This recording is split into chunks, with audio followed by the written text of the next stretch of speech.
We have those on yeah, yeah.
Hey,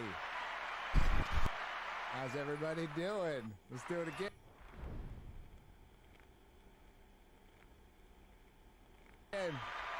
I'm back home. Everything running smoothly.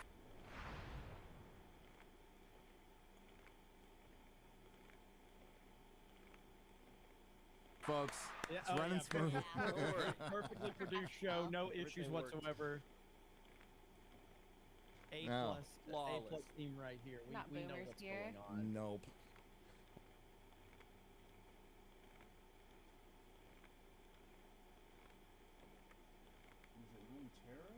Well, it's a good thing I pay X-Ray Girls 70% less than Quarter Black Eric.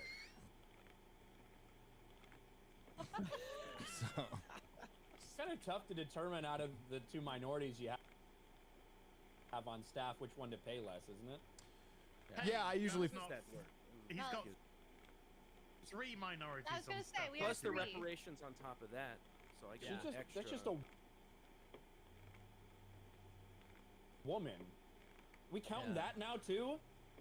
What Jennifer Lawrence is? Yeah, in the oppression Olympics. Oh, Perry. Oh, shit. There's Lady. There's Goated. Yeah. Forgot about Perry. Yeah, that's true. Oh, and Perry. Yeah. His whole I never staff. forget about you, Perry. I love you. I was gonna say something bad.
Your plan is really optimistic.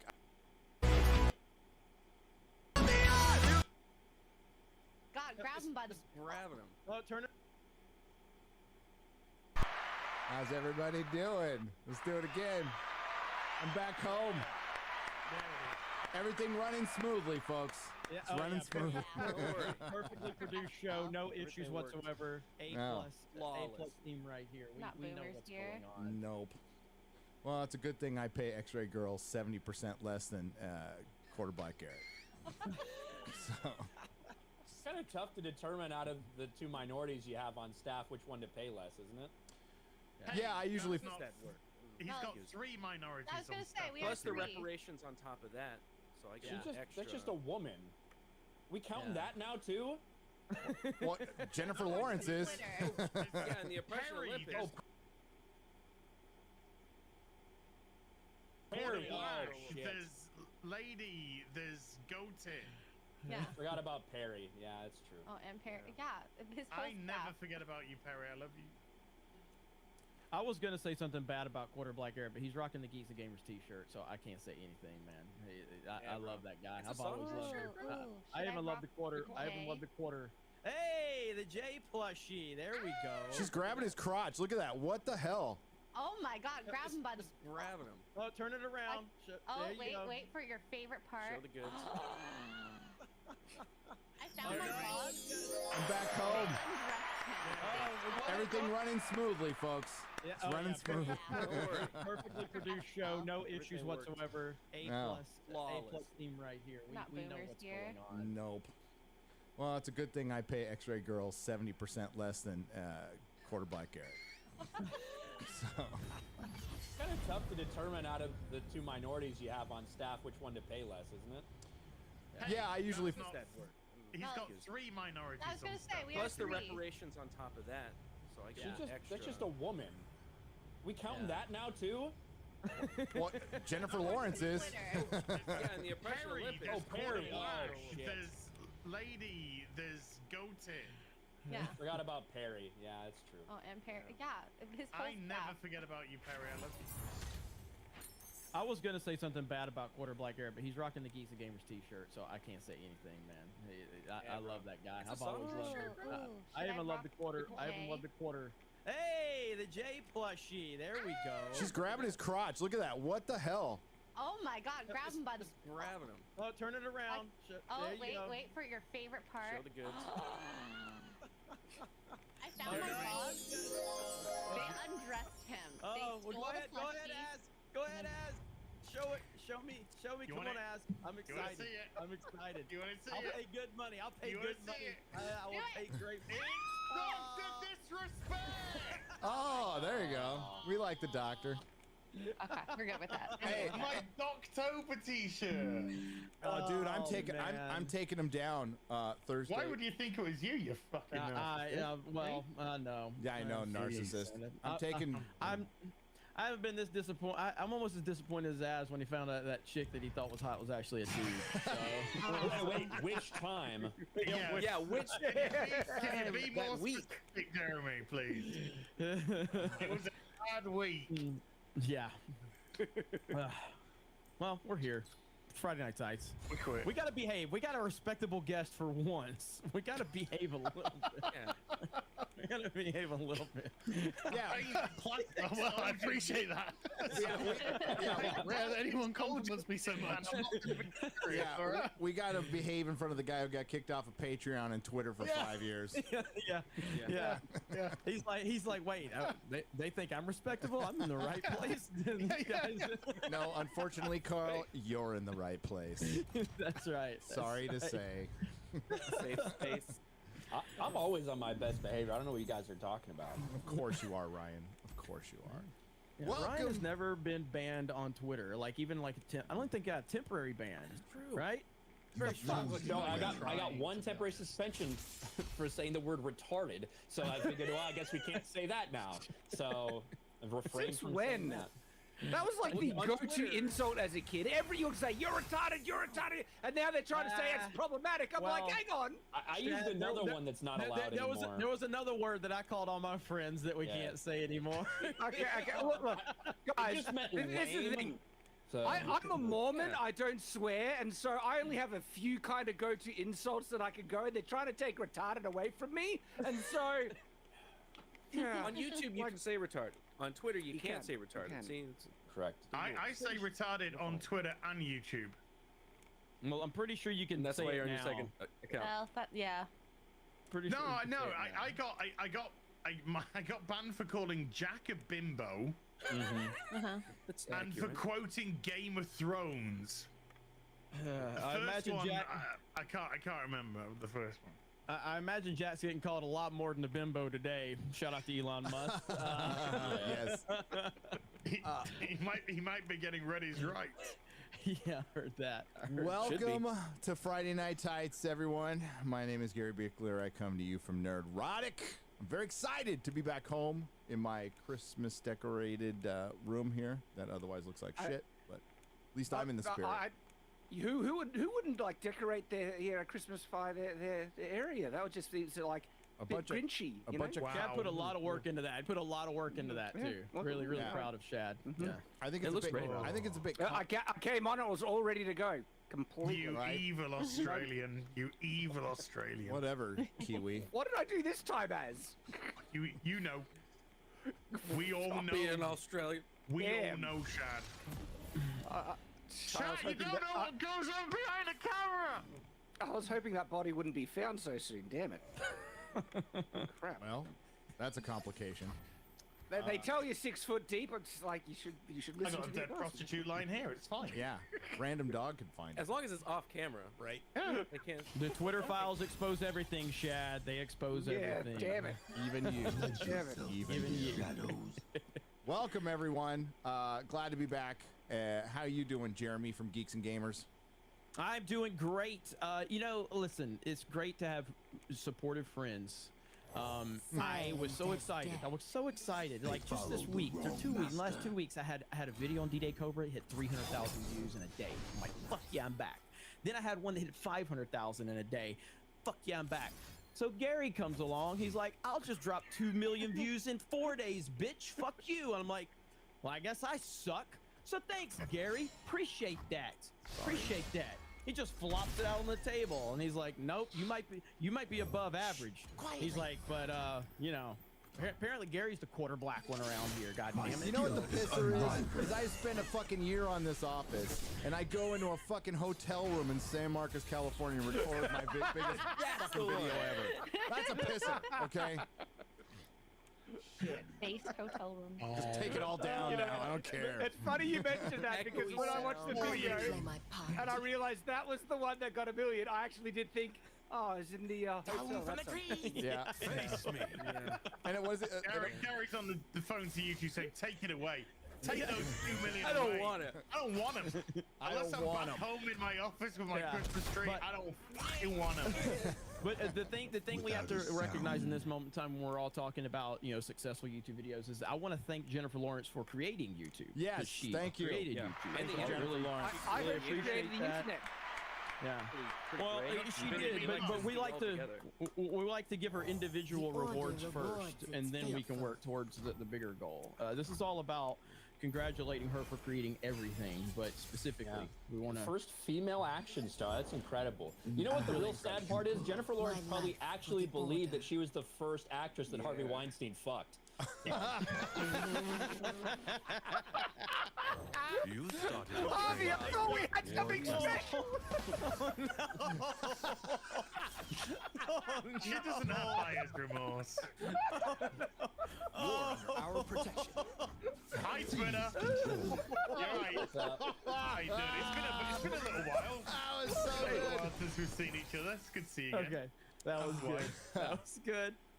But yeah, I'm excited to have Carl Sargon on. It's an honor to be on the same panel with him. I've known of him for a long time, and it's really cool, man. So this is good stuff. It's gonna be a good Friday night tights. Hell yeah. Ryan, that was your intro. You don't even want to, like, you might want to go right after that one. You can't top that. That's fine. That's all It's good. kind of like me making my next video after the last one. I'm like, I'm not even going to try. Az, what's up, brother? Oh, seeing DJ Cobra has had that amazing success. Seeing you have that amazing success. I've been doing a lot of streaming. My channel's fucking destroyed. Absolutely Thank you, YouTube. destroyed. I can't get fucking 10,000 fucking views on a video. I can't. I'm in minus subscribers in the last 28 days. You deserve it because of that Last of Us bullshit you pulled a year ago where you uploaded like 48 Last of Us Part 2 gameplay at the same This time. year, thank you. The whole 24 parts or whatever it was. Throw it down. YouTube doesn't know what to do with And that this. doesn't just fuck with your feed, it fucks with what you see, so all your recommendations become the last. I know. So I'm having a gay old time over in YouTube land. Come to YouTube, they said. Stream, they said. We'll fuck your channel up the ass, they said. I'm all in, I said. To be fair, what he's saying, you guys maybe think he's joking. He's 100% right. When we went to Orlando, the Geeks and Gamers channel was doing really good, and then we went to Orlando for like 2 weeks, and we did a bunch of streams. And I came back, and I couldn't even break like 15,000 views per video. It's crazy, and it's all because we had all of these streams on the channel. It's such a weird thing, man. YouTube algorithm is more complicated than women. It really is. It is. It's insane. It's like It's an more abusive husband. complicated than Dylan. Hey, So as just so I know, was it the gay thing or the up the ass thing that convinced you? I mean, a little bit from column A, and a little bit from Yeah. Why have cotton when you can have silk? see me coming. okay. Through trial. Sounds like you've actually given this some thought. Oh, shit. I'm fucking up. Hey, we got to move that browser so Chrissy's face doesn't get covered. Oh yeah, we gotta move the little. Yeah. Hold on. Just cover Ryan's face. An AI will fuck it up for her. Just cover. Yeah. Cover my face, just don't cover my boobs. All right, we all know what's important. Put it. That's locked, very it's locked. accurate. You got to hit the browser one right there. Oh, unlock it. There you go. Women, know your role. Milk truck just arrived. Choo choo. Wait, that's a train. Choo choo choo.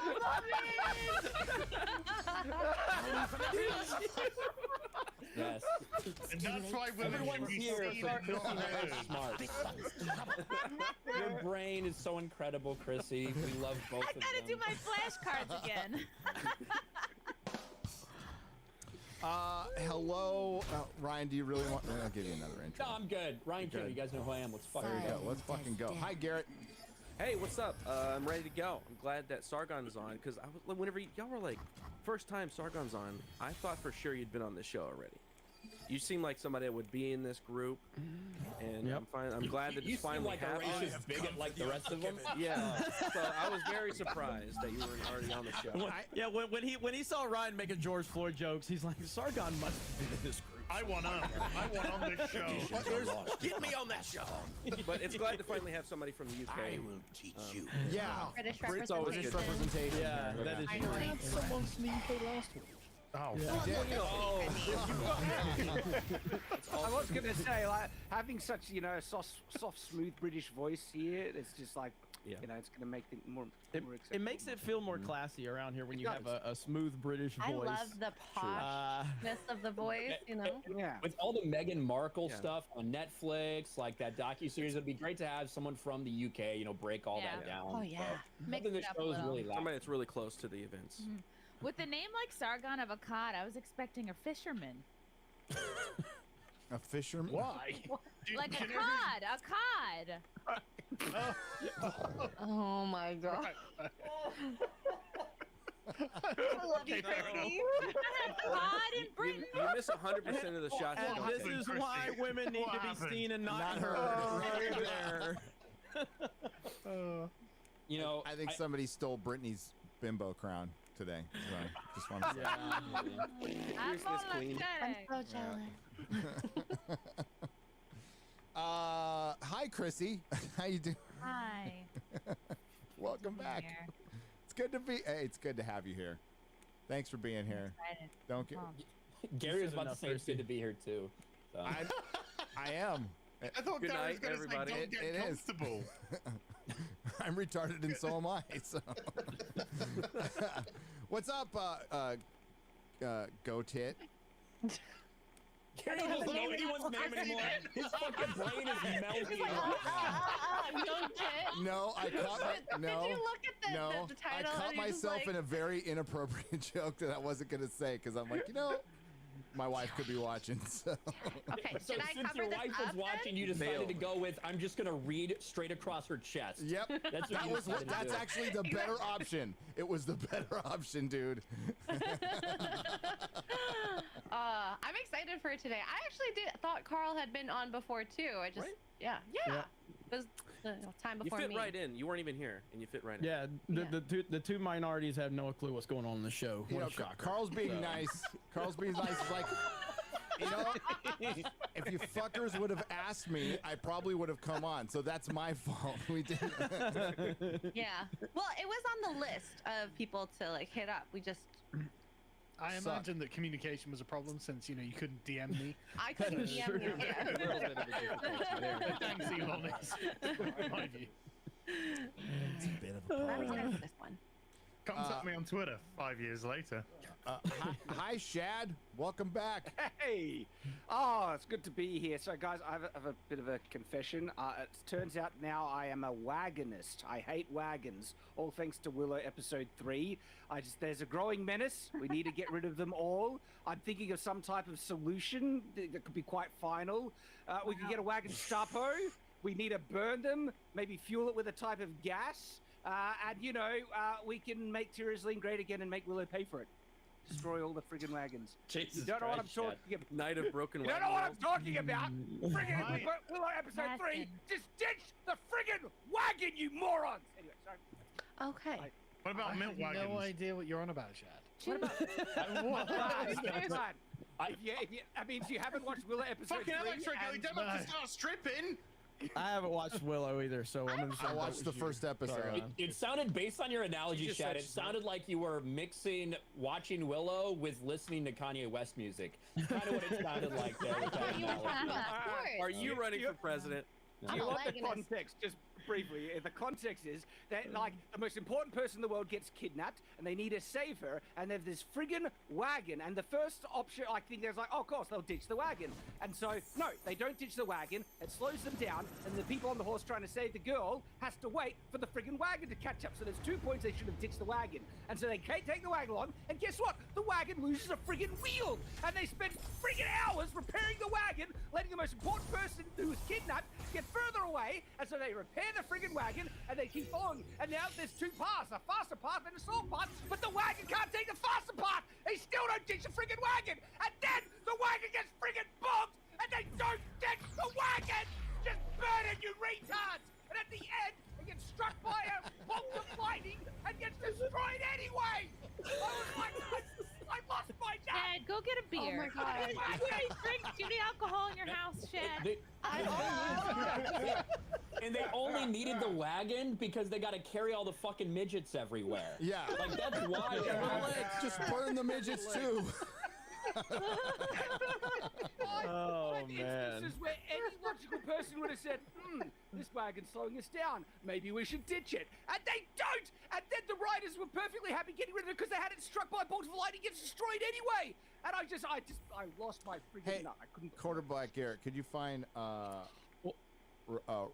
is it Ruin Johnson on Twitter?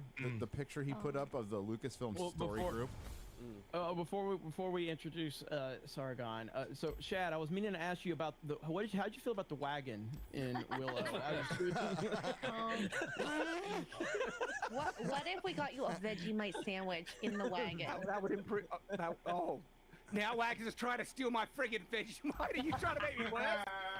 It's already made me like beginning against wagons. It was a wagon of Vegemite. This- Oh. It's the story group. That's the Star Wars story group, everybody. Is that really it? No, it's not real. No, That's it's the not editorial real. board No. of the Huffington Post. I thought these were old Twitter employees. Yeah, it's not real. No. I recognize this photo.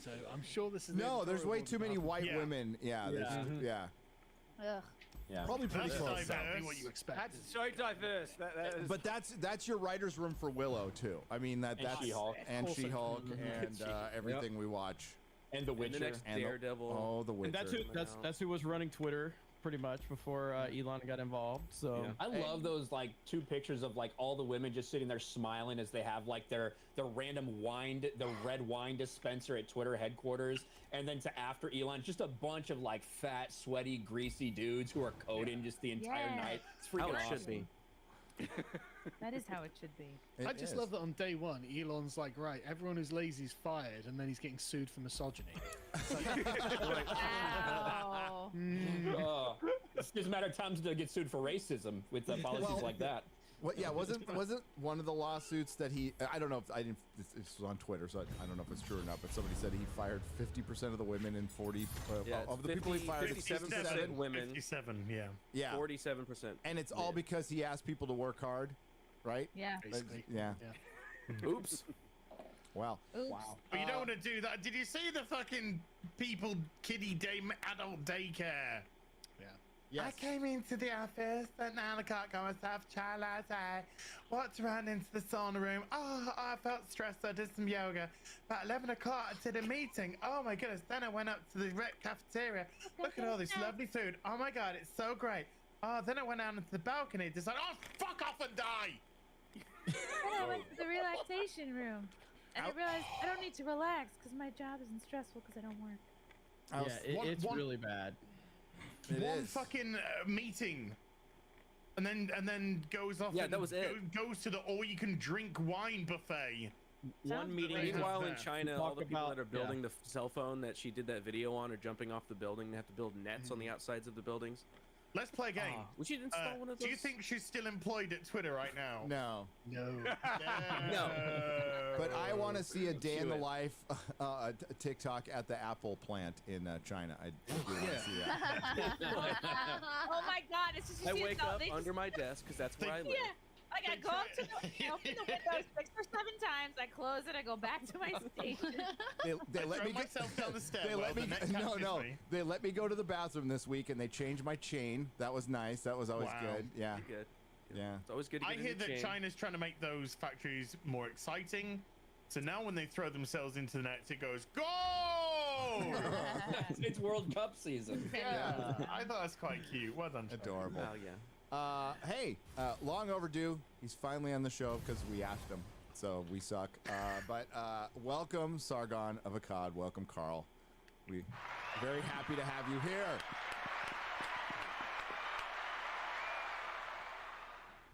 Been watching you for a long time, dude. It's weird being on a show with you. When I was like working at god awful Tesla while I was listening to you. Day in the life of Tesla. Day in the life of Tesla. It was terrible. I wake up at 11 o'clock in the morning.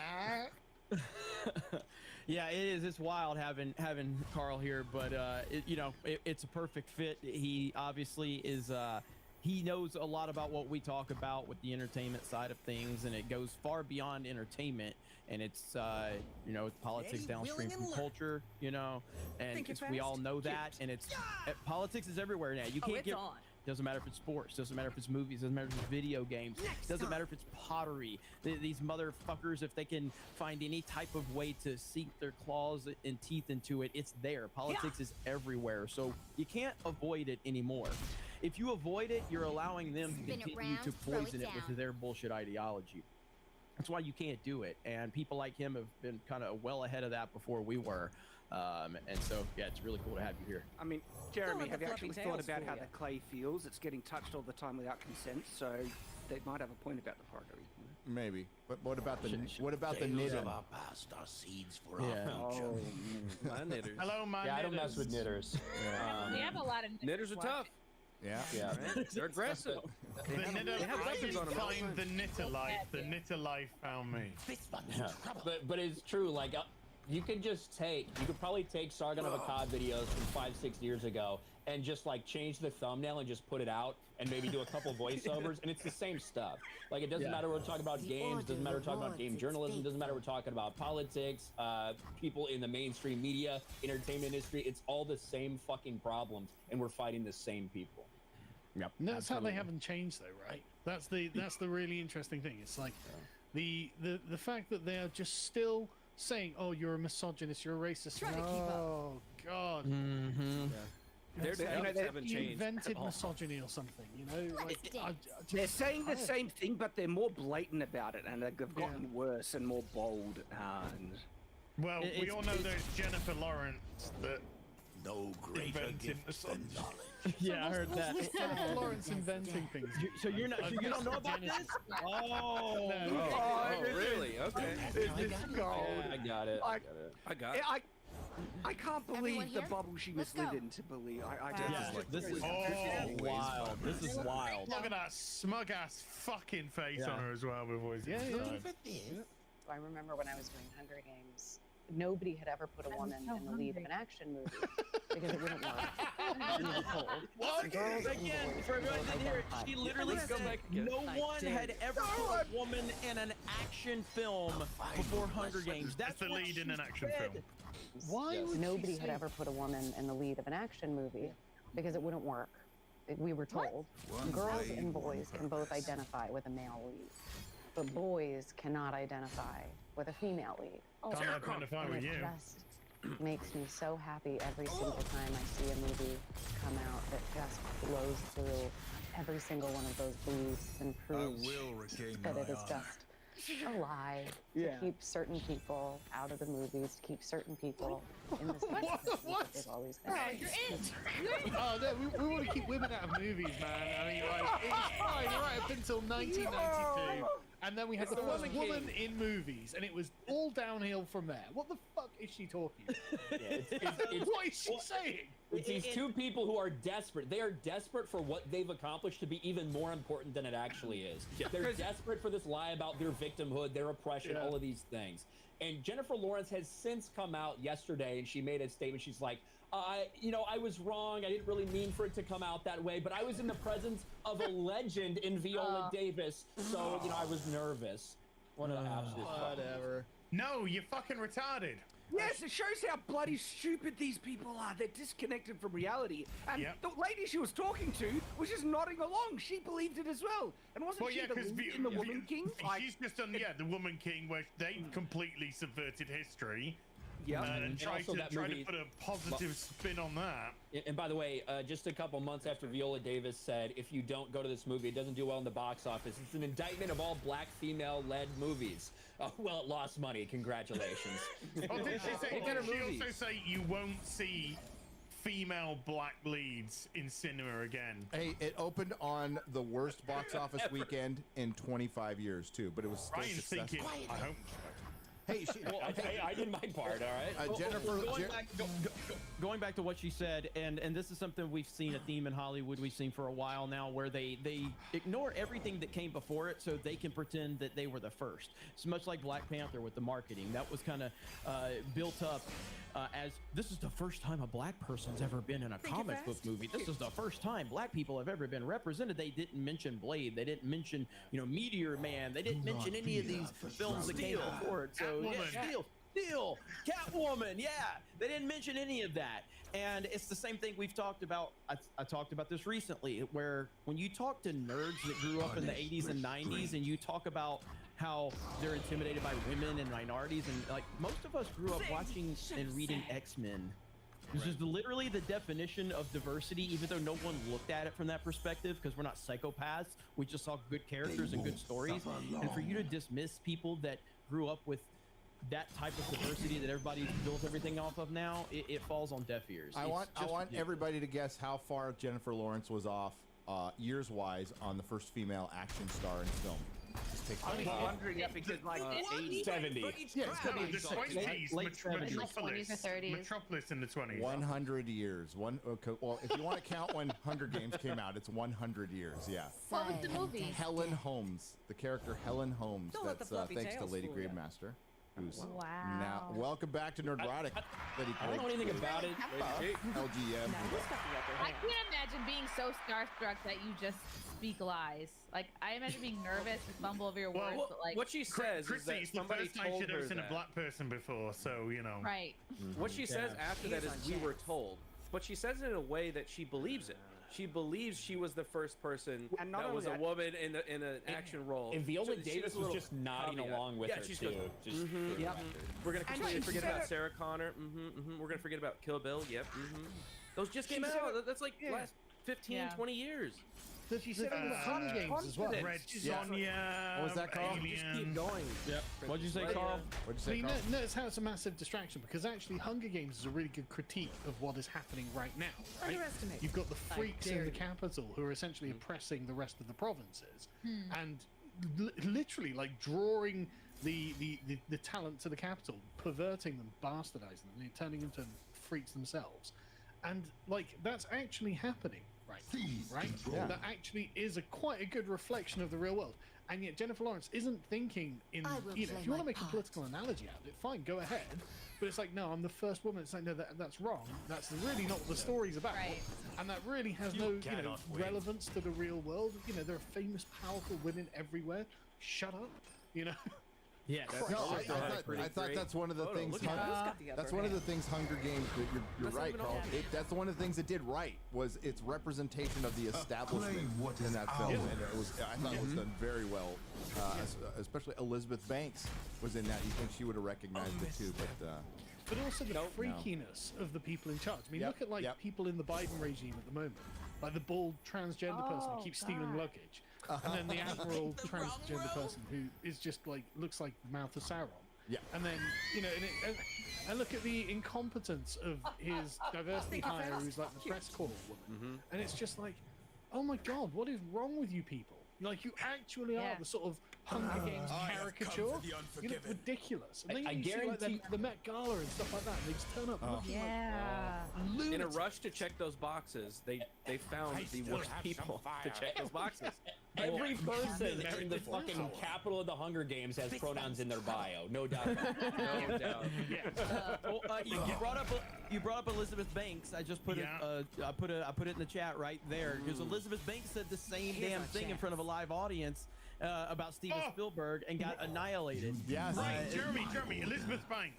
nobody's Anyone here? pawn. Elizabeth Banks was in a film, flopped, relatively Angels? recently. Charlie's Angels. She directed it. She directed it. Charlie's Angels. What's Charlie's Angels about? Yeah, exactly. I will follow this path until the end. Wasn't great in like the 70s or something. In the 70s, and then in the movies from the 2000s. Yep. Then this reboot. And they're I mean, it all was fucking just leaked. Patriarchy. I know. Lies. Lies. Here we go. Let's listen. went to Indiana Jones and Jaws and every movie that Steven Spielberg's ever made. And by the way, he's never made a movie with a female lead. They will Wrong. Sorry, Steven. feel my own. I don't mean to call your ass out, but it's true. Except for the Color purple. Thank you.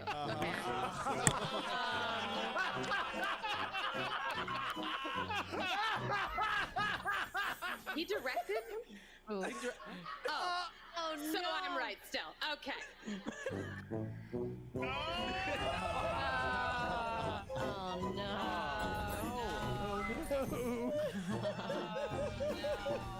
Keeps going. These people are retards. I They're think the nose disconnected couple. from reality. Gosh. They're so desperate to be important, though, right? Hey, That's how they say it. It's like, I'm a trailblazer against the white supremacist patriarchy. I'm the first. No, you're not. It's you live in a delusional fantasy world. Rule of thumb: if you're a woman at a podium making a speech with a microphone, just go ahead, be safe. Don't say you're the first to do anything. Just Yeah. I would, love that somebody called her out though. Like, that's a funny part right there. I love that. color purple, remove him. Well, that's the thing is these people they often just spew nonsense and then they just, you know, like, and this is why they pick and choose who they will talk to and who they won't talk to. It's, man, but that's beautiful watching her just go, someone's like, color purple, she goes, color purple. He didn't direct that. Yes, he did. Yes, he did. You know. Oh, Anybody, again, those that preach the loudest have the most to hide. speaking of these- Holy crap! Beautiful. Oh my Members of our god. government. ouch. Damn. How did they? Hide your luggage, like, people. Nice That's not legs, my Ryan. mouth. Well, I mean, on my body, but. Your mouth now. I have nothing to say. Get off the screen. Listen, I don't blame the dude on the. Don't even match. What the Don't blame him that much because obviously he has to replenish his wardrobe somehow. He just steals random people's fucking suitcases so he can continue to get women's clothing. That's what I think is going on. Well, that's part of the kink, dude. That's what it is. It's part of the fucking kink, and that's all. Taking their Yeah, it's not an identity. You know I, what? I think skinhead actually is a good look on you. I think it can. looks good. I actually can one up. I can one up your meme. I can one up your meme. Oh, I'm doing it right now. So. Oh, what is that? What? Free BG. Man, somebody give up a notorious arms dealer for that lovely looking cis woman. People on Twitter today were confusing Brittany Grimes from Pete Davidson. It was so funny. This one's probably my favorite one. I don't know if everybody will appreciate this one, right? Oh my god! Wow. And Have you been a good doctor? I don't know if or a that's a bad meme or not. I guess if that's from the White House, that could be absolutely real for all I know. government is a joke. That's why he likes sniffing. Yeah, they actually put that on so it didn't sniff children. Ironically. Yeah. Save the children. That's always good. Grand Old Memes is awesome. So shout out to Grand Old Memes.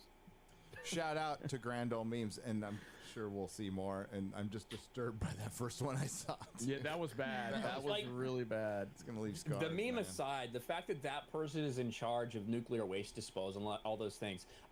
Listen, I worked with a lot of people in DOE and Department of Energy when I was in the Navy because I operated nuclear fucking reactors. But the idea of going to somebody like that with actual serious stuff and imagine that they would do their job well, like imagining them in meetings with other people, it's insane to think that that person has any sort of responsibility for something that important.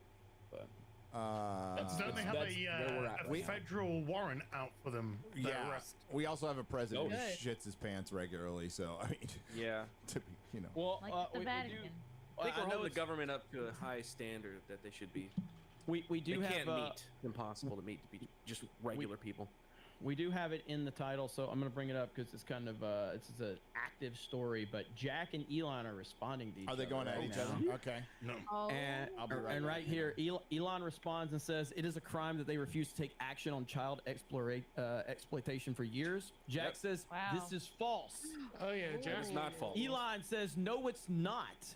When Wow. Ella Irwin, who runs Twitter Trust and Safety, or when she joined Trust and Safety earlier this year, almost no one was working on child safety. She raised this with Ned and Parag, but they rejected her staffing request. I made it a top priority immediately. Jack responds, "I didn't know what happened in the past year, but to say we didn't Oh, take wow. action for years isn't true. You can make all my emails public to verify. Company took away my access to email, or I would." There No, you go. Eliza Blue, who mean- specials in this, she specialized in this. Yeah. She noticed a change right away, and it was even featured on the Immediately. Morning Wire, Daily Wire show, that certain hashtags completely disappeared that people use to share CP. Like they have made a drastic difference in just such a short time. How does Jack think anyone's going to take him seriously after the line where he says, "I don't know what happened in the last year"? It's like, come on, mate. How many times can he play dumb? Well, he hasn't been the he hasn't CEO in the last actually year. worked He there was in the past removed, year. wasn't But he? Yeah. I know, but then, like, there was the email releases where they said, "Don't let Jack Sleep know" and is all for that the stuff. guilty. Like, Yeah. they were hiding things from him blatantly forever, and he had the stupidity to think that he was still in control even before this last year. The guy was just out of it. You saw it on Tim Pool. He didn't know a friggin' thing what was happening, and then he's just didn't gonna know. try. I mean, it is fair because I mean, I don't think Jack Dorsey is. Obviously, he's a smart guy for what he's built and everything like that, but it was clear that he was not plugged into face the my inner fate. workings of his Your company. turn. And it wasn't that he was playing that role, like in terms of acting like he didn't know. He just didn't know the answers that Tim Pool was asking him on Rogan. And he kept Brain having to, hairs. look over to Vagina To his and boss. ask her. Yeah, it was like, So, yeah, and he kept having to ask her. He just didn't understand what was going on. But that doesn't mean that he's innocent in all of this. He's still the CEO. He's still the person that's in charge. So he still still has to be held responsible for all of this. He's also not innocent like a lot of people. Like I know that there's been like this Jack Dorsey redemption arc. Maybe no, fuck that. That he deserves no type of redemption arc whatsoever. Not even close. He's a horrible person too. There's a part of me that doesn't want to blame him 100% because he's obviously a bit autistic, right? Like, if you just look at the way he talks and the way he responds to things, and it's like, look, he is obviously like an autistic tech bro who found himself with something he probably wasn't expecting to be as successful as it was. Over here. But like you were saying, Jeremy, it's no excuse. Like, you know, Right. but I don't feel like it was malice, and I say this as someone who will be banned for 5 years under the auspices of the giant cat. But I don't feel like it's malice. I feel like actually he's just a bit autistic. One step But closer. maybe He's just a guy that made a message board and it blew up, and then Yeah. everything was like all social commentary and communication went through this app, and he's just this stupid yuppie tech guy that's like, oh, I just wanted to like talk to people and get I laid. just wanted to make the world better, and I thought by letting people talk and getting out the negativity that would make the world better. So That's the kind of where he's coming from. And Elon Musk is also autistic, but he's the good kind. He's the good kind. Yeah. Yeah, well, I'll tell people this again. I know I say it a lot, but like, if you want to learn a lot about Silicon Valley, watch the fucking show by Mike Judge. It is spot on. It's supposed to be a parody, and it turned out to be just a documentary, and it's fucking hilarious. So it'll tell you all like how like these programmers will be in these incubators, and they just want to write code and be nerds and shit, and then one of them does something big, and all of a sudden the corporate structure comes in like this, and just Middle takes out. over. Middle out. Yep. middle out. Middle out, baby. And I'm sure not just the corporate structure. I'm sure the government comes in, three-letter know they do. organizations come in and start going, well, we got some things we'd like you to do, or some things we'd like you to suppress. And that's what we're seeing now is the confirmation of that. Well, Yeah, we know they did that. no, Elon's blown the lid off of like he's exposed Silicon Valley and Hollywood and made every major corporation and every fucking newspaper, whatever the fuck they're called now, digital media. It's been going on for fucking years. And yeah, there is a somebody from the Department of Justice, somebody from the CIA, whatever, NSA, working at Disney, working at Warner Brothers, working in fucking Hollywood, working in every major corporation, working at Facebook. They've got their back door. They're working right here at Google. They're Netflix. They're fucking everywhere. And it's to control the narrative. And they got caught. And the thing is, they don't give a fuck. Like, I mean, what's going to happen? The media's not covering the Twitter files. No, they're not. This is I mean, biggest they story. feel like they can If get they don't away cover with it, it doesn't anything. exist. Like they got away with fortifying certain things, Yep. and but I think they just are bold-faced that they feel they can get away basically murder now, and because like you could see the evidence, people can see what's going on, and they just will lie in your face like, no, it didn't happen, and they just keep doing it. How long do you think it is until Elon gets accidented out of existence? Not long. That is 100% like a lot of people don't really appreciate what he's doing. And I take this back to the Trump element too. Like Donald Trump, like, yes, he has an ego. The man did not have to run for president, and it hurt him more than it helped him. It hurt him financially. It hurt a lot of his relationships, and it added a lot of stress to his life. Not that he can't handle it, but it was a very unnecessary move for him to make, other than I personally feel that he wanted to do it for the right reasons because he wanted to fix everything he was seeing. Elon Musk did not need to do this. He does not, and even with the purchase, even if, let's hypothetically say, when he initially wanted to buy Twitter, there's been rumors that, okay, well, once he really started to see what was going on, that's when he tried to back out or whatever, but he was too far in and he was kind of forced to purchase it at that point. Let's just assume all that's true. He still didn't have to do what he's doing right now with the purchase. He didn't have to expose all of this. He could have easily monetized this in the way that it was and continue to just make profit off of it in his own way. Yeah. He's doing this and putting his own Death is like the wind, life on the line. always by And not only my his side. life, his family's life. Like, I can't imagine what it's like to be that guy right now. And I know he talked about it in the Twitter Spaces the other day where he said, yeah, I'm not going to be doing any open, or, you know, what do you say? Open Car rides. open car parades or anything anytime soon, because this is he's putting himself in serious risk. Dude, and I hear you, Jeremy. But you fucked Amber Heard and he's still alive. Well, I mean, would any of us not? I'd fucking do it. I don't. Yeah, Even with everything I know come now, on. I'd fucking do it. Come on, man. Really? You want to get shit in your Wait, bed, wait, Ryan? whoa, Ash, wait a minute. You Maybe. fucking judge dudes with tits and you're hating on him for fucking Amber Heard? No, I'm saying that he's alive. He's invincible. So he lived through it. Okay, And and he's survived. alive. So, you know, I think he's got a good chance. I think he's got a good chance, you know? He's gone through the wars, this man. He's still got the tip of his finger, unlike Johnny. Yeah. Have He you might- considered maybe this is why he's doing all of this? He's like, God, I've stared into the eye of darkness. I have to fix the world. Amber Heard's Maybe like- there are He must more than stared into the eye of it, dude. Well, Amber Heard's butthole right after she put one on the bed there. thanks for explaining the joke, Ryan. It's great.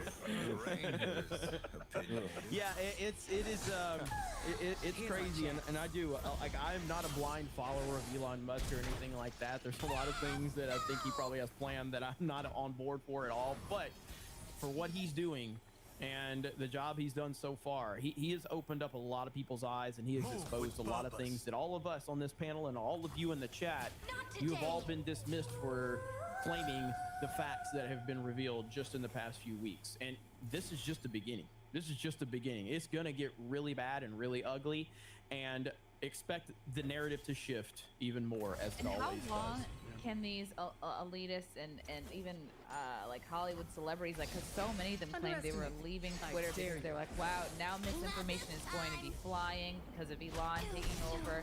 And it's like, how many of them, like, how long can they go without actually knowing the truth because we are so divided? And it's like, no, you're leaving because you're afraid of disinformation. It's like, no, the actual truth is the collaboration between the FBI and the social media companies themselves. But people are just so detached from reality. It's like, Well, the best thing a celebrity could do, and I love Elton John's music, and when he announced that he was leaving Twitter, I'm like, thank God. Can No Mark one Hamill is follow? promised tomorrow. Can all of these nut jobs follow? King. Jeremy. Yeah, Again? absolutely. yes. Elton John left Twitter because he was concerned over misinformation. Yes. This guy married a woman. What I love about this as well is like, oh my God, you know, This guy my has no heroin right is to gonna be... speak about misinformation. Okay? He tricked the whole world. I don't life like is a anyway. mixed message. They're full of shit. Like, they're like, oh God, my heroin dealer's a bad guy. I'm not getting that heroin anymore. Bullshit. Yeah. Okay. You we all know it's addictive. We all know it's addictive. There was some stat that I honestly have no idea if it was real or not. It could have just been fucking made up. But it was like 98.6% of Twitter users who said they were leaving to go to Mastodon are still on Twitter. Yep. Something like that. Oh, Mastodon. Ugh. Oh man, wasn't there a Hive one? So Yeah, Hive, Hive like was a great place. the Or irony. Tribal was my Tribal. favorite one. Tribal. Tribal. Tribal. It ain't that much better than the name Truth, to be honest. You're not wrong, Carl. Truth Social's a terrible name. It's a terrible name. Really bad. Drug dealer customer service One sucks. step I'm just gonna closer say to that. Okay, that is not very good. Just gotta find the right Not guy. very good. Cut your shit. Locals. Rip you Anytime off. we're like, hey, follow me on Locals, it's like, what is that? A fucking like I dating know, what is site? up with that name? A hookup site? I'm on We love locals, by the way. We love locals, Oh, but we it's love a terrible locals. name. It's a terrible name. Bad name. But it exists. To be fair, every name's a terrible name until it gets established. I mean, Twitter. Twitter. Yeah, Twitter's Twitter. terrible. That's bad. Tweet. The Bird app, yeah, but now everyone uses it. It's totally normal. And, fuck it, who cares? Mm-hmm. God, it's so fucking old too. I signed up in 2008. And I thought it was. Wow. I'm like, this isn't gonna last. That's what she said. Yeah, I think I was still on MySpace in 2008. dude, I miss MySpace. I thought it was. MySpace was great. Yeah, It was I liked the best. MySpace. I Isn't it put like a a music I put a site Kanye now? West song as like the intro yeah. song now.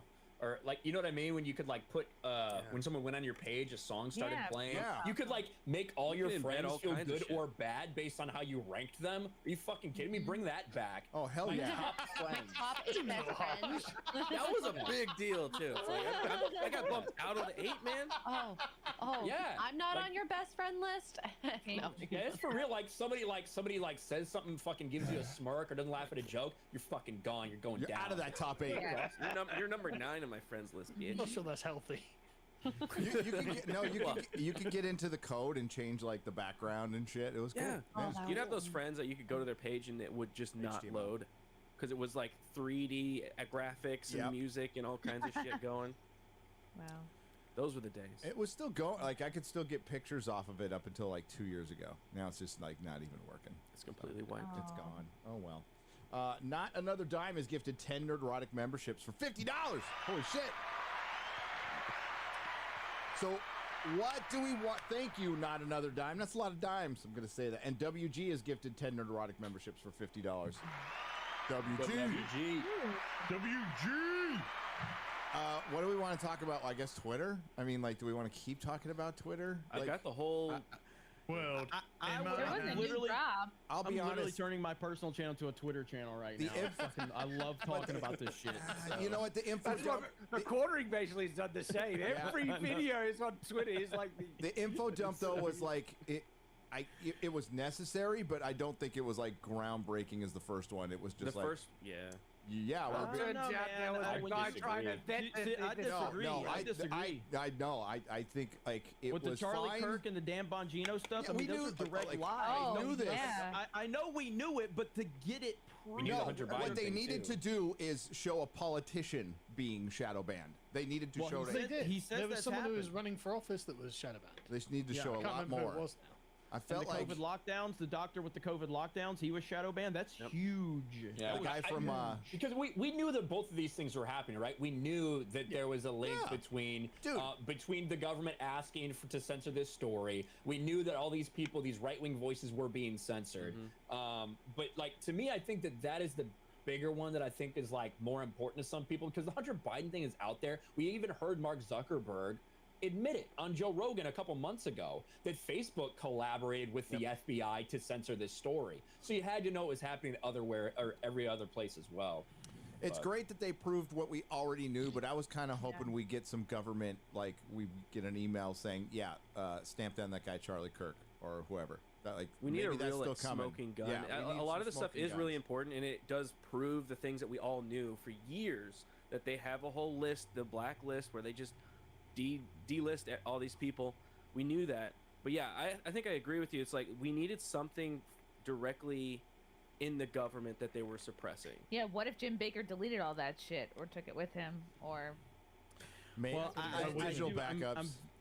I'm very interested to see what the dialogue was with banning Trump, and I'm sure hopefully Yeah. we're gonna get some of that information. Yeah, because I think that's it's gonna smart be really juicy. that they're slow rolling it out. I know Tim Poole disagrees, but I think it's smart. I think it's good. It's kind of like it's kind of like the weekly versus the binge model. It is. You know I what thought mean? about that the other day. I thought about it the other day. That's So my let's guy. do it. Yeah, I thought about that the other day. What is he doing? evidence for weekly, Generating baby. excitement. Each and Weekly every is week, better. people get excited. They talk about it all week. They look forward to the next one. Then they're sitting there like patiently waiting for an hour. They're all experiencing it together for that hour. As it all comes out, then everybody talks and everybody reacts, and then we get ready for the And you next have a week to catch up on everything you missed. If you I'm couldn't- patiently waiting for my account to get unsuspended, Elon. What Tag happened him. to You know his? what? What happened How to long his? have you waited? How long have you waited? Year and a half. Okay, it well, 5 Sargon years? waited 5. Okay, so shut your was it fucking 5 mouth. yeah. years Don't be so insensitive. You were out for 5 years, Carl? Yeah. No one needs to be like that, Jeremy. As doesn't like waiting. I'm just 38 trying to seconds. respect our British representation here. And, Oh, fuck off! You live in a fucking swamp. I mean, that's true. That is true. A Dinosaurs swamp, crawling a around. swamp run by Ron fucking DeSantis. I'll take that all day long, okay? Instead of the I will rest of take the it all day swamp. long. Yeah. Jeremy's pool house is as big as your fucking apartments over there. I reckon his pool house is probably bigger than my house, right? Wow. I can literally touch that wall. This is such a great optical illusion. I can touch that wall. It's just crazy. I remember first We time. can't even have knives. We got fucking guns over here. Yeah. Hey, hey, hey. I think I was Yeah, suspended knives, for like swords, I think I was suspended for like a guns, year. grenades. We got guns. You want to fuck, mate? You want to fuck? You got Oh, you got a you put license that for that. away. Hey, Put You that like away. that? The Bobbies are coming for you. hey, we got guns and food. So there's Oh my God. got that going for Yeah. us. Yeah. But I think I was suspended for like a year. So the longer you wait, the better it'll be. So it'd be good. Yeah, I was told that about my virginity, and that was a fucking waste of time when I lost it. Jesus Christ! Listen, I'm sorry he was a disappointment to you. Okay, Fucking body parts everywhere, I'm sorry he was a disappointment. If you try a chick, it'll probably be a lot better. Oh, yes, that's just another lie. That's a good. Like, I look into the black hole of darkness.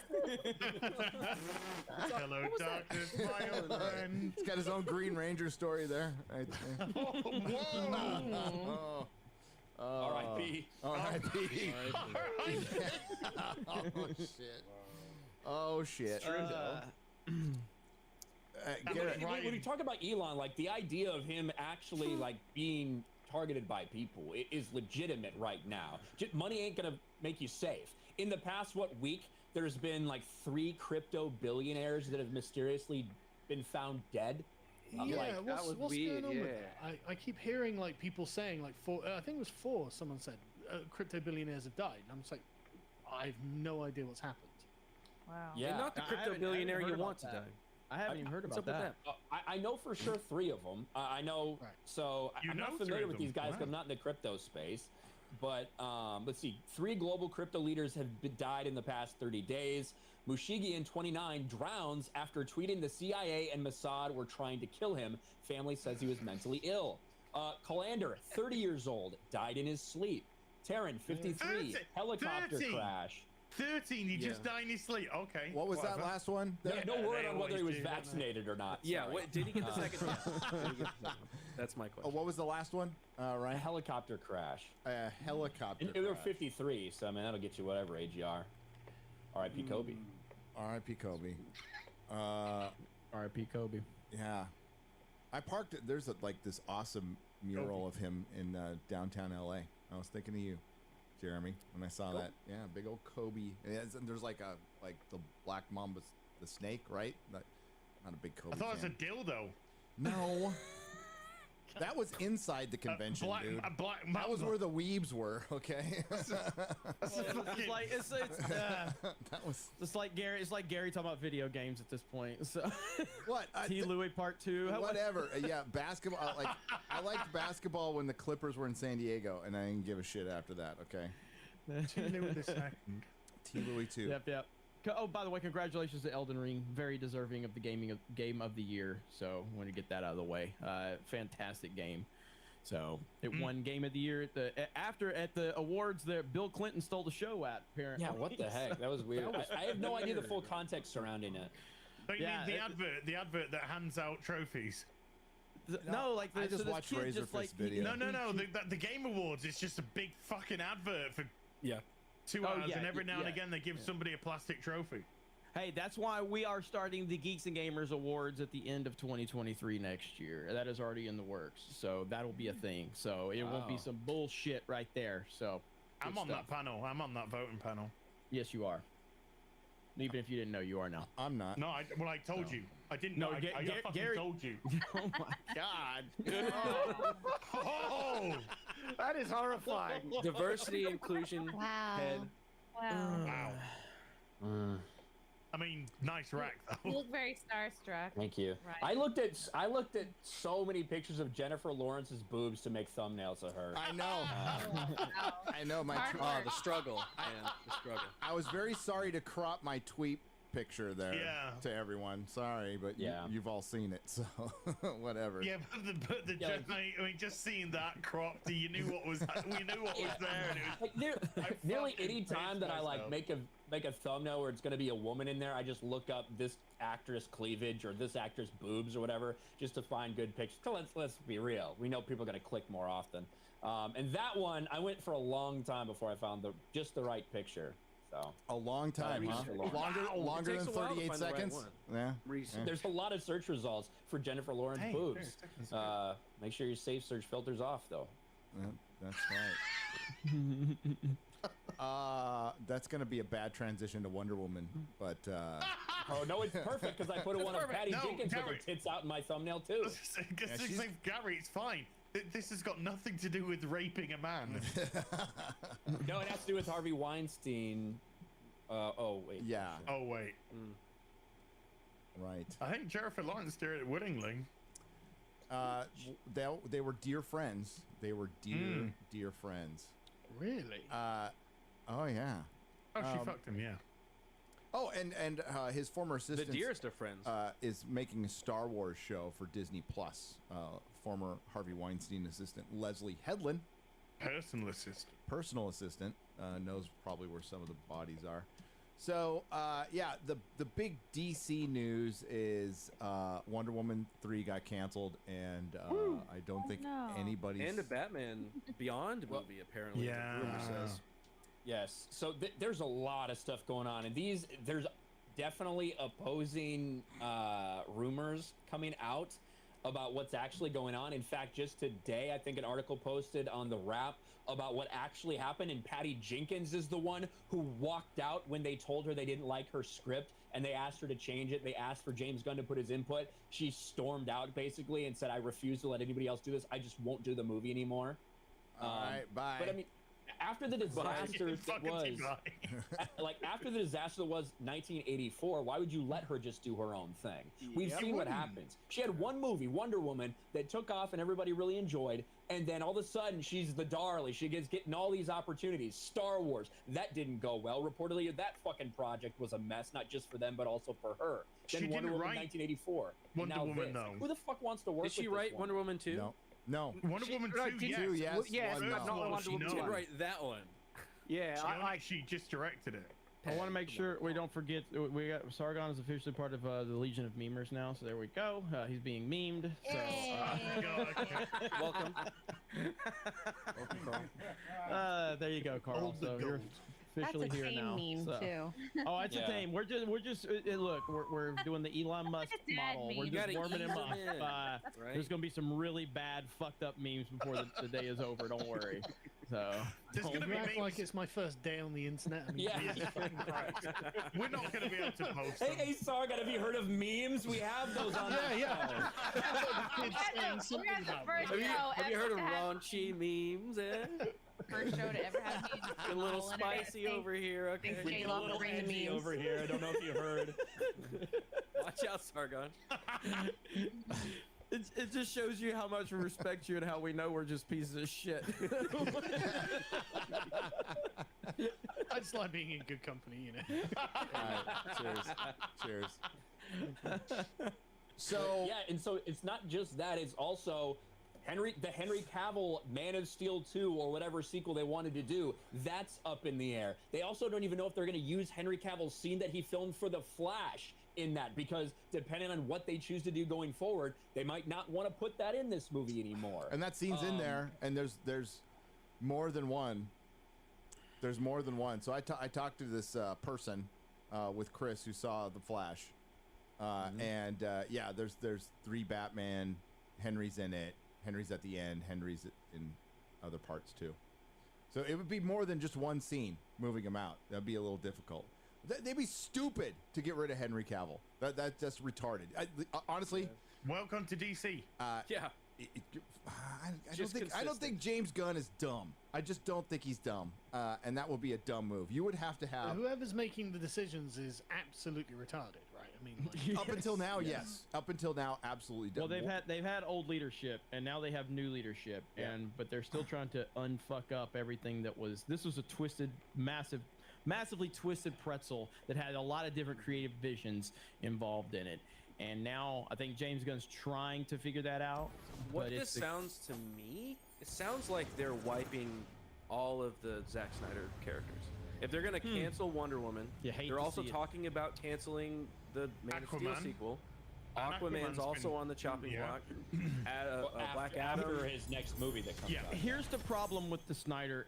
I'm going to be as objective as possible here. Obviously, I don't like these fucking movies. It'd be really nice if Warner Brothers tells Zack Snyder they don't want to be affiliated with him, but that's neither here Publicly. nor there. well, they've already done that. Yeah. So the Snyder. Here's what I hate the Snyderverse movies, but the characters and the actors that portray those characters, there's so much potential there. So it's like, how do you Except for keep Flash. Henry Cavill? How do you keep Gal Gadot? How do you keep Ben Affleck? How do you keep Jason Momoa? Right. with moving into a whole different universe of it. And I think that's the big issue they have right now is the actors that are in these roles are phenomenal. The movies are trash. You missed Ezra Miller out. This up though. You've got such. I agree. That's a really good selection of like modern talent that you have there. How do you fuck that up? I know. It's Welcome wild. to DC. And that's like James Gunn put out a Twitter thread about these rumors, and he said, "Well, some of what you heard's true, some of it's half true, some of it's not really true, and some of it's just fucking false, or some of it's not true yet." So I don't think they're 100% sold on exactly what they're going to do yet, but that is the problem, and you're not going to make everybody happy. There's people like Jeremy that hate the Snyderverse and everything that came before it, but want to see Henry Cavill's Superman. How do you do that? Like, how do you reboot but have these characters stay there? The real answer is through the Flash movie. Like, that is an opportunity using Flashpoint to do whatever you want. Here's what I think they should do. I think that they should swap release dates for Aquaman and Flash. Aquaman comes out at summer next year. They move Flash to the end. They redo a bunch of stuff. They figure out whatever they want to do, and they use Flash as the last movie of this to reset whatever they want, keep whatever they want, and move forward. And that's to me is the only thing way to to move current forward. like I am in the current iteration. That's kind of what they no do. more. Well, yeah, it is amazing. Going back to like what Sargon said, how do you screw this up? I mean, it is amazing because Batman and Superman are the two most iconic comic book characters of all time. They have so much history, and they have completely just ruined this. And I don't know how they've gotten this far into it. I do think James Gunn has the potential to fix all of this. It's going to take time, and he is walking into a seriously complicated matter right now. But there's no excuse moving forward. Whatever the decisions are, you have to fix this, because if you can't fix Batman and Superman as your prominent heroes in this age where comic book movies and comic book stories are so prominent in cinema, then I don't know what you're doing. Well, it really is amazing. But they got. Oh, go on. I was going to say, but they've also got Patterson Batman now as well, in his own little and verse. Joker. And we've got and then we've got Joaquin Phoenix now doing a sequel to Joker in his own universe. How do we think that's gonna go? I don't know. I like Joker a lot. I do too. I love Joker, but I don't want to see a sequel. I don't want to see a musical. Shouldn't get a sequel. It shouldn't. A musical sequel. Musical. With Lady Gaga as Harley Quinn. It's Lady Gaga. Okay. Lady Gaga. True? Lady Gaga. Yeah. Is that true? Lady Gaga. Yeah, she's my And it's going to be a musical. That's DC for you, though. It's like it's so confusing to follow anything that they're doing. And Ryan is completely correct. Like, we need to put Aquaman before Flash, because the problem with DC is they keep doing these complete switches around of what they want to focus on and how they want to go forward, but they keep doing it where there's another movie that's already in production that's about to come out that they have to get through first. So like they have to do it in a way to like make it a clean cut and switch to the I think a 10-year plan is really optimistic. I think they should go with 5-year plan, get Henry Cavill, center everything around Superman. But here's the fundamental problem with Hollywood, which we've said a million times. They don't know how to write a Superman story anymore. They're just incapable of it. They don't know what heroism means. They don't know what being good means. So they always have to make dark Superman, evil Superman, and like they can't do inspirational because they're so fucking jaded. I think if anybody though, I think James Gunn could. He has stories that are quirky though. Both dark. He doesn't like and, Superman characters. Yeah, but like think about the Guardians of the Galaxy. That's a story that's he'd be really good with a Blue Beetle. With the Blue Beetle, he'd be really good with Booster Gold. You know, I don't know. Yes. Yeah. The thing is, James Gunn's not making these movies. He's structuring things out, which maybe that'll be good. I don't want to see a DC that's just James Gunn. I think that'd be fucking brutal. I think it'd be terrible. It'd be terrible. But at this point, I'll take Tom Cruise as Superman if you can tap into that Top Gun Maverick. Just give me Tom Cruise as Superman. Just put Tom Cruise in every role. He's Batman. Elon's tweet to the New York. How old? I'm sorry. He must be ancient. While we're talking about like old school actors in Hollywood, He's pushing 60. You know who they should get to direct a Superman movie? Mel Gibson. I'd friggin' watch that. No, like legit, I And would watch Kanye that. do the music. Yes. All right, sugar tits. I stand He's for not- truth, he's Tom not- Cruise justice, is and 60. He's right not on the dot, wrong. 60. I mean, Mel Gibson would be great. I love that. I've always thought Matthew Vaughn would be good for a Superman movie. You know, he did X-Men, First Class. He did the Well, he's wanted to Kingsman. do one for 14 years with Mark Millar. give it to Mark him. Millar wrote one, said he wrote the perfect Superman movie. Matthew Vaughn wanted to direct it, and crickets. I think Kevin Smith. Now, there, Only if there's a giant spider in it. Only if there's a giant spider. I'm shitting, yeah, I'm shitting. now there is an in this update where they talk about Patty Jenkins walking out and all that. There's an interesting thing, and I want to read it to you guys. Although Gunn and Peter Safran have been given a mandate to reshape the DC landscape, Warner Brothers Discovery has ongoing enterprises that, quote, nobody was going to mess with, according to one insider. This includes Matt Reeves writing the sequel to The Batman, Todd Phillips' Joker 2, originally Patty Jenkins doing Wonder Woman 3, and the J.J. Abrams black-led Superman from Ta-Nehisi Coates. No, it's still in there?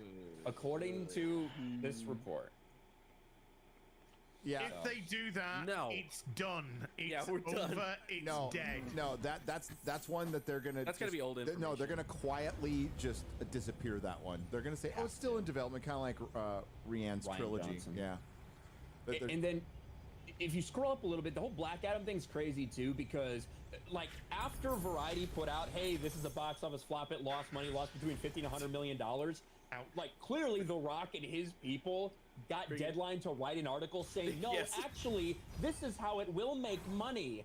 And they include like future projections for home, like video on demand, as well as the number. They even included the number that Warner Brothers would pay to itself to get it on HBO Max. And The Rock was like tweeting out this article like crazy because Yeah. it bombed. It bombed compared to what it should have done. It lost probably around $80 million. And like they're trying to justify their continued existence in this DC universe too. How The much whole money did thing's a mess. the Suicide Squad lose? A lot. A lot. Because that lost a lot of money. It and Wonder Woman 84 both came out at around the same times, and both of them lost a lot of money. But they were put on. They were straight on streaming and theaters at the same time, right? Yep. Yep. Yeah. Makes you wonder how they can carry on. I mean, like, if they just put out bomb after bomb, like, how long can this go on for? Well, that's why they changed This is leadership. why we have this. This. Yeah, it's Because- become Bruce now. That we I have think it. it's they a did. problem to Finally try and waking up. continue the same universe, though. Like, I know we love Henry Cavill, but like, how do you continue We that have universe? a Substack that we're going to go over in a few minutes that kind of explains where Hollywood's at right now Well, to- financially. It's pretty bad. Yeah, to Carl's point, like Ryan, what type of financial shape were they in prior to this happening? To this Yeah, so movie? Warner Brothers Discovery as a company is around $50 billion in debt. These woods protect So their own. that is why you're seeing trespass massive here? changes and massive overhauls to HBO Max. That's why they cut a bunch of the random stuff, and people are like, David Zaslav's cutting all the entertainment made from minorities and gay people. It's Yes. like, well, they're cutting a lot, but also yes. DC Comics still exists. CNN still exists for now. Yeah. Why? But David Zaslav's the guy who came in and These canceled woods CNN protect Plus their after own. like 6 days because they're like, we can't afford to like continue on this path. And so they're trying to do things because they do have some big financial problems there as a company. And they're not the only company now. The money has completely dried up in Hollywood, and it was like overnight. And maybe it has something to do with FTX. I don't know. Maybe. I don't think so. I think it adds after years and years and years of doing business this way, and then trying to go to this streaming. To everyone want to be the first to do streaming, so they invested all this money and all this original content, and it's not paying the bills. No. Disney, even though they added what, like 8-10 million subscribers in the last quarter, they lost $1.5 billion in streaming just in 3 months. And now all of a sudden, Disney Plus has an ad-based tier now, as they're begging advertisers to come in, and they're more than happy to basically make all of streaming just like traditional What we cable. don't know is Hollywood really loved crypto. They really loved crypto really? and bought into it. Yeah. So that's stuff we're never going to have access to. You know, even though Disney's like a publicly traded company, they can hide so much shit. but never breaks. So good luck with that call. But yeah, they like the crypto a lot in Hollywood. Looking at their wallet, like I've been looking at my wallet and going, holy shit. This It's quote unquote untraceable money. You know, like Hollywood likes that because Hollywood economics are complete bullshit. By the way, I mean I'm not telling anybody any news here. Their box office totals are bullshit. Everything's bullshit. It's all meant as marketing. That's all it is. And it's falling apart. And again, when we get to that Substack, we'll go over why it's falling apart. And it's great. You know, I'm gonna get my little marshmallows out and just roast them over the fire. It'd be cool. Great. I wonder if we could get to the point with Warner Brothers being so far down in the red, they would sell off some of these properties. Yeah, I mean, somebody's going to have to. I don't know if Disney will, but somebody will have to. If they go bankrupt, they got to sell them off, right? I mean, I can't see them selling. I can't see them selling any of the. I mean, Star Wars and Marvel aren't going to buy them. Yeah, no. Star Wars. Think of a couple things that they've tried to do. Remember, they were pushing for a while, potentially just selling the gaming division for Warner Brothers. So for people to get the rights to things like DC video games, Lord of the Rings video games, like all these different things that Warner Brothers has, like under their umbrella. I think they were looking at making a big sale for that and recouping some money, but I think it was so complicated with rights issues that it never happened. Yeah, maybe Elon will buy DC. Hey. Well, I asked him. He did. Yeah, I tweeted him. Can you buy DC, please? Try to keep up. It's like I'm adding it to the list.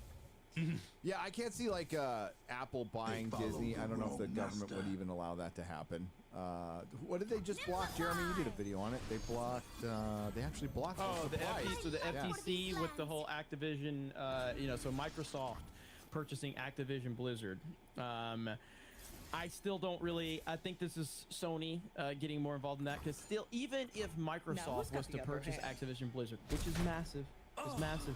Sony is still a bigger gaming company at that point in time, but the Call of Duty element is where the problem is, and Sony doesn't want them to have Call of Duty. Everything else they can have, but it's Call of Duty that turns the needle and creates such a problem.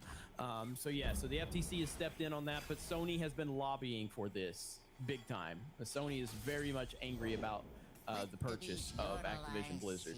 So I don't know how. I can't see the FTC actually doing anything about that, but time will tell. I feel like you'd need, like in that situation, like a separate company that's against that will lobby. Because like otherwise, it seems like they'll just never get involved and actually enforce these monopoly laws. It is time. Yeah, and these companies, like these massive companies, keep merging, and nobody says anything. They're fucking they're a joke at this point. There's so many companies that are in antitrust. I hate government regulation, but holy shit, this stuff it's ridiculous. We've got our own oligarchs now here, big tech oligarchs, and we're at their fucking mercy. So thank God one of them broke away from the reservation. You know, FTC though was a very trustworthy company. Remember when they stepped in with Parler and Wait, no, that's right. That didn't happen. Sorry. I forgot that didn't happen. They did nothing at all. Interesting. That was the other universe we were in. Yeah. Thanks, CERN. Invented by Jennifer Lawrence. Yeah, she's knocking those atoms together. I think we're in the Doctor Who universe, which is still fucked and not repaired. It won't be. Oh man, it won't be. I saw the TARDIS interior. It looked pretty good. It did. But then I thought about the Timeless Children, and I didn't give a fuck. Isn't it weird? I didn't think about Disney. Right down the line. We should totally, if we're switching topics, we should totally look at Ripa really quick. His deal yesterday. Yeah, so. let's look at Ripa. We'll read some super chats, and we'll get into that Substack from Roy Price. Yeah. Ripa annihilated a hater yesterday, and it's so funny because this clown was trying to criticize Ripa's comic, and he was pulling up a meme that someone made, and he was trying to criticize Ripa's comic through the meme because he thought that this was an actual like image from the comic. And is this the meme that you posted in the yeah so that's the actual thing that so this is what this guy was criticizing Ripa over. This is not from that looks like lettering I would do You know, like if you hired me to letter it, that's what it would. Like without Comic Sans. without my glasses on, yeah, that's what I would do. So I don't know if you can go to my Twitter account and you can find it. Just scroll back. I just put like internet gold because Ripa uploaded the clip. I have the other link day. in the. That image even has the watermark on it. I mean, it was just it's so. This just shows you how dumb these people are that hate on us. These people are stupid. What do you mean these people, Jeremy? Very stupid. Oh, they're stupid. I mean, these okay. fucking freaks with pronouns in their bio. These losers that don't want to get a job, that cry about Donald Trump every day. Here we go. Listen to this shit. Okay. I'll pull it up. So just visually, this isn't an example of like the art. This is something else. This is an example of like the faces. This is something else. But like here, the way it's formatted, the actual like text doesn't even like fit properly in the bubbles. The dialogue is He already knows it. He knows it. He knows it. And bad.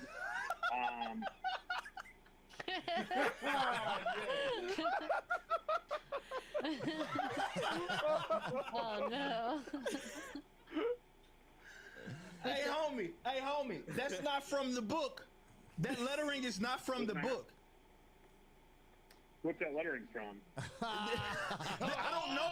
Somebody was probably being snarky. This isn't from the book. It has the freaking watermark. This is not from our book. Well, that's good. That looks No, let's not say that's good. Do you not understand how goofy and silly you look right now? I had to go to the original and watch Ripper just tear into him. Like, and the guy, how he tried to cope and you know, get any level of dignity back, but bull friggin' crap. He didn't even read the thing and he's trying to criticize it. What an absolute moron. I love it, man. So yeah, as soon as that happened, I was just like, "What in the world?" I called Ripa up, and he was still laughing about it. He was just like, "Oh," I was like, "Did that really?" That dude, I was like, "Send me the original, the meme that he was responding to, so we can give you a shout out on FNT." Because, wow, what a clown, man. What a clown. Dude, he's got so many clowns after him too.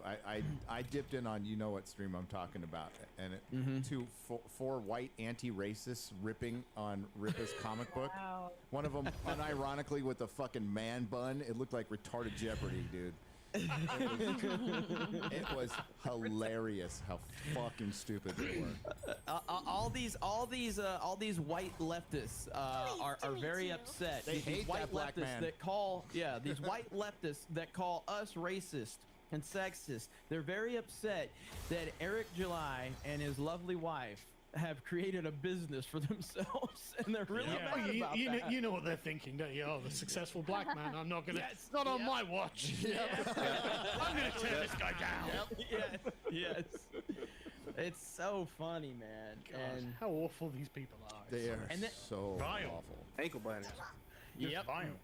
It's wild, but yeah. They Shout out to still don't get that they're the fucking racists here. They still don't get it. Yeah. And they just continue to do this. And I mean, we're talking about people that said Jane Theory was a white guy. Me, those white guys, those white They did the dudes same that thing reviewed the Hulk, the She-Hulk. It's like me and Yeah. Jane Longbow. Theory. Jane Theory, Same thing to Jay Longbones. the new face of what? White male supremacy. Yeah. These people are ruining the good name of racists. I'll tell you what. Jay Longbow always gets called a white dude. We gotta because stop dissing these people. She just has different profile pictures, and it's not her. It'd be like Judge Dredd or be Homelander or just something. So they just assume because of the position and the stance that it's some white man. It's this black woman. Did you? And then when The thumbnails can throw you though. Like when I first went on a stream with Jay Longboat on EFAP, right? I didn't know. I was going off the thumbnail, and when she dropped the N-word, I was like, what? Like, That's the genius of Jay Longbones. And we've all been there. Shake from Hunger Team has gifted 10 Nerdrotic memberships. Thank you. And Hayden $50 says, hail Friday Night Tights, hail the fellowship, hail Carl. Thanks for being here today. Gary, Jeremy, Az, Shad, Ryan, Excellent Goo, and Quarter Black Garrett. Much love, everyone. Let's have a hell of a stream. Oh, we're trying. Thank you. Yeah. Thank you. We're doing it. We're doing it. All right. And then the Hardy Boys and the Mystery of Epstein's Island. No. I want to read that book. I want to read that book so bad. For 50, For $50. Says the year is 2030. King William the Bloody sits the British throne after crushing the rebellion of Harry the Cut. The second age of, what is it? Ave Britannia? Britannia. There you go. And Harry does not have a rebellion in him. I'm telling you. no. That man has been so crushed. And Reconquest of the Empire has begun to conquer France. First, go to page 2 for South Africa, page 7. Okay. Oh, it's a choose your own adventure. That new Netflix docuseries has pissed a lot of people off. Like, just giving these people who have every advantage in the world an opportunity to act like they're oppressed and they've been the victims. Like Meghan Markle, this disgusting lying bitch who likes to pretend that she wasn't well off growing up. Well, actually, she was fucking rich. Then she gets every opportunity she has because of her looks. Somehow parlays that into getting married into the royal family and immediately starts asking them to change everything they're fucking doing because racism. And it's been funny to watch. Everything's racist. I love the Everything's argument that, racist. the royal family isn't inclusive enough. It's racist. It's a fucking royal family. It's the most exclusive institution on the planet. Shut up. Yeah. You know, you're a princess. They literally marry inside their own family. Dude, she was a princess before she got fucking married to Harry, you know what I mean? Megan's a racist. She didn't invite any of her black family members to the wedding. Whoa. Wow. She probably didn't want to start a bunch of drama. You know? Well, they didn't have any soul food there. Yeah. They wouldn't want to go anyways. Depends on her makeup that day, whether she actually looks black. Wow. Wow, that's a lot of We're cum putting on the a screen. team together. Yeah. I'm glad Christy I'm a and X-Ray coach. girl. Handsome looking squad. I don't know what you're talking Wow. about. Yeah. What are we playing? Pretty good. Playing the old Pretty ball good. game. Ryan Gary's looks the really coach. happy. I have no idea what's going on with Chrissy in that image. I'm getting ready to play. Az looks pretty Put happy. me in, coach. It looks like you're having an accident. Oh, It no. Oh, no. Chrissy's into water sports. Yeah, it looks like so, I'm I free mean, bleeding a little bit there. Yeah, and you don't care. The look on your face is so what? What are you going to do? Yeah, so what? I can shoot literally, 3 what do you pointers. Jeremy looks like he has cock shame. Look at him. Az looks like he just reached 38 seconds. Comments look like he just saw Jeremy. So does Garrett. Is like Edwin. I think that was a sponsor. Yeah, we're both right. You're both right there. Won't say what X-ray girl audience looks did. like the only normal one there. So. Like, I'm just here to play a game.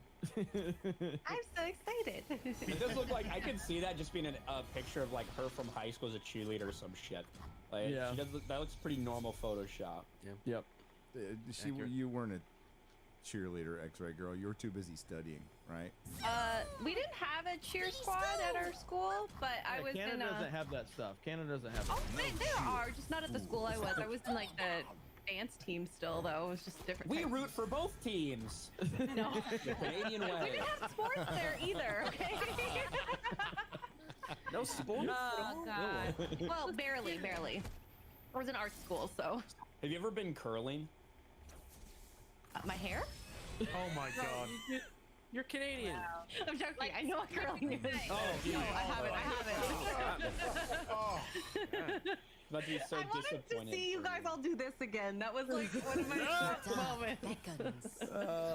All right, so we were talking about DC, right? And I think where DC should go. I think this is a good option. I think this is where DC should go. It's obviously gonna billions of dollars. I like it. We could each get $1 million contracts. Yeah, I could do this. Is that it? Am I Millions with Wolverine an with S. wings? I could do this in under $1 billion for sure. Yeah, Yeah. no problem. Yeah. That's good stuff right I wouldn't there. take the money. Can I and do run. green face, please? I'm okay with that. Make it happen, DC. Even I have good days. Make it happen, DC. Maybe I Tim do Eagle, have a 77 future. for $40 says, "Hail to the Warriors and Shield Maidens." Jeremy, at least Peach didn't have a side shave with blue hair. Also, where would you rate Yoshi's Island in? What is this? Super S- Mario. the What's Super Mario. What's Yeah. SMW2? In your Super Mario World 2. okay. Yeah, so Dude, that one's definitely on. So the top tier Mario games are Super Mario World, Super Mario Galaxy. Those are top tier for me. Super Mario World, Super Mario Galaxy, Galaxy 2. Then Odyssey and Super Mario 3 are the next tier. And then after that, I mean, I'm a big fan of Super Mario Brothers 2. I know that was an odd Mario game, but I really liked it a lot. It's basically a reskin of another game. After that, everything else, you know, like even 64 has no, like it didn't age well. It's the polygon, the 3D element, it didn't age well, so that's where a lot of like Sunshine, 64, all that. So it just didn't age well. But It doesn't age well in terms of gameplay, but in terms of like, or in terms of how at it the looks, time it but was in terms amazing. of what it did, in terms of like what it did, is crazy. Groundbreaking. The gameplay's still on point. It's still a fun platformer game. Galaxy is on another level. 3D Mario Galaxy and Galaxy 2 are another level. But Mario World's probably the greatest game ever made, arguably, right up there with Half-Life 2. Those are all-time great games. As far as Peach goes, I know that one. Look, No cure. Half-Life 2, I know that game. My son plays it. I got that reference. I got that reference. I got that reference. I understood that reference. but as far as the Peach situation, look, I've already been proven right, okay? Luigi's the damsel in distress. It doesn't mean the movie's going to be terrible, but they've already changed it around where Luigi's the damsel in distress. He just is. That's a fact. That's been proven. So they've already made that change. It doesn't mean the movie's going to be terrible. It doesn't mean that Peach is going to ultimately be Rey Skywalker, but they have made that switch to where Luigi's the damsel in distress, which is bullshit. And Peach is going to have more of a prominent role, which again, I don't have a big problem with as long as it doesn't ruin it. I think the movie looks fantastic overall. I think that latest clip that they released is, this movie's going to be a massive hit. Because they're doing everything right. But like, as we've said a million times, I can give a fuck about the movie, by the way, Hollywood does not deserve the benefit of the doubt. Like, if you think this shit's going to be woke, you're probably going to be right. Yes, it'll be different if it's not. I don't know if it's gonna be woke because I don't think Nintendo, like, it depends on how much creative control Nintendo has, and I have to imagine they have a lot. Because Nintendo is very, very protective. Tell of their me, IP. Luigi I want to being see the Mario get canceled for being a racist. Luigi being the damsel in distress, does that happen in any games? Yeah, there's He been is some, a little bit like, there's some times there's a way they could form it, but the way that it's being presented in the movie itself right now is a complete flip as to he's the prototypical damsel in distress is how it's being formatted. Like, and Mario's going to Princess Peach and they're gonna go save Luigi because Luigi is captured by Bowser. Because we can't have women portrayed as damsels in distress anymore. You know, we'll go back to Willow, the beginning of Willow. Willow, we have two. We have two princesses saving a prince in Willow. That's how it starts out. Yeah. Lesbian, a princess and a lady knight, Gary. I'm sorry, lady knight, and they're clam bumpers. Knigget. And they're gonna go. Yeah, I said it. And they're gonna go save the prince. Yeah, I you have to understand though, Nintendo, they don't. There's a blessing and a curse with Nintendo. They don't pay attention to any fucking thing. They are in their own world. So that means they don't pay attention to the woke shit, but they'll also make the most boneheaded decisions about something else too, like copyright striking channels that have their stuff in it, or nonsensical decisions that have some effect, not necessarily on the gameplay, because gameplay and all of that is direct lines to the stories and everything, they do a phenomenal job of that, and they honor their IPs, but they don't pay attention to noise. So they don't pay attention to woke bullshit. They don't pay attention to narratives. They also don't pay attention to their community half the time when their community is begging them to do something. Did Nintendo post any black squares in honor of George Floyd? They didn't post black squares, but they did do a BLM post like every other company. Don't they do the rainbow logo as well during Pride Month? I think everybody does. I don't know if Nintendo's done the rainbow logo. Oh. Not on their official accounts, to my knowledge. I could see this being a decision to try and get both quadrants of boys and girls. So you have Mario as a lead character, and you also have Peach. So you get girls in too. So I could see that being a thing. But totally right, they don't deserve the benefit of the doubt. No. All these red Hollywood. fucking flags all over the movie still should be treated like every other movie that has red flags, just like this. Well, that's how optimistic I mean, like, and that's good. Don't change fandom. But like, Luke Skywalker drank titty milk, and that was 4 years ago. 4 years ago. Mm-hmm. I mean, it was it. Almost That was exactly 5 years. Almost exactly 5 years ago. Right? Yeah. So that was it. When that happened, like if they'll fuck with Luke, they'll fuck with anybody, and they have fucked with everybody since then. Nothing sacred. No. Nothing sacred. No. But you know what? I do have to bring this up. I'm conspiring. We need to bring Mario into the modern era, guys. For the modern audiences, yeah. So Mario and Luigi will be just husband and husband now. They won't be brothers. And they'll also be black. Yes. Black Italian. Black Italians, yeah. What are they gonna have as a black? What happens to black? What happens? Gay plumbers. It can happen. Yeah. I was. Oh, go on. No, go ahead. I'm conspiring with Yellow Flash. We want to like. So we got we got Peter Parker is Spider-Man to trend on Twitter, which I think is a great victory. It's a great victory. How did you do that? Well, because they tweeted it enough times. Yeah, we the easiest way to trigger. I know that, you idiot.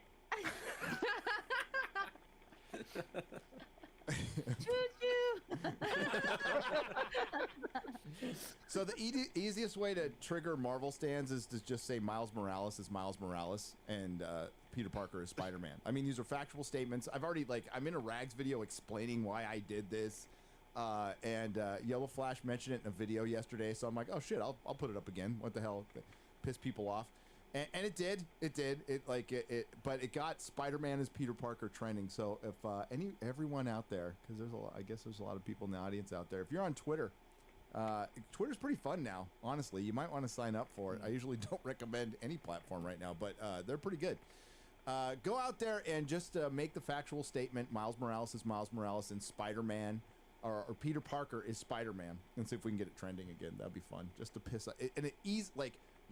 Be warned, your timeline will be filled with fucking morons for 2 days. But it's fun. It's fun because they just don't get it. They start calling you racist. You're going to get called all kinds of shit. You're going to maybe even get death threats over this. I'm still happy about fun. the response to my Nintendo stuff, man. I mean, I got annihilated on Twitter for that. That was amazing. I'm probably going to get killed again because they keep saying, like, I never played this and never played that. It's like, I've played almost all of them, you fucking idiots. I said in my video, it's about current day Hollywood. Same thing Ryan said in his Batman video, but they didn't mention that part because it's not about the history of Nintendo. A lot of the stuff we've seen, all of this, like you asked me earlier about the Luigi thing. Yes, we've seen Luigi missing and rescued and all of that. That has nothing to do with this. It was Peach picking up that weapon was the problem for me. But anyway, yes. But Miles Morales, I did retweet Flash because man, that was a good one right there. Where somebody said, "Name a cooler character than Miles Morales." He's Flash all was like, Spider-Man. Spider-Man.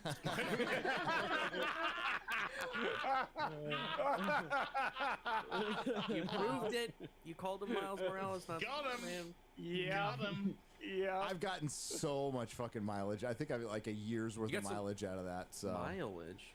Milesage. Miles. Well, every time I see an action figure, it says Miles Morales, so I take a picture and I just say Miles Morales is Miles Morales because that's who he is. I mean, he's a Spider-Man, obviously, not the Spider-Man. So that's what they do. Whenever you say Spider-Man, and the default, understanding of which character you're talking about is Peter Parker. Yep. Yep. And that's why they get so mad because they know it in their head. It's Peter Parker. Though they want it to be Miles Morales so bad. And it's their incessant need to replace him, to replace characters, to reinterpret original characters, which is the soft bigotry of low expectations, and sexism and all that. Build your own character from scratch. Put as much resources in it as you put into the the other original characters. Then you're actually backing up what you say. But when you're just replacing Doctor Who with a chick and it miserably fails, and you just try to sweep it under the rug. Or you do this with every Marvel character. When did Mary Sue came after our pal Chris Gore the other day for saying make Marvel male again. Make Marvel male again. Great tweet. It was brilliant. It was a great tweet. So the Mary Sue's like, stop being grouse about whatever, and it's a day that ends in Y, and another man's being a misogynist. That's the Mary Sue headline for Chris Gore. Yeah, and then she went to his IMDb and the geek girl who writes for the Mary Sue never heard of Chris Gore or the shows he worked on, like G4 Attack of the Show. Wow. Yeah. Okay. But she's an expert geek girl writing for a geek website. Fucking poser. Wow. She's a cat lady that stinks of piss. Yeah, that's what she's a commie. She's a commie cat lady who stinks of piss. Don't forget that. Hi, Odin. How's it going? Hey, it's going fine. How are y'all doing? Great. Better now. Oh. Yeah, now we got some religion. Hey, Odin, how much money is Mario going to make at the box office? Less than $1 billion. Oh, it's making $1 billion. Ooh, Even Chris Gore, Chris Gore.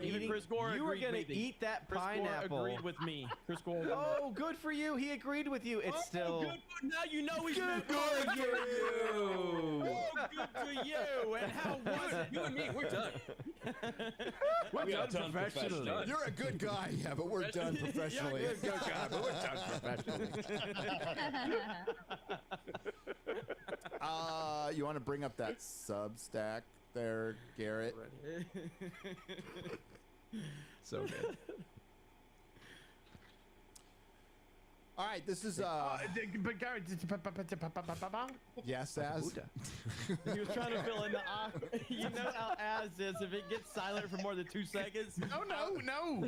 He has something to say. While we have the opportunity, yeah. and Like, okay. 16,000 people in the stream. Let's go real quick. We're gonna get in this Substack. I'm sorry. Flog something. We got it. We have to flog something. I don't want to flog it. Flog.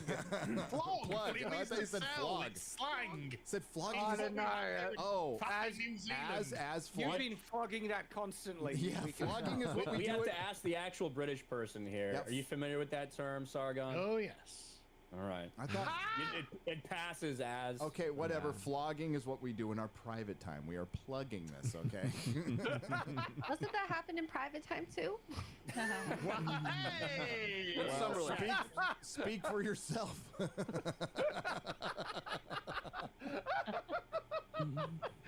You just outed yourself. There you go. X-ray ghoul. All right, Mark. Yeah.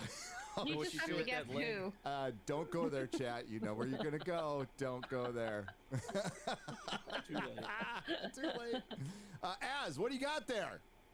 I got a plushie, Gary, Oh. which are available for pre-order in the description box down below. Both Gary and I have our plushies. The first Friday night type plushies available, and there's only about 4.5 days left, maybe, to pre-order these.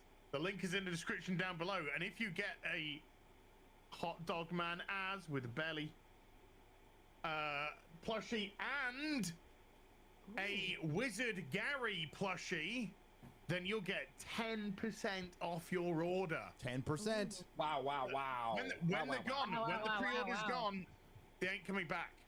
Gone forever. That's it. So you can't start crying and everything, unless they come back later. But they're not coming back. They soak up soda stains in your carpet. You can get your you can squeegee. massager. Sham. You can yell at it and call it a misogynist and a racist. Yeah. Yeah. And it won't answer back. And it won't answer. You can use it as a dog toy if that's what your thing is. You know. Your dog Which could use it website as is this? many things. Makeshift. Yeah, makeshift. Chip. The links are in the description box. The top 2 links, I believe, in the description down below. Please support your local friendly neighborhood Friday Night Tights podcaster. Yes. Those are so cute. Matt Taibbi is about to drop the removal of Donald Trump Part 1. Whoa! Why did we go? Holy shit! Well, okay. Before that, Let it go for a bit. My sponsor. We'll do the Substack, and then we'll get it. Let it go. Let it roll for about I don't know, 20 minutes or so, and then we'll get to I it. say they usually let that thing build up before they actually release it. Yeah, I like how they do it. I don't like. Yeah. I don't know. I disagree with Tim. No, I like it too. It does take a little while, so we do have some time. We got some time, so let's do the Substack real quick, because I think it's pretty basic news, but this is from Roy Price. So Roy Price is a former Disney executive and the founder of Amazon Prime Video, who's no longer there. He was unceremoniously removed from the company. I don't know for a fact, but it certainly seems like it was just a false accusation during the Me Too Time's Up hysteria, and they just exited this dude. So he's doing a Substack now. He's got his own stuff going on, but he knows the ins and outs, especially of the Rings of Power. That's a teaser right there. And he talks about his thoughts on media this year, and I think some of the stuff is spot on. He doesn't get into too much of the. Well, he does get into the woke stuff a little bit, and that's the important thing. Is like that conversation is now being like they're having that conversation in Hollywood. Not a lot of people like it. The activists are upset, but that's a real conversation that's now happening where they are. Holy shit! Maybe this woke stuff is kind of bad. Maybe How long did it take for them to get that message? 6 or 7 years. You mean to tell me thick. focusing on politics is not as good as focusing on creativity? What? Wow. Crazy. Let's have a meeting about Would have this. thought it. Do you find how odd? Do you find it odd how mainstream media Hollywood podcasts generally take the tone of everything is fine? Few companies are making money. Tons of people are getting laid off. No one is getting a back end. Oh well, except for the other kind of back end. Ladies. And many important shows and movies aren't landing with audiences. Why? What exactly is fine? And yeah, there's this denial that that's why we exist. That's why all of us are here for one way or another. The media denied something, be it political, be it showbiz, pop culture, whatever. And people started going, something doesn't add up. I just need to go see some real people. Right. And, Carl was on he's on the front lines of this a long time ago. Again, I was listening to Carl Sargon of Akkad when I never thought I'd be a YouTuber. I think I just started my podcast. I'm just aging you, dude. Sorry. That's all right, man. I am a veteran. I am way older than He was you, on though. the front lines of the Gamergate wars. Yes, he was. And he survived. He's a survivor, an actual survivor where there's not many. Pretty scarred, though, I've got to say. Pretty scarred, yeah. We'll talk about that one. There's a hit piece on another YouTuber where they cited another YouTuber. I'm sure you guys know who I'm talking about. The Quarterings tweeted it today. It's a fucking clown. Oh, another hit piece. It's What a shock. clown show. It's kind of clown on clown violence, though. I kind of like. Yeah, it really is. It's so. Especially with some recent revelations. Dude, Ryan, I meant to talk to you about that. I meant to talk to you about that because I heard about that. Oh shit. The 10 biggest business issues in Hollywood. Interest rates are up. No one cares about your imaginary earnings. In year 10, investors want profits now. Shift from growth to profitability. 2, rapid decline of pay TV. 66% of homes now. The apparent saturation, I don't think it's apparent at this point, of SVOD, at least in most lucrative markets. The still bad state of theatrical, despite Top Gun down 34% from 2019, which is pretty fucking bad. So I want to stop there real quick, but yeah, keep right there. 2019 record box office year globally. It was $46 billion. $46 billion. The following year there was no movies, and it was more than halved. It was like barely 20 billion. Then they started bringing out movies. 2021, still half. It's going to be a little better because they released more material. Tickets cost more, but fewer people are going. And yeah, unless things rapidly change, and it might change it a couple percentage points because it's only got a week. Avatar probably could change it, but it's still a third off of 2019, the Donald Trump economy, by the way. Let's not forget that. Great economy. MAGA. You Thanks, don't Dad. lose right? You don't lose 30% of your income, and things aren't fucking fine. They are very bad, and they had the 2 years to change, and they didn't. They doubled, they tripled down thanks to the summer of fucking love, and now you get what you deserve, Hollywood. The growth of TikTok and YouTube, the revolution at Twitter, the rise of fast free streaming like Tubi and Pluto services, the apparent death of the movie star. What will Web3 mean for IP owners and content creators, and the birth of AI? That one, you know, I didn't give a lot of thought, but I started thinking about it when it relates to comic books, because AI is like freaking the comic book industry out right now. Yeah. Yeah, if you're like, the birth hey, of AI. It's like, hey, give me a comic book page of like Spider-Man fighting Doc Ock, and it's like, looks really fucking good. That'd freak me out too if I was an artist. And it's done. Yeah, the birth of AI is really the fear of the regular man being able to make content like they can. It's more the regularization of AI, because obviously AI has been around for a long time, but as far as it being available to the mass populace, we have now seen a huge shift in that. And So- I think one of the biggest things that showed that was the huge difference in the really bad CGI in The Mandalorian of Luke Skywalker versus the guy who, like, within 2 hours made a much better looking version. Yeah. You know? Yeah. Well, I mean, and as you just stated, Odin, CGI will become, there will be an AI version of CGI, and those armies of people you hire in, I don't know, Taiwan or wherever, you won't need to do that anymore, and it will be much faster. And that's what that's where the comic book artists are. They're. I mean, I would be too. You know, you can get. So, you can Gary, get art like quick. just on that note, right? I've been speaking with Mike S. Miller and some legendary comic artists about AI and its role in the comic book industry. I have a full stream on it on Night's Watch. And guys, see this portrait? This is AI generated. It's a portrait of my wife. This is the level of quality. You want to that see you my can- AI portrait? Chrissy's does not look good. But this isn't the only one, right? This is also fully AI generated, sci-fi, okay? And then barbarian fantasy, right? This is each one of these. Now, it's not a click, if you, because I've been diving into the AI rabbit hole, right? And learning how to use it, and you can produce shockingly impressive things, but it does take artistic input. There's so much misinformation about this. It's actually frustrating, because this is, I honestly believe, is going to benefit comic art. There is some things that I can see why people are worried about. So if you want to hear more discussion about this, I've been diving into it on Shadowversity and Night's Watch, talking. So the live streams, the old stream, we've been talking about this, because I like it. I find it actually amazing what this is. Yeah, they're going to doing have in to the world. embrace it, because it is the future. Period. Like, look at the quality. This is insane.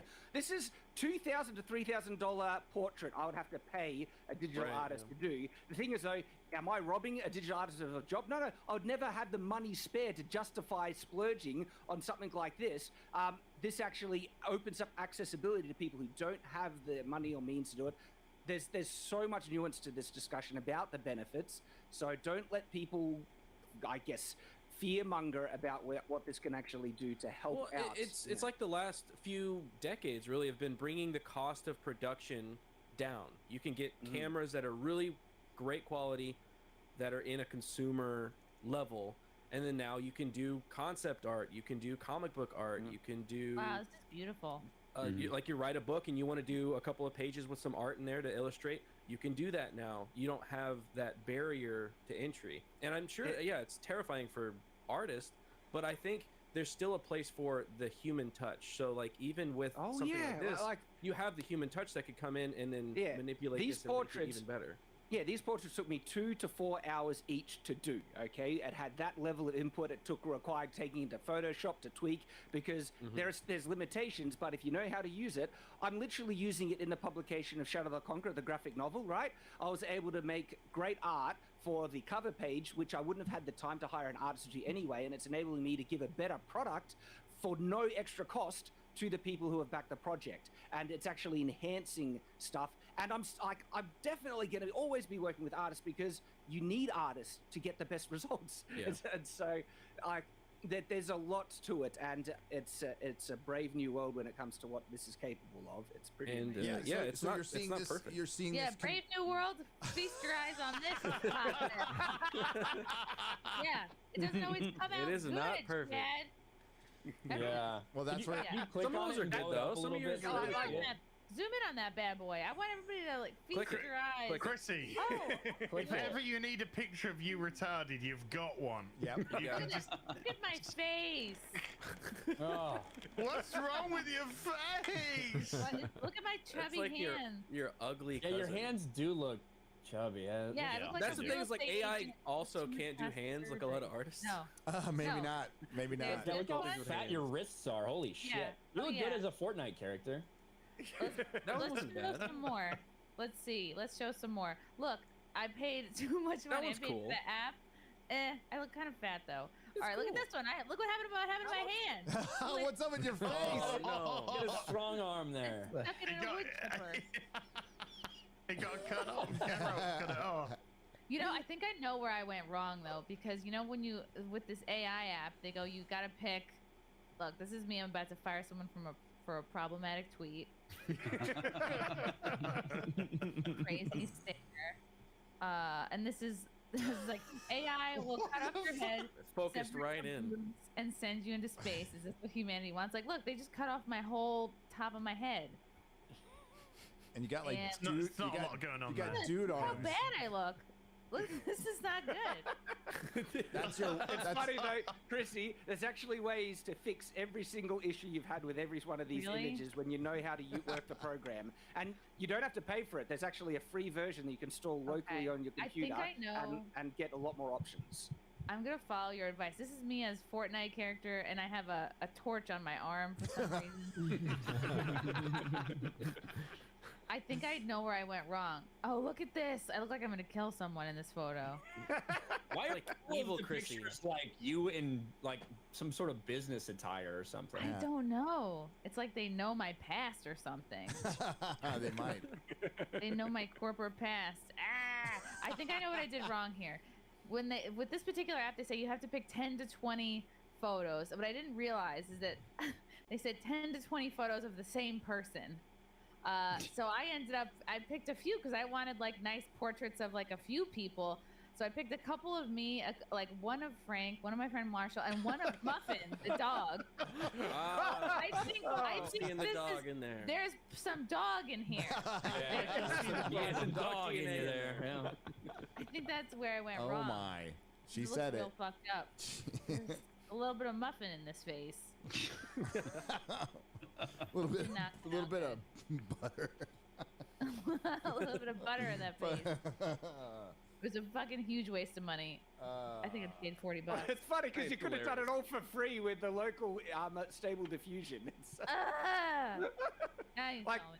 the portraits I showed, I generated them for free. It took work and everything, but it's open access. That's And great. like I think I want to frame this and put it on the wall. It is such a beautiful image, and Yeah. you know, Yeah. I love my wife, and so and there we go. Like You're like, get in that armor, lady. Right now. Oh yeah, but that's your guys' foreplay. Well, yeah, they probably put on armor. Can you imagine? I don't know what you You're got. like, I'm Like, the squire. okay, Yeah. historically accurate armor. We're gonna is a play very knight beautiful and thing, squire. Trying to unsheath you. Oh. Frederick Landon for 20 Swedish krona. Shad, have you thought at all about the wagon? Don't friggin' bring up the. Wow. I just want to kill all the wagons. I just think of The Witcher at the end of season 1 when Geralt was in the wagon for the last episode of the first season while Yennefer was fighting the final battle. They ruin everything. Yes. I'm seeing it now. They're the problem behind it all. I Yes, bet they're, man. you know. Wagons. Yep. And when everyone says get on the wagon, you know, you know what they're saying, yeah. In Hollywood, SVOD, which is all your streaming, feels mature already, and pay TV is shrinking. Hollywood is experiencing shrinkage. One thing this is exposing is that really the world of cable TV subscriptions plus ads plus ownership in the form of DVD plus a healthy theatrical business was much better business than just having one subscription to an SVOD service. This is mostly because the old system with price discrimination and Windows was able to capture the surplus in the demand curve much better than just a single window at a single price. It is arguably that too much value is currently going into the SVOD segments of the value chain, which is streaming, which we all called. I mean, like, we all listen to music. We all remember Napster.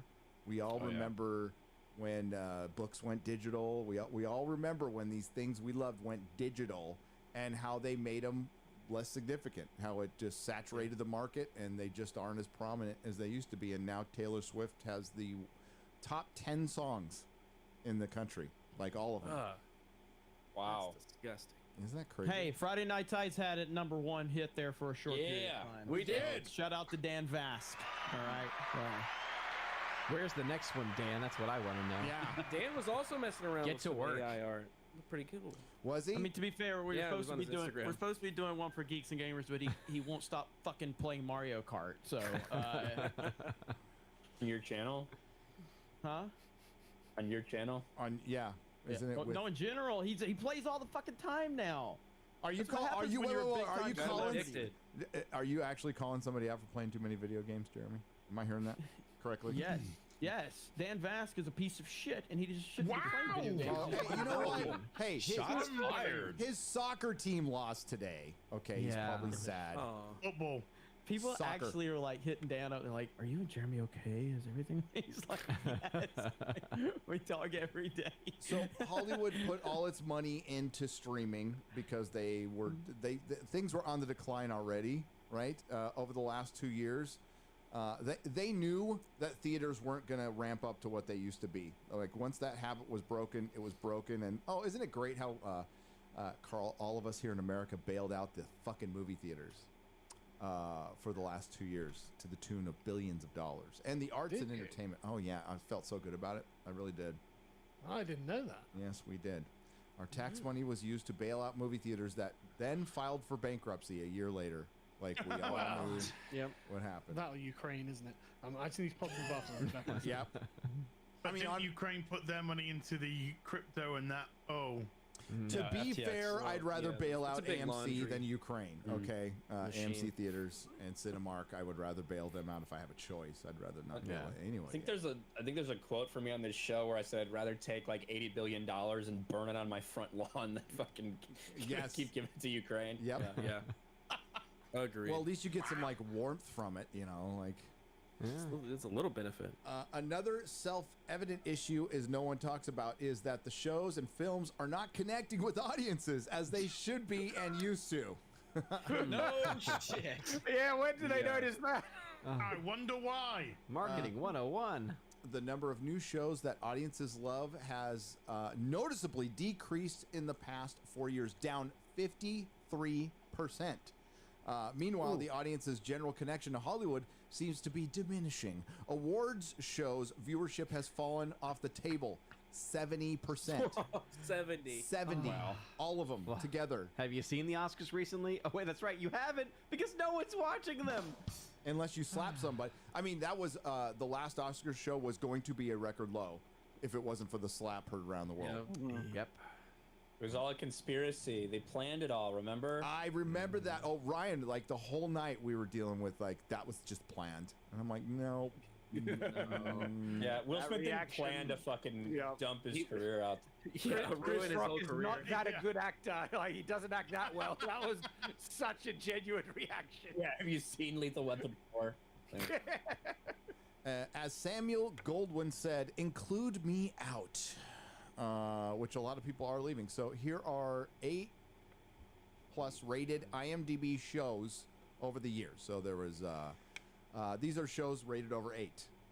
2014. Wait, scroll back up. Wait, where's There it? you Now, how much of this has Stop to do with right there. toxic trolls review bombing, Gary? go. Absolutely none of it. But of course, we're going to get the blame. So because like that's what I do when I'm done streaming.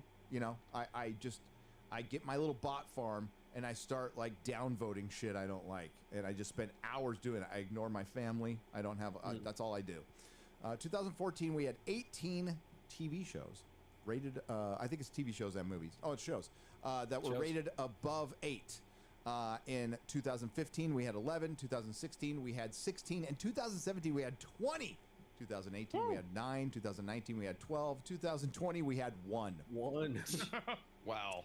And Yikes. 2021, when they started releasing stuff, we had 9. So it's off 50%, which is about what the box office is off, which is about the half of the country that Hollywood pissed off. Kind of noticing a similarity in percentages. I don't know. I am. Although Netflix... bit of a trend. A bit of a trend. Although Netflix did just premiere Wednesday, which has been well received and got an 8.5 on IMDb. Otherwise, Netflix's new series seem to have lost their luster, down 70% despite riding on older series such as The Crown and Stranger Things. Stranger Things is ending, by the way. I predicted in late 2021 that they would soon stop growing in the U.S., and they have. And Also, just on Wednesday, I've watched up to episode 5 and I tapped out. It's actually. I like it. You like it? Yeah. It's so damn woke, and they don't understand the character, and they misfired on so many things. I think it's not the worst thing. It's not the worst, Yeah. but it's bad. For me, like the elements that people seem to like that can be conceived as woke, I think they also kind of come back. Like, for instance, there's a comment where Wednesday says, "Are you really mansplaining my powers to me?" And then the guy ends up being right. So it's like she said the line, but then also he's vindicated. So, you know. It's not like The Boys where people are like, well, they take shots at both sides. Yeah. It's like, yeah, one's like with a fucking water pistol, and then the other's like a nuclear fucking bomb. Yeah. I like The Boys, and I liked all 3 seasons. What I will say about Wednesday, Comic is way better. I do think the actress that plays Wednesday hits it out of the park. Yeah, she's amazing. That's what I've heard. Perfect Honestly, she's casting, really good. but the story lets down. They misfire on all the other Addams Family character. Oh, for sure. The plot gets dumb, and then there's the woke things, and that's just like, I'm out. The Gomez casting was atrocious. Scroll up a little bit, Disaster. Garrett, so I can see the top. I can't see the top. Let me of this zoom one. out. But I do the have one a thing I review of appreciate- Wednesday coming out. So on this is Night's just Watch. Netflix Yeah. series, Yeah. and look at where it dips. It dips in 2017. So that's in the second chart. It dips right after Trump came into office. Right after remember the resistance. Remember when big tech and Hollywood and mainstream media colluded to resist a president because he just wanted to drain a swamp, and they thought he was mean. Although they all loved him before he ran for president, they all fucking loved him. Same with Elon. Yep. They loved Elon. Shout out to Alyssa Milano. Because they loved his money. Hope that Volkswagen's doing Oh my good God. for you. Oh, that Nazi wait. carriage is doing well. Put for you. Alyssa Milano and Jennifer Lawrence in a room for a conversation. That's a podcast I want to hear. The Bimbo cast. I would pay Yeah. to watch that. Could not pay me enough. Retarded. Could not It will pay me basically enough. go like this. You're a victim. No, you're a victim. Oh my no, God. you're a victim. I was the With first. No, no I was the victims. first. So yeah, that's A+. So we got Disney has also had a sharp downturn in its objective quality metrics. Marvel used to be a lock for an A cinema score, but Okay, cinema score is trash. That makes me already so triggered. Cinema score does not mean that people think it's like a good movie. Cinema score is basically based on the marketing, based on the expectations that were set for you when you walked in this door, when you were drawn into this door. Did it match up with those expectations? Right. And also, they only release the grade. They don't release any of the other data, so you don't know who's being asked, where they're being asked, because that's important. Because people seeing an opening show Thursday night in Los Angeles is going to be very different than seeing an opening night in another city. Absolutely, and LA has a huge blind. Well, they have a massive blind spot to the rest of the fucking world, kind of like San Francisco and all big cities. But that's been their biggest problem in the last few years in storytelling too. Is they have this massive blind spot and they think the world is LA, and guess what? It's not. But that's why like a movie like Bros right? Which is not appealing to fucking anybody because nobody, well, not nobody, but obviously love ads probably, bros. but most people don't want to watch gay porn, so they're not going to go see Bros. But it got a good cinema score because obviously the people that it appealed to, the very small segment of society that actually went to it, it appealed to them. So it lived up to their expectations. That's how a movie like that gets a good cinema score. But this also shows you cinema score is a metric used by executives. Yeah, by these people. So like they think it's a useful. Whether it's useful data, it's not because it helps them, because it makes them say, well, there's this great organization that's been around since the 70s, and all they do is release these letter grades with no data behind it. We just trust them. These are internal marketing, and pollsters are now like, pay us to tell you what you want to hear. That's what it is. That's so a cinema score, but 3 of its last 4 films have been B+, and She-Hulk and Ms. Marvel got 5.2 and 6.2 on IMDb. That must be disconcerting. Strange World had grossed $21 million in the U.S. and got a 4.7 on IMDb. That's the lowest score I've ever seen, he says. Lightyear got an IMDb 6.0 and crossed $226 million worldwide. Not strong. No, this is lost not $100 million. Yeah, this is not. And Strange World's going to lose $200 million. So. I know, it's great. Fuck you, Chris Evans. You're not a movie star. You never have been a movie star. You never will be a movie star. And plus, look, at the end of the day, it's about time you just come out and tell everybody you're gay, because that's the only way you can get anybody to maybe come watch your movies. Just admit it at this point, Chris Evans. We all know it's true. It's Spacey's Law. It's 100% true. So Spacey, say you're gay and everything's fine. Honestly, it doesn't really work for Spacey. He's currently arrested in the UK, isn't he? Kevin Spacey? Yeah, they keep finding bodies. Look, man, under the old at this Vic. point, it only takes it so far, but you can only invoke it so many times before it eventually goes. It hasn't been enough that I still want to see the final season of the right season of House of Cards. So I mean, there have been that many dead bodies, right? Like, Yeah, come on, Kevin let's get that Spacey can kill as many gay prostitutes as he wants, as long as I get the last season of House of Cards. Exactly. I'm 100%. That's getting clipped. Disavow. Disavow Twitter. Hi, Twitter. You know what they call? You know what they call a gay prostitute? A prostate toot. No? All right. No. Hey, Uncle Chrissy, those who try the most fail the most. Keep trying. It's yeah. okay. We love you, Chrissy. You miss 100% of the shots you don't take. Well, hey, there you go. But hey, I'll take you to task, Jeremy. Chris Evans is as big of a movie star as Simu Liu. Okay. I don't know. Chris Evans wasn't on Shutterstock. No, he wasn't. Ooh. No, he wasn't. He wasn't at the think LA Simu Comic takes it Con as like Simu was, but I didn't get to meet him. I was very disappointed. Oh, Very disappointed. Simu Liu has got a big poo.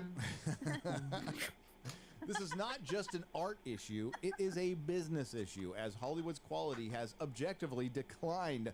So has growth, and so has cash flow. This is like content inflation. We're technically getting the same amount of content, it just isn't worth as much, and customers don't like it. We need ultrasound content.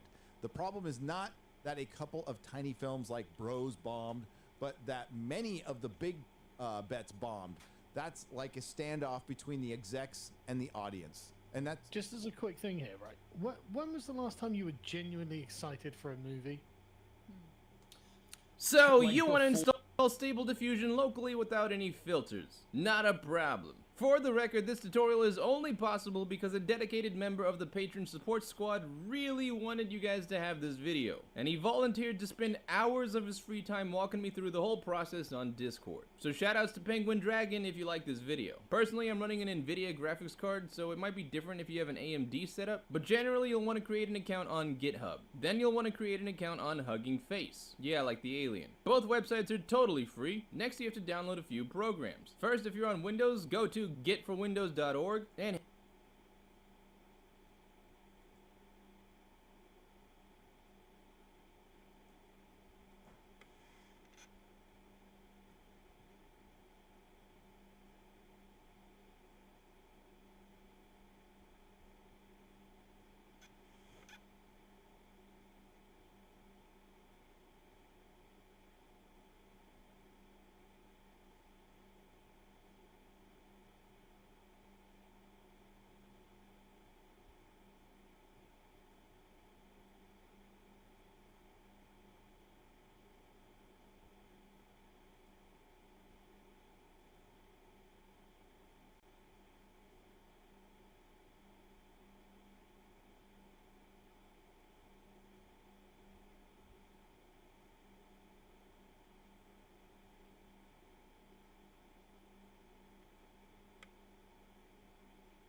So, you want to install Stable Diffusion locally without any filters. Not a problem. For the record, this tutorial is only possible because a dedicated member of the Patron Support Squad really wanted you guys to have Discord. So shoutouts to Penguin Dragon if you like this video. Personally, I'm running an NVIDIA graphics card, so it might be different if you have an AMD setup, but generally you'll want to create an account on GitHub. Then you'll want to create an account on Hugging Face. Yeah, like the alien. Both websites are totally free. Next, you have to download a few programs. First, if you're on Windows, go to getforwindows.org and hit download. It'll take a few seconds, then go to your downloads, double click, install, agree to the policy.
You probably don't want Windows Explorer, and just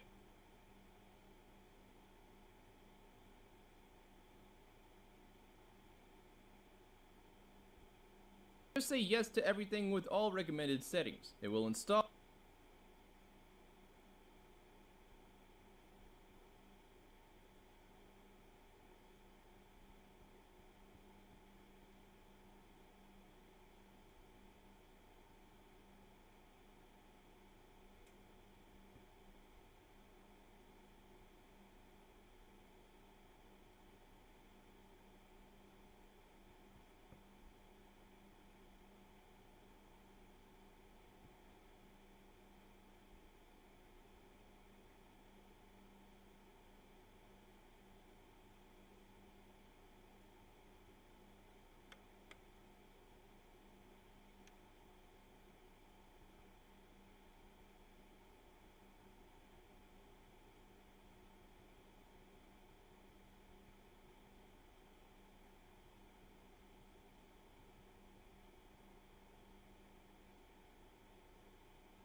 And when it's done, just launch it. At this point, you should go to your C drive, right click, create a new folder called AI, right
click on the. At this point, you should go to your C drive, right click, create a new folder called AI, just launch it. At this point, you should go to your C drive, right click,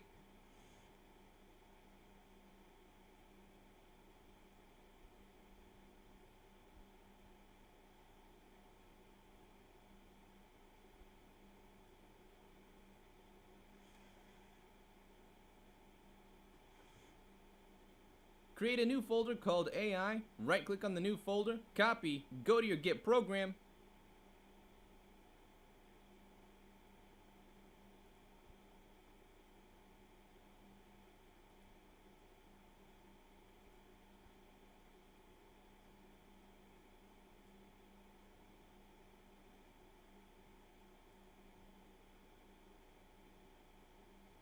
and type CD space, right click, paste the address you copied, enter. Then you'll need to get the link for the web UI.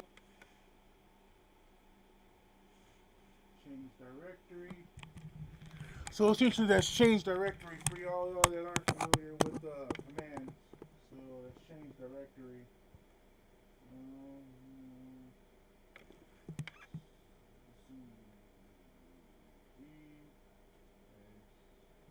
I can't do Control V, so I'm gonna go ahead and paste it. Oh, okay. Skip this. Skip insert. Let's try that.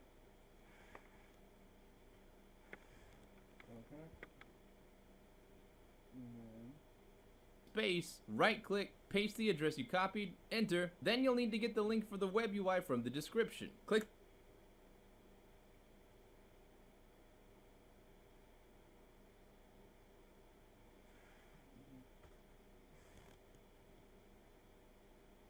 Wait, what?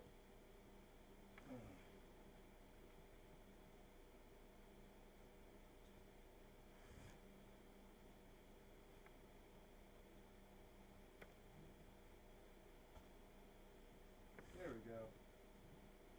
I forgot it can't be caps. The green button and this button to copy the link. Then go back to git bash, type git space clone space, and right click to paste.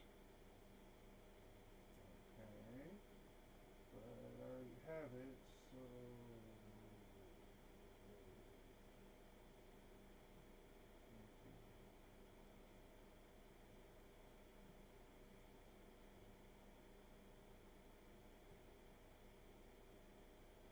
Can't spell it.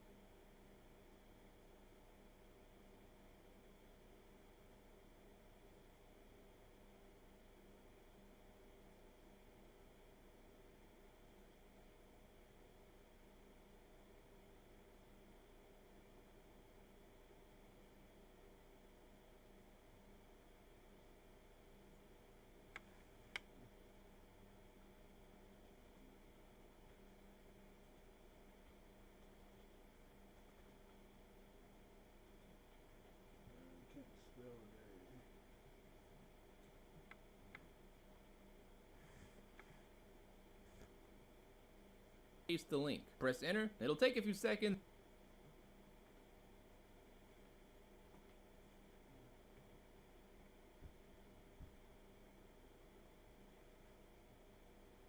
And then be done. Then follow the other link in the description and go to Hugging Face and download the latest version of Stable Diffusion.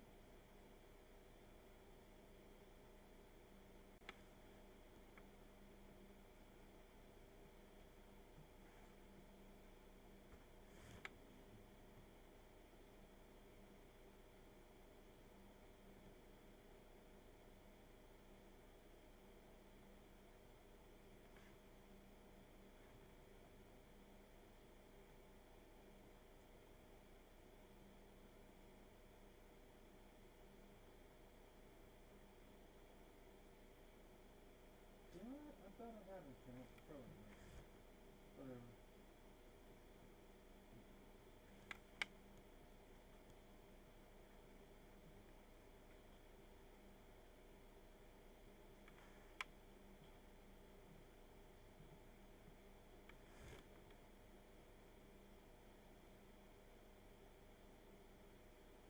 Really?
which at the moment I believe is 1.4. Scroll down, accept the terms, access, and download the CKTP file. This file is kind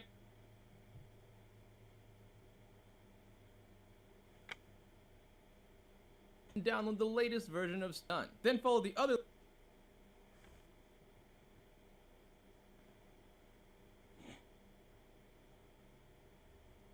link in the description and go to Hugging Face and download the latest version of Stable Diffusion.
Other link in the description and go to Hugging Face and download the latest version of Stable.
Stable Diffusion, which at the moment I believe is 1.4. Scroll down, accept the terms, access, and download the CKTP file. This file is kinda big. It took me like 20 minutes to download. While that's downloading, you should follow the other link in the description and download the GIF Began Face Restoration add-on. Downloading, you should follow the other link. This file is kinda big. It took me terms, access, and download the CKTP file. 4. Scroll down, accept the terms, access, and download.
Download the CKTP file. This file is kinda big. It took me like 20 minutes to download. While that's downloading, you should follow the other link in the description and download the GIF Began Face Restoration add-on.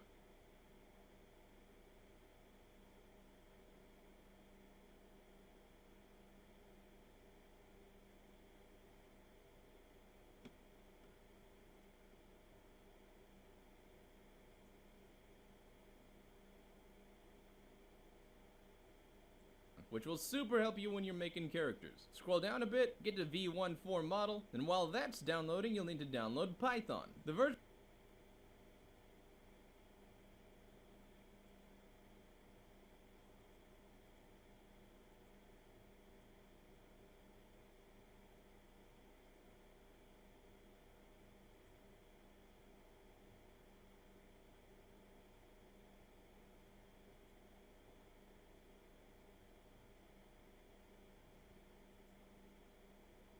that worked for me was 3.10.6.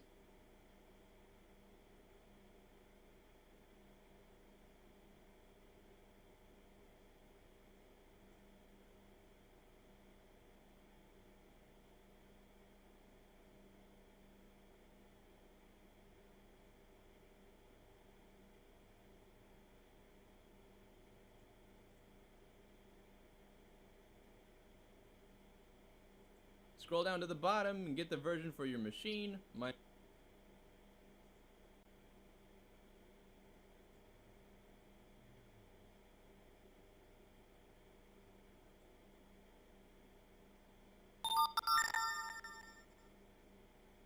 is 64-bit. Once it's done downloading, double-click the installer, add Python, install now, and while that is happening, go to the folder you just created and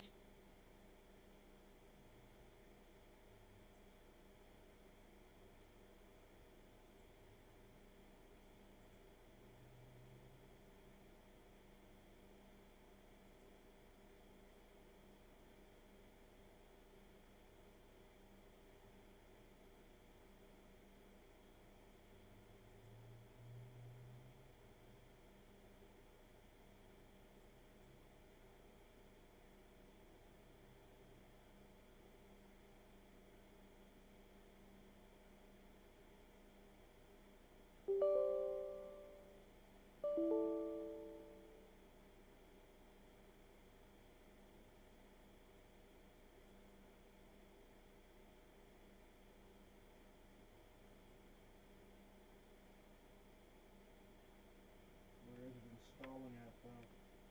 I have to install. Aha, there we go.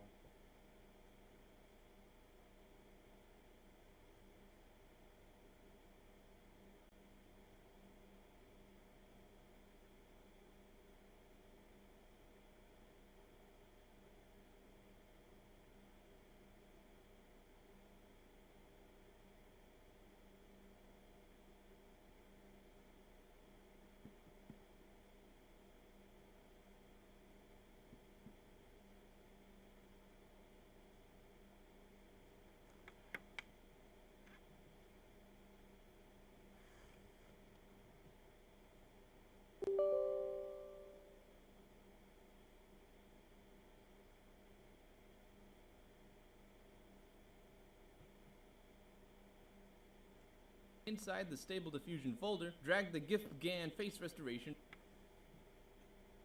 double-click the installer, add Python, install now, and while that is happening, go to the folder you just created and inside the Stable Diffusion folder,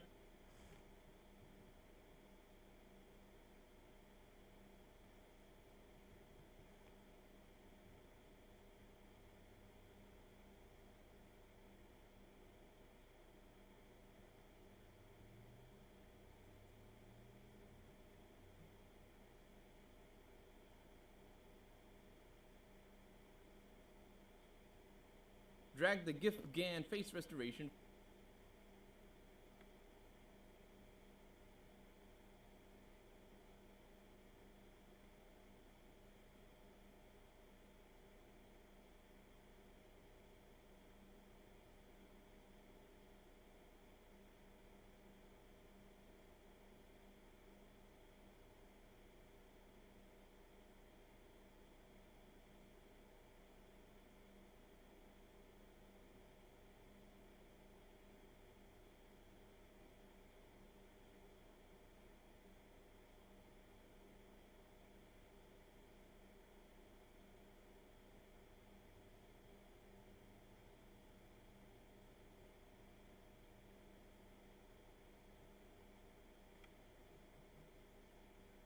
file over here. Then inside Models, Stable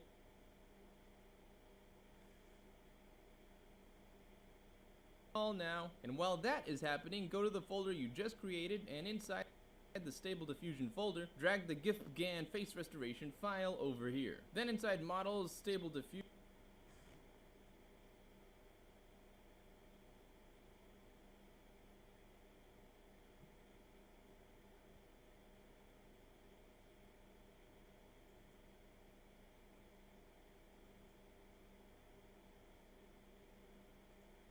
drag the CKTP file over here.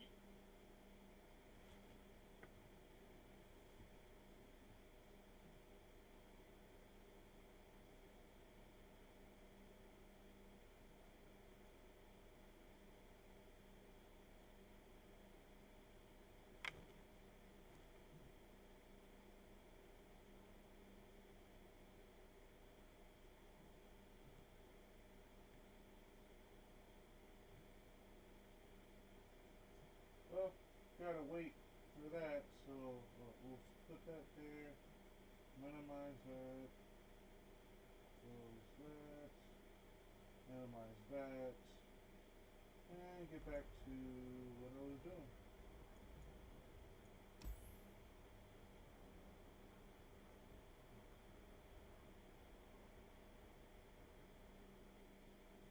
Or like before I saw it. Is that what you mean? Yeah. Well, you saw the hype and you're like, oh, that looks awesome. In game. Probably. The only one I can think of is Joker, and that's only because all of the media were like, "Oh my god, this is going to create incel shooters," and I was like, I get pretty hyped for Northman. right up my alley. For Northman as well. Northman as, was the last. But that's like an art film. That's not a mass release. Yeah, it's not like a big. So like, You're right. I mean, even like Top Gun Maverick was awesome. It was. I got hyped for that one before. I had no hype. I just word of mouth made me like, okay, I'll give it a go, and then I had no hype. That was my most anticipated for 2-3 years because of the lockdowns. I think Joker, because when I saw, because I didn't want to watch Joker, I had no interest. Like, who wants to watch an origin movie with Joker? Yeah. And then when I saw those couple of trailers, I was like, shit. for me, it was just the media coverage. It was just like, oh god, this is an insult film. Yes. Okay, fine. Yes. Gotta go see it This will be now. all right. No, all the mainstream media's on one side bashing something. Yeah, it's got to You be know, good. I'm gonna give it a shot because it's probably something I like. Well, But that's a good point, though. It's like, when was the last time you really Remember, we're felt the ones who make like, man, progress I've happen. got to go see this movie at the movie theater. And then even Northman was like, I really want to go see it because it was cool, but it wasn't that same kind of cinema. I have to go to the cinema to see this. It's an event. That's been like 5 years. Let's go, people. Yeah. I say Dune and Top Gun are the only ones that really come to mind, but Top Gun for sure. But I was hyped for Rings of Power for all the reasons they probably didn't want me to be hyped about it for. As a content creator, a lot of us were hyped for Rings of Power. Yes. Like, yes. That's not what I mean. You know what I mean? I was very hyped for She-Hulk. I enjoyed She-Hulk. I genuinely enjoyed She-Hulk. I was He's got good reasons. I listened to your interview recently, Carl, where you explained why. Your reasons are good. I had a genuinely good time watching She-Hulk because I knew it was made by people I absolutely hate, and I knew that it would just be nothing but a confession of their own mediocrity and hypocrisy, and that's all I got out of it. It was just, yeah, we're fucking useless. We can't write a story. We're so bad at writing a story. We could have written anything. Written anything, and we had to write the character coming in and lecturing us for being shit writers. I was like, that's just gold. I enjoyed it for the same reason. It was very so weird. good. They fucked up the easiest layup. Like fucking She-Hulk, all you had to do was get a really like smoking hot, not a 10, a 12 to play CGI She-Hulk and have her be charming, and everybody would have loved it. But nope, they went out of. You're right. They went out of their way to just show what. Instead, it was just like the confessions of 40-year-old childless professional women in LA who were just like, well, I'm looking at another 40 years of being on my own when no one cares. What am I supposed to do about this? I'm miserable. Like, I'm exactly. drinking. I'm miserable. I'm drinking. Exactly. Oh no! It's like, our lives are great. Our lives are great. Yes, trust us. Our lives are great. Who's the supervillain? It's fucking Doomcock. It's like, are you serious? The worst thing you can think of to write about is some dude on the internet who's calling you a slag. It's like amazing. Divine and I just thought it was brilliant. I had such a good time. I was calling them whores. Come on. The villain the entire time was the audience. Get my hat. Yes. Like that, they just fucking hate the stereotypical MCU, like the real audience that's out there, and they're doing everything they can to push everyone away with every single one of these movies in Phase 4, or these shows in Phase 4. And She-Hulk was the most blatantly open about it. They bragged about it, how they were trying to take a shot at the audience. Yeah, they literally did the "no, I was meant to be retarded all along" meme. That was the show. And then for the people that did, for the few people that actually were invested and liked this thing, you got fucked too, because all of the plot line that they made you follow for 7 or 8 episodes, they just fucking yanked the carpet out from under you. So yeah, none of that fucking matters. She-Hulk doesn't face any ramifications. Fuck that story. Look at this. Oh, I go all the way back to. I go all the. So good. It's brilliant. I go back to WandaVision. Remember all the Mephisto theories there were, and then we found out the showrunner never heard of Mephisto. Yeah, that was beautiful. Man, those That early should have Phase told us 4. right there. Oh my God! Yeah, I think And Paul Bethany, he said, after the Quicksilver reveal, it's like there's another major cameo to come. And so everyone's just coming up with these theories. Professor X, Wolverine did it. It was fucking White Vision. I know. Nobody cares about White Vision. Dude. Yeah, the only, like, I can't try, like, Guardians 3 has a good trailer. I can't say I'm, like, totally hyped for the movie, though. Like, and I would have been 5-6 years ago. And yeah, I have, like, No Way Home was a gimmick. Abused wives at this point, where it's just like, oh yeah, you're gonna come home again, and then, oh yeah, smack us in the face. Like ice time. Yeah. I love you. Over the last 10 years has been spent. I mean, Guardians looks great, but I simply just don't give a fuck anymore. Yeah, I'm still not giving them money for it. Like, I've really gotten away pretty cleanly at the local theater with buying tickets to other movies and sneaking in and just looking like, Always seems to be an empty seat in those theaters. there does. Only once has somebody gotten this is my seat, and I just moved one seat over, and they were fine. So there you go. This is progress. We can debate the broader problem. Did I read that top part? Okay, yes, I did. We can debate what the broader problem is, and I think there are multiple issues, but primarily it's choice. People are either bad at being executives and producers, etc., or there are deliberately making quirky choices. That's an interesting word. I would say woke choices. Woke would be the word I use there. Yeah. You have to be pretty removed from Hollywood development world not to understand that there have been a major shift in what Hollywood is willing to make. A conscious movement away from the audience, away from comedy, certainly, away from material that is too smart and elite, and away from, let's say, things like Top Gun and Yellowstone that feel red state-ish. And listen, they're just too smart and elite for you. They're just so much fucking better than you. Come on, accept your place at the bottom of the fucking pile. You know, you're just a pleb fucking moviegoer. You don't know what's good for you. And they're finding out that people that are a little too red state-ish are the majority of the audience. Well, yeah, that's why. Yeah, imagine that. Imagine that. The most successful movie of the year and the most successful show on TV are red state-ish. Imagine thinking that's a bad thing.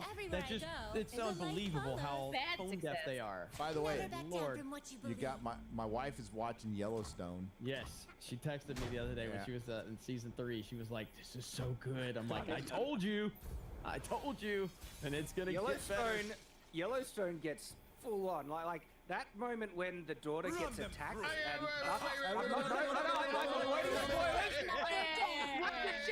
The moment when the lead character someone gets attacked in the show. Are you shocked? It's not. That's not right. But still, I can reference generally that moment when she gets attacked was holy crap, full on. Yeah. That was. But season 4, though, Jeremy. Well, I'd say season 4 fell off for me on a writing standpoint, but not like it didn't get bad, but it took a slight step back for me in season 4. That was probably during COVID, right? So yeah. I'm not sure, because I mean I had to catch up on Yellowstone because people told me about it for a couple of seasons, so I binged through it, and yeah, season 4 was a slight step back for me. It wasn't bad at all, but it just definitely a step back from a writing standpoint in the story, but nothing to diminish my excitement. I haven't started season 5 yet, but I will very soon. But yeah, I love it, man. Carl, did you know that Hollywood did the same thing the BBC did? Like when everybody was locked down and you couldn't go to a gym or you couldn't get your hair done, they could make pretend though. They got to make pretend in California. Yeah, I know. Yeah, I bet they did. I can't imagine for a second they were forced to lock down like everyone else. Mm-hmm. You know, They're better than the rules don't apply to them that apply to you. I've got a major resentment for that, by the way. I've covered. I want to say that I cried when Ellen DeGeneres was stuck in her palatial house. It was so sad, so sad. That she called a prison. She called a prison. Mm-hmm. Yeah, I love the fucking Hollywood elites like just screaming at people, "Do your part, fucking stay at home." Remember Patton Oswalt? Remember little Patton Oswalt telling everybody to go get Uber Eats? They're like, we can afford that shit. Yeah, you could just go do that. Just go get Uber Eats. Honestly, don't leave your house. That little Imagine song. Oh, Kill your wife. Oh my Just God. murder your wife if you want. Dude, There's no toilet paper. great video content. Great video content. imagine you're not a multi-millionaire. I mean, I've always been annoyed at the just insane worship celebrities have gotten over the past, and so seeing the mask ripped off, that they're just most of them are insufferable, uninformed morons is like, thank you, you finally. They used to be. They used to be considered the dregs of society. I think we need to go back to that. That's the one funny thing in the Guardians holiday specials. Actors are complete pieces of shit.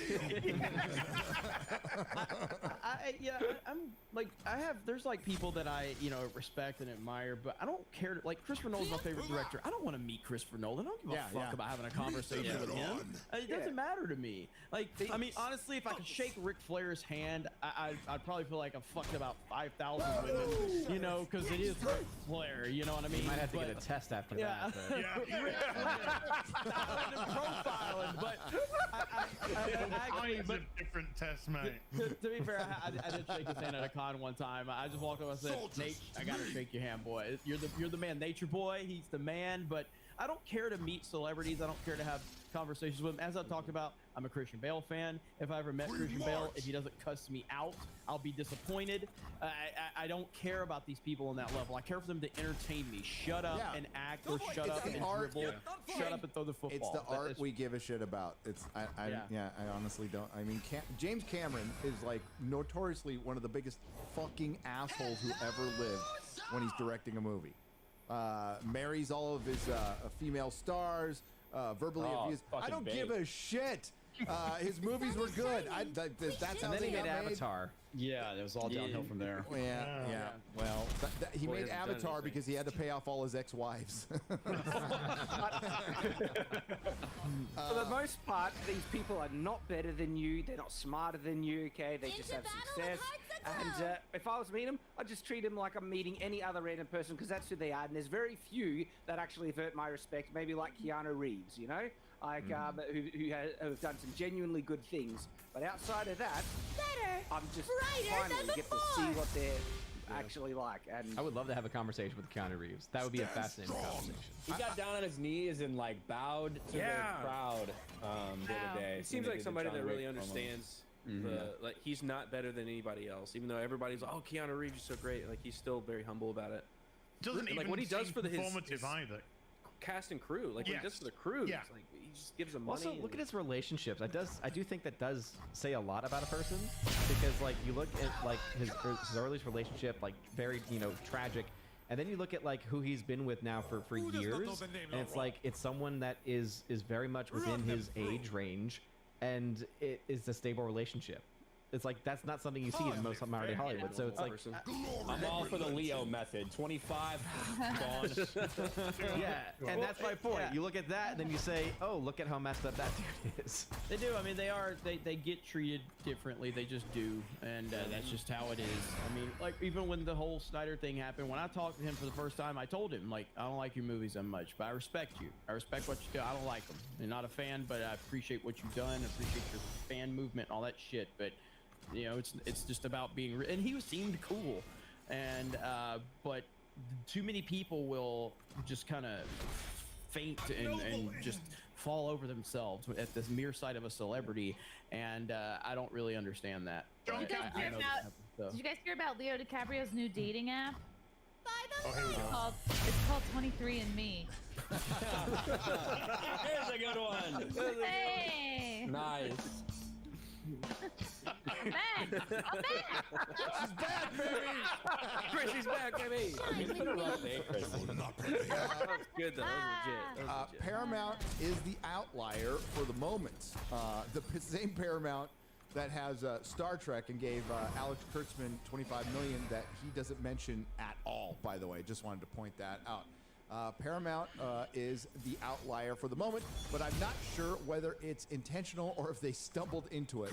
Let's just say it's a woke world experiment. Top Gun, House of the Dragons, and Yellowstone defied the odds and got made, requiring huge stars or properties to do so, and became the hits of the year. They demonstrated that there is still tremendous demand, even theatrical demand, for fairly traditional but very high quality entertainment. It's who could have imagined? What? Just give us good stuff and we'll watch it. That one shocking. The story of Top Gun is just the trench run from Star Wars. That's all it is. It's the trench run, and it was great. And it's crazy to me that it's like from a couple sentences ago, Top Gun and Yellowstone that feel Red State-ish. Like, Top Gun is just a normal fucking movie. You know what I mean? They specifically avoid even mentioning who the enemy is. You know what I mean? And the fact that a movie just like that is now considered Red State, right, tells you where we're at with the blue states in this country. And when it comes to Yellowstone, even in Yellowstone, like, yeah, definitely there's a more conservative feel to a lot of things going on. But they also addressed some pretty, like, cultural, like, significant issues in terms of from an Indian standpoint, from the Native American indigenous people standpoint. They go hard on that stuff sometimes. They do. It's that political compass, that movement where everything moves so far to the left and the right has stayed exactly the same. So now just a normal movie feels like a red state movie. Exactly. Well, and as he's saying that, and Roy is somebody who's like in Hollywood, but like he will also get criticized for this and be called a sexist and a misogynist for making these really just really basic statements here. Like this isn't rocket science. It's like, hey, let's make good stuff.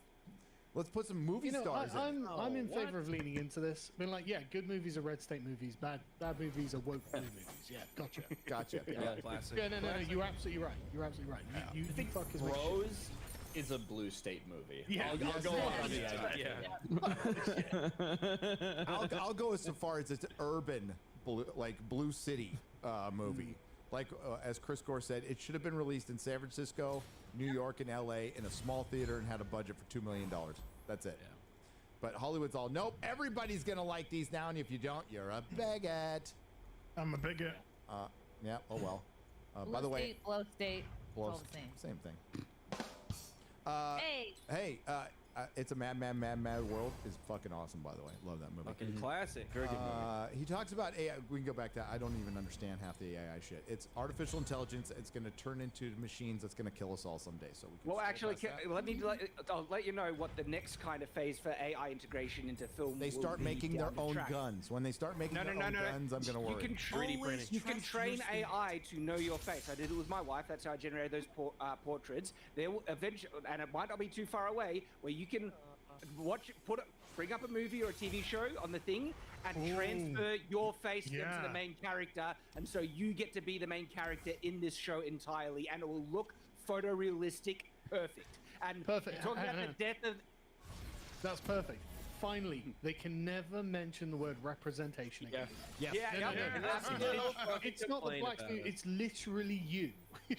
Guys, this is not far away. Deepfake technology already is shocking, okay? And the fact that with the AI-generated art, you can train the AI to do such photorealistic, perfect representation of your face, and it'll combine. And you talk about the death of the movie star. It's going to come to a point where movie stars won't even. You just have some generic no name who can at least deliver the lines well, and bang, your face, you're the main character. And I actually think that's friggin' awesome. Wait, so I could become Black Panther? Yes. Whoa. That's probably like within 10 years. Yeah, it's actually not that far away. To Odin. Scroll down a little bit. Let's see if we want to continue, because he gets like deep into financial stuff, and I fucking fall asleep. Company comments. But it is important. If you want to, by the way, it's Price Point. It's called Price Point on Substack. Please go check it out to read the whole article. We'll get some. He's got some graphs about AMC. AMC is he praises like what does he praise? The Mandalorian, which is fine. I don't like it, but praise that. Talks about Disney's third quarter, which was just fucking awesome. Oh wait, Netflix wants to emphasize that they have that they should be judged by profit revenue from now on and not subs. So this company has decided, don't judge us by the thing you've been judging us by. Now you have to judge us by something else. which is to say that, well, honestly, Netflix hadn't turned a profit for years and years. It's only recently they have turned a profit, which is to say they have. Well, they turned a profit early on, right, Gary? And it wasn't until they started investing so heavily in their own original content that they started falling in the negative. They went into the red. They were in the red for like a decade, though. Yeah. Yeah. But you're right. When they were doing their like slinging their DVDs and stuff, that Netflix, they were making money. Fucking yes. I can't help but notice. And then the that Obamas Netflix came has in. made us some shit as well. Like, Yeah, I think a lot of it has, Netflix Sargon. originals have they had? You can name like one thing now. Yep. Yeah, there's I mean, obviously, Strange World is, or not Strange World. What's the Stranger Things. Stranger Things. Yeah, that's obviously a massive fucking hit for them.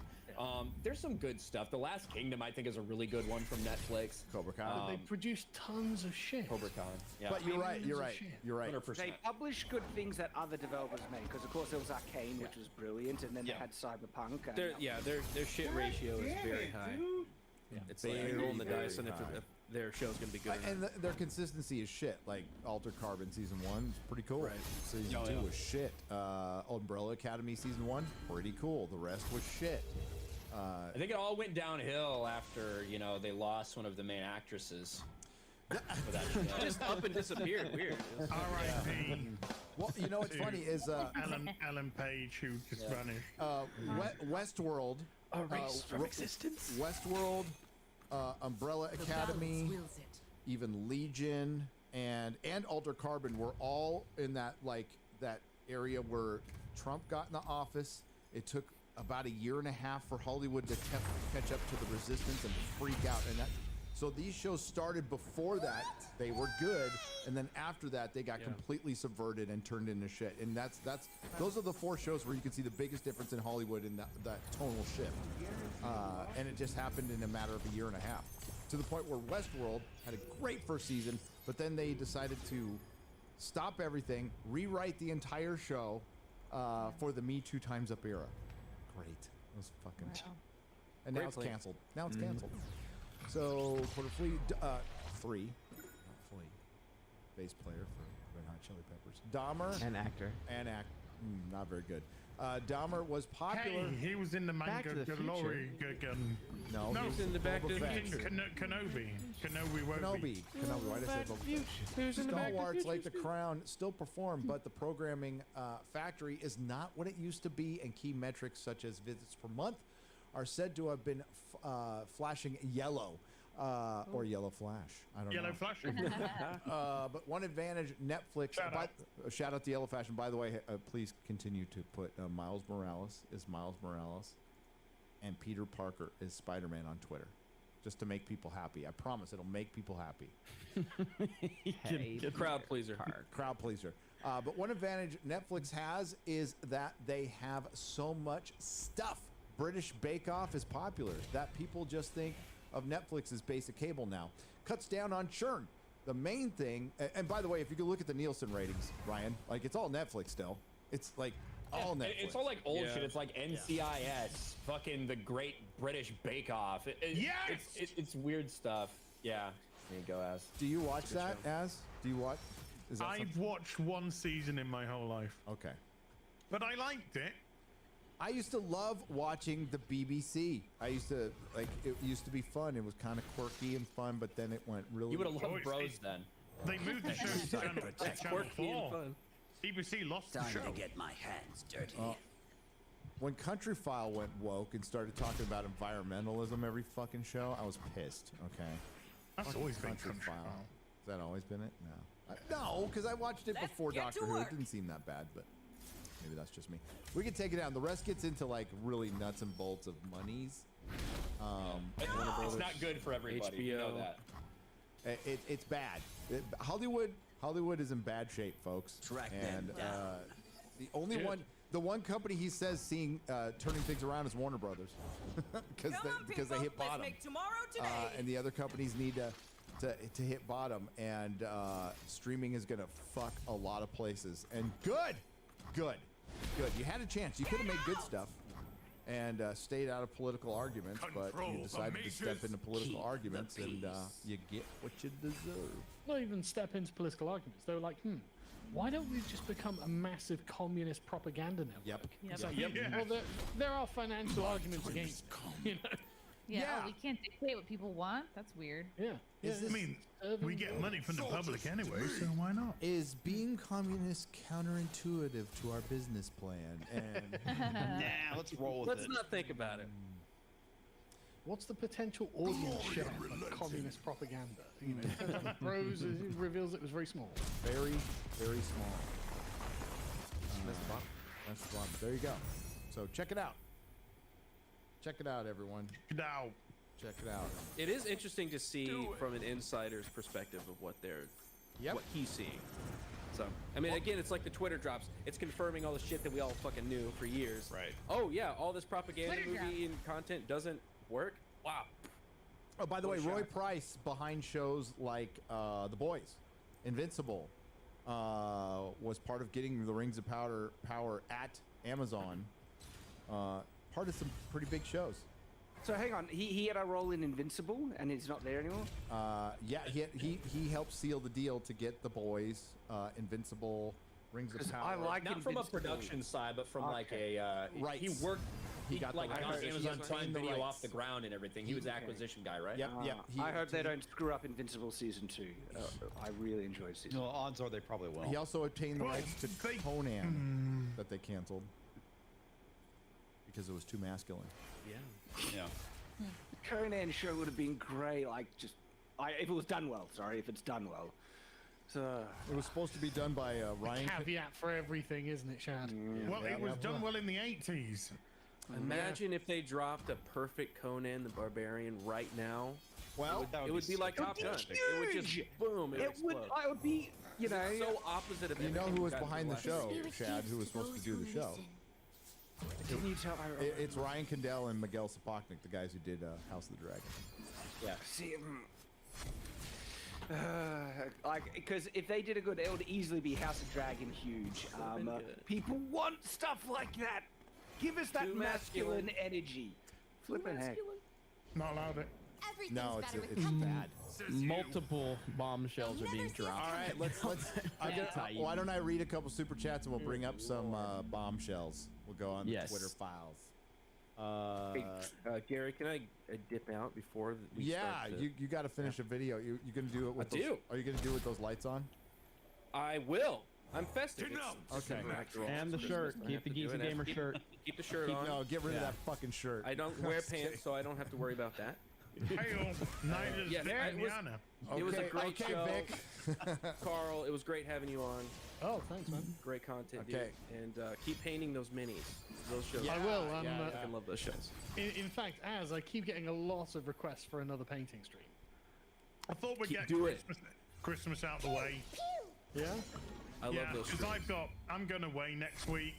Well, not this. Right. Yeah, next weekend I'm going away for a few days with family. That's my Christmas. When I get back, it's going to be everyone else's Christmas. So I thought, let's leave it to New Year, and we'll do one then. Yeah, okay, man. I cannot wait for it. Well, on Sunday, Sunday Fun Day, more Dark Tide with Az, X-Ray Girl, and that's pretty much all I do now. It's just Dark I Tide. haven't played for a couple of days. I got the itch. That's it. I know. Well, And Sunday, later on at Sunday, we're bringing back our paranormal show, still untitled, with Adam Krigler and Gary. So that's gonna be fun. It's on the Nerdrotic Live channel.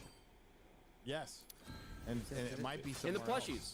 And the plushies. Don't forget the I'm trying plushies. to think of things to show. Thanks, dude. Get your ass to I'll work. see you guys later. Yeah, finish Later, up. dude. See ya, QB. Bye. All right. WG for $50. So Jennifer Lawrence knee pads really were for stunts? Interesting. Heyo. Interesting. What is this?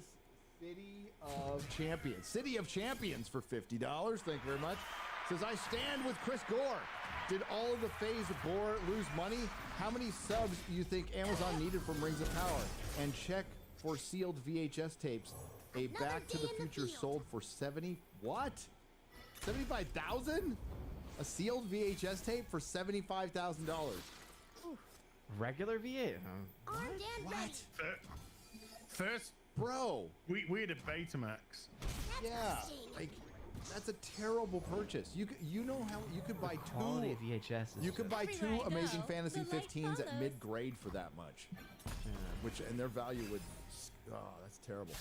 City of Champions. Yeah, I would not do. No, don't care. We bought Beta VHS, Beta, Raider, Beta. Look, I can't help it that your fucking retarded country can't Hello, say words Beta. properly, alright? We had a Betamax, and we bought, back in 1984, we bought Raiders of the, I say we, you know, as family. Who's retarded now? Yeah. You. Massively. And it cost, and it Let's cost, ask a British person how you say beta. How do you say beta, Carl? Beta.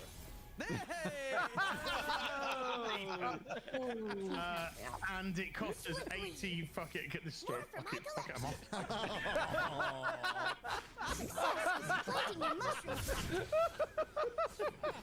I hope you feel beta. Beta? Who says beta? Where is he? From South Africa or something? What is this? Ryan's just before he hits his wife. This is a northern thing, isn't it? Whoa! Wow! Damn! Very sensitive today. Oh shit! That was so good. Why are you saying wow? Ryan fucking smiled when I said it. I know. That's why I was saying wow. I'll be completely honest. I didn't hear what you said right before. Other than I just know you said when Ryan beats his wife or something, but I didn't know what happened before that, so I didn't know if it was funny or not. So I gave you the benefit of the doubt. Yeah, just with Beat's wife. Beats wife. Age-old tradition. Eh? It was following on one. So I think it said, "Who says beta?" And then he says, "Ryan does." Ryan before he hits his wife. So who's got the Twitter? Who's got the Twitter files? I'll pull it up. All right. Could you whip it out? You want the one from Matt Taibbi or? Yes. The current one. Yeah, a lot of good stuff in there. It's wild, man. It's It's crazy. wild. There's a lot of stuff that obviously you assumed, but you're actually seeing a lot of the collusion going on with the FBI, with Twitter, with TDS in real time getting backfired right on Yoel Roth. Yoel Roth So good. confirming that they were working with the FBI. Yes. Like with Donald Trump's Twitter account. Weekly. Weekly. Like insanity. Weekly. Yeah, Yoel Roth was meeting with the FBI weekly. So it was weird. Like Elon was trying to work with them, and they sounded like they're like, "Yeah, we're gonna work together for like a day," and then he got fired. Now I know why. Yeah. So I mean, Elon Musk is like everybody knows. You know, shockingly, I don't know if I've ever said this. I'm a big fan of Donald Trump, but he didn't drain the swamp the way he advertised. Elon Musk has drained the swamp. Okay, Elon Musk is draining the fucking swamp. He's at a dredging the record pace. swamp. He's pulling up all kinds of bodies. It's great.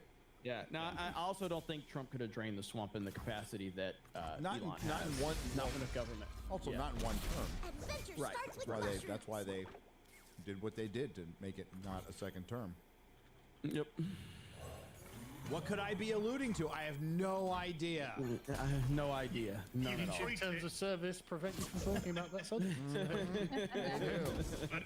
Twitter, you can say it now. Yeah. Yeah, well, the thing I like about this is I will never forget when Trump got banned from Twitter and how I felt like, how can this be happening to a sitting president of the United States of America? How is this even possible?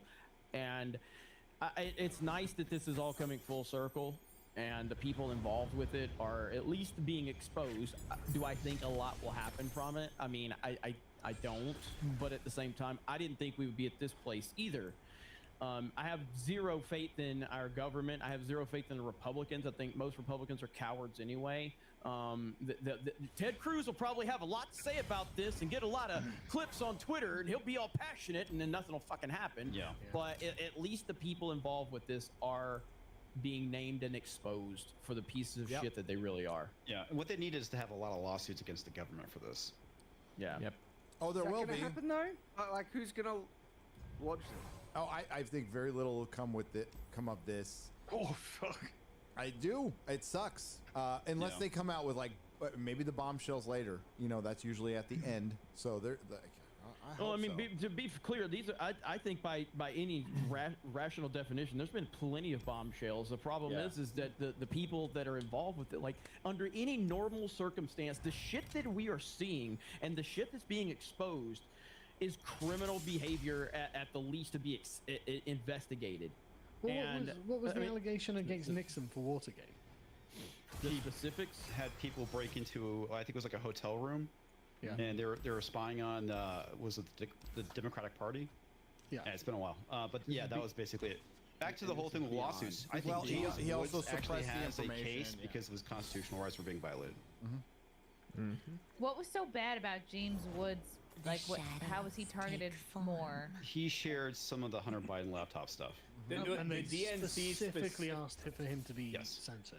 Yeah, the DNC specifically went to Twitter and requested that his stuff be taken down with no like due process in terms of Twitter terms of service. Just, hey, can you take this down? No problem, bros. That's the bombshell. Doesn't that make that on an equivalent level to Watergate then? Like, Worse. It's bigger than It's worse. way This is fucking worse. worse. This is 1,000 worse than times worse. Watergate. Yeah. 1,000 This times is worse. government collusion with a company violating the civil liberties of Not just one American person citizens. or a few people. Yeah, A multiple bunch of people, and then going after just James Wood. That's your smoking gun. That's the biggest bombshell. Yeah, because it moves beyond just it's a private company to know the federal government No, they're acting as an influencing agent these of the state decisions. at that point. Yeah. Now, I will say, just because I do like Gary's channel, I don't know how deep you want to get into a lot of the stuff that's being discussed into this, Gary, because, I mean, it's YouTube, so just be forewarned. And plus, this is Friday Night Lights. We don't dive too deep into direct politics I unless think, it yeah, applies we to the can just- entertainment world. But The overview is that this is an entire thread of like the decision to remove Donald Trump from Twitter in the aftermath of January 6th and all that stuff. And it shows a bunch of the documentation and lead up and discussions between employees who fucking despise Donald Trump. Even when like he was making claims on Twitter and people would alert people of it and they'd be like, oh, well, actually, this is real. Like, oh yeah, these 50,000 ballots actually were found. Like even admissions from Yo Roth, things like that. And them admitting it was setting a precedent. Beauty in the blade. and the FBI stuff is wild. Well, what is it? Can we read them one by one? It's down in like the You want it's down in like to- the 20s. You want to get just 20 or read all of them? It's Gary's call. Gary's trying to There's eat, the so he's FBI hoping I one would have right answered here. it. Start that one, Jeremy. Go ahead. So I can't even read that from here. I'll have to pull it up on mine. Hang on. All right, no, I can make it further. That's After- He said. Look what he said. After January 6th, internal Slack shows Twitter executives getting a kick out of intensified relationships with federal agencies. Here's Trust and Safety head Yoel Roth lamenting a lack of generic enough calendar descriptions to concealing his, quote, very interesting meeting partners. And they basically, in this Slack messaging, are basically showing how they're just, oh, this is so great. We're talking. I'm definitely not meeting with the FBI. I swear. And you know that's exactly how he was saying it. I'm not meeting with the FBI. They just took this as a game. Wow. This is all just a big game to them. It's unbelievable how detached. Now that if you click, oh shit, moved me to 33. Matt Taibbi just updated. Hang on, I'm trying to go back to my screen and read it. What number are we on? 12 now. Well, so the initial reports are based on searches for docs linked to prominent executives whose names are already public. They include Roth, former trust and policy chief Vagina Gade. I call her Vagina. And recently plank walked deputy general counsel Jim Baker, who I don't think anyone knew Jim Baker was tied to Twitter until a few days ago, right? No, we know he's tied to the FBI. Exactly. Disgraced former FBI agent. Matrix Yes.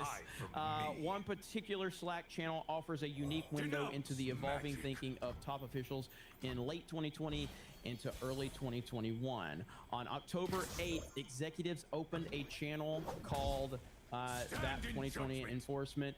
Through January 6th, this would be home for discussions about election-related removals, especially ones that involve high-profile accounts, often called VITs or very important tweeters. And we don't have to go through all of the content there, but look at all of that. Very important tweeters. Who's a very important tweeter? Jeez, man. This is what the people that were at Twitter were working on, trying to silence a sitting president of the United States of America 1 month before the general election, and meeting with the FBI. These things were fact. This isn't speculation. This isn't a conspiracy theory. This is a fact. Well, Jeremy, that's because you're going to have to go to Twitter to find the rest of the sentence. What? Well, that's because, but I can't say the rest on YouTube. Okay, you're going to have to go to Twitter to get the rest of that sentence. Did the rest of it, yes. There was at least some tension between safety operations, a larger department whose staffers used a more rules-based process for addressing issues like adult content, scams, and threats, and a smaller, more powerful, what is that word? Cadre of senior policy group of execs. people. Yeah, execs like Roth and Vagina. The latter group were a high-speed Supreme Court of moderation, issuing content rulings on the fly, often in minutes and based on guesses, gut calls, and even Google searches, even in cases involving the president. Now, this right here is my favorite part. Trump makes a tweet, and then you have some clown saying, is this good enough? Can we get, if it's true, looks like it's not true. And this is how they were looking. They were looking for anything they could get Trump on. They were actively looking. They weren't responding to issues of concern. They were actively looking to create issues. Reacting. They were actively looking for the reasons to do this. Yo, Roth, there is a special place in hell for you, dude. And just to be clear, we knew that this was what they were saying. We all knew this was exactly what was going on in their minds, but it's nice to finally have the fucking evidence. And the receipts. Absolutely. And it's just wild, and they've roped in so many people with this narrative. And again, the biggest problem I see right now, the mainstream media has just completely ignored all of this. They have ignored all of this. It's another nail in their coffin, and it sucks because they're still influential with a lot of people. I understand that, but the fact that they're not covering it is just they're closer to death. Unfortunately, though, they're butthurt by that. Complicit. That's why They're complicit in their butthurt. None of them they're going reported to on independent Hunter Biden media. laptop either. It's collusion. Sorry. No, it was a conspiracy of silence, and they all know what they did and why they did it. They can't spin it, so they can't talk about it. Yeah, that's precisely it. Yeah, and if we had an 18, it's kind of getting kind of Nick Pickles. Hi, Nick Pickles. That's an interesting name there. Nick Pickle Nick. All these damn pickles. But if you click on some of these Slack messages, it's like, in Pickles, are you comfortable with marketing talking about misinformation by saying that we detect it through ML, human review, and quote, or the stars, partnerships with outside experts. So they're trying to basically say the partnerships with outside experts. And I'm pretty sure, because I've been trying to, I'm thinking that's the FBI, That's right? the FBI. That's what they mean. Yeah, so they're trying to basically, they're trying to hide that fact, but that is a direct indictment of what you're doing. So it's showing how they're trying to hide it with coded language. Wow. This is what was going on a month before the presidential election. All of these people, FBI colluding with Twitter to try and try to monitor every single thing that Trump was doing with the intent to ban him for something, anything. Yeah. This is insanity, man. I know Ryan's got to bounce here in a minute. So Ryan, you got to go. Yeah, I do. I gotta get going. But holy shit, these Twitter files are, I think, one of the bombshells people were definitely looking forward to. Yeah. Won't take long. Thank you guys for having me on. Sargon, awesome meeting you. Awesome being on a panel with you. Hope to see you again soon, man. And, Me and Ryan are going to get Sargon on with our political show. That's gonna Oh be yes, soon. that'll be a Yes. fucking blast. All right, guys. Talk to you later. All right, Ryan. Talk to you later, buddy. Bye. Have a good one. As this continues to open up, I mean, you've got Nick Pickles, which Nick Pickles needs to be memed to hell. I mean, if that's not a memeable name, I'm not sure what it is. Whoa. So. Say. What do you got against pickles? Nothing. No, I think he's got something against Nick. I have something at Nick Pickles. Especially Rick. I have something against pickles. They're disgusting. Oh, what? Oh, no. I will go. I will go. I'll bring Becky back to the table. Oh, and Becky smash your pickles. You're hiding on the other side of the fucking planet. What are you? Where are you living at? Where are you What are at? you talking about? Yeah. Oh, fuck off the lot of you. If you scroll down, there's actually a photo of Nick Pickles. Yeah, that's right. 19. I'm 19. Look at He looks like a Nick Pickles. Like a Nick Pickles as well. He looks pretty memeable. Can we just say partnerships? Yeah. What if he's say holding a pickle like that? partnerships? Can we just say partnerships? Instead of the FBI. But right here, this is a massive bombshell right here. Like this particular screenshot is a massive bombshell because now you're actually have connections to Twitter and the FBI and their collusion with Trump and the band. Dude, a federal agency is trying to remove a leader from office. You don't know what you're doing. That's what's happening looks like here. two. They also have The a current leader. That's a fucking coup. Yeah. So, wait a minute. So, are you saying, Gary, that the same people that the same racists that call us racist are actually the racists? The same people that called for the Trump is creating a coup were the ones that were actually creating the coup? Amazing. Your enemy of what you are doing. It's amazing how that works, isn't it? It's amazing. Those that preach the loudest have the most to hide. Yep. And that is a genuine admission that they were literally working with the FBI. Yes. Yeah. Huge. Now I haven't gotten into all this yet, so this is all. I'm still scamming through all of this situation stuff, so. shows Roth not only met weekly with the FBI and the DHS, but with the Office of the Director of the National Intelligence. So the entire government apparatus was meeting with fucking Twitter. Wow. A beacon Trump through the dark. was right. They're like, amazing. They were open about this. This is the fortification that they were talking about. And this is one small part because you know this was going on elsewhere. You think I've Facebook and the media and other things like that. Yeah, well, I mean, Alex Jones doesn't get banned off of every fucking major platform within 24 hours without something going on, and you have to be a complete moron if you can't figure that one out. I mean, unbelievable. They're not. They're just massive commie partisans that just like I don't care. I don't care if we destroy everything. I don't care. Yeah, I'd rather sit in my burning house in my own shit than be wrong or admit I'm wrong. And they won't. It's a fucking cult. Holy shit. What can I guess it's a good question for Sargon. I mean, what do you think can happen at this point, Carl? I mean, do you think that there's these people? This is actual evidence of the law being massive corruption. Yeah. Well, I mean, it's got to be the Republican Party, right? Because I mean, one of the things that is really insufferable is the Republican Party is just not being aggressive on any of this.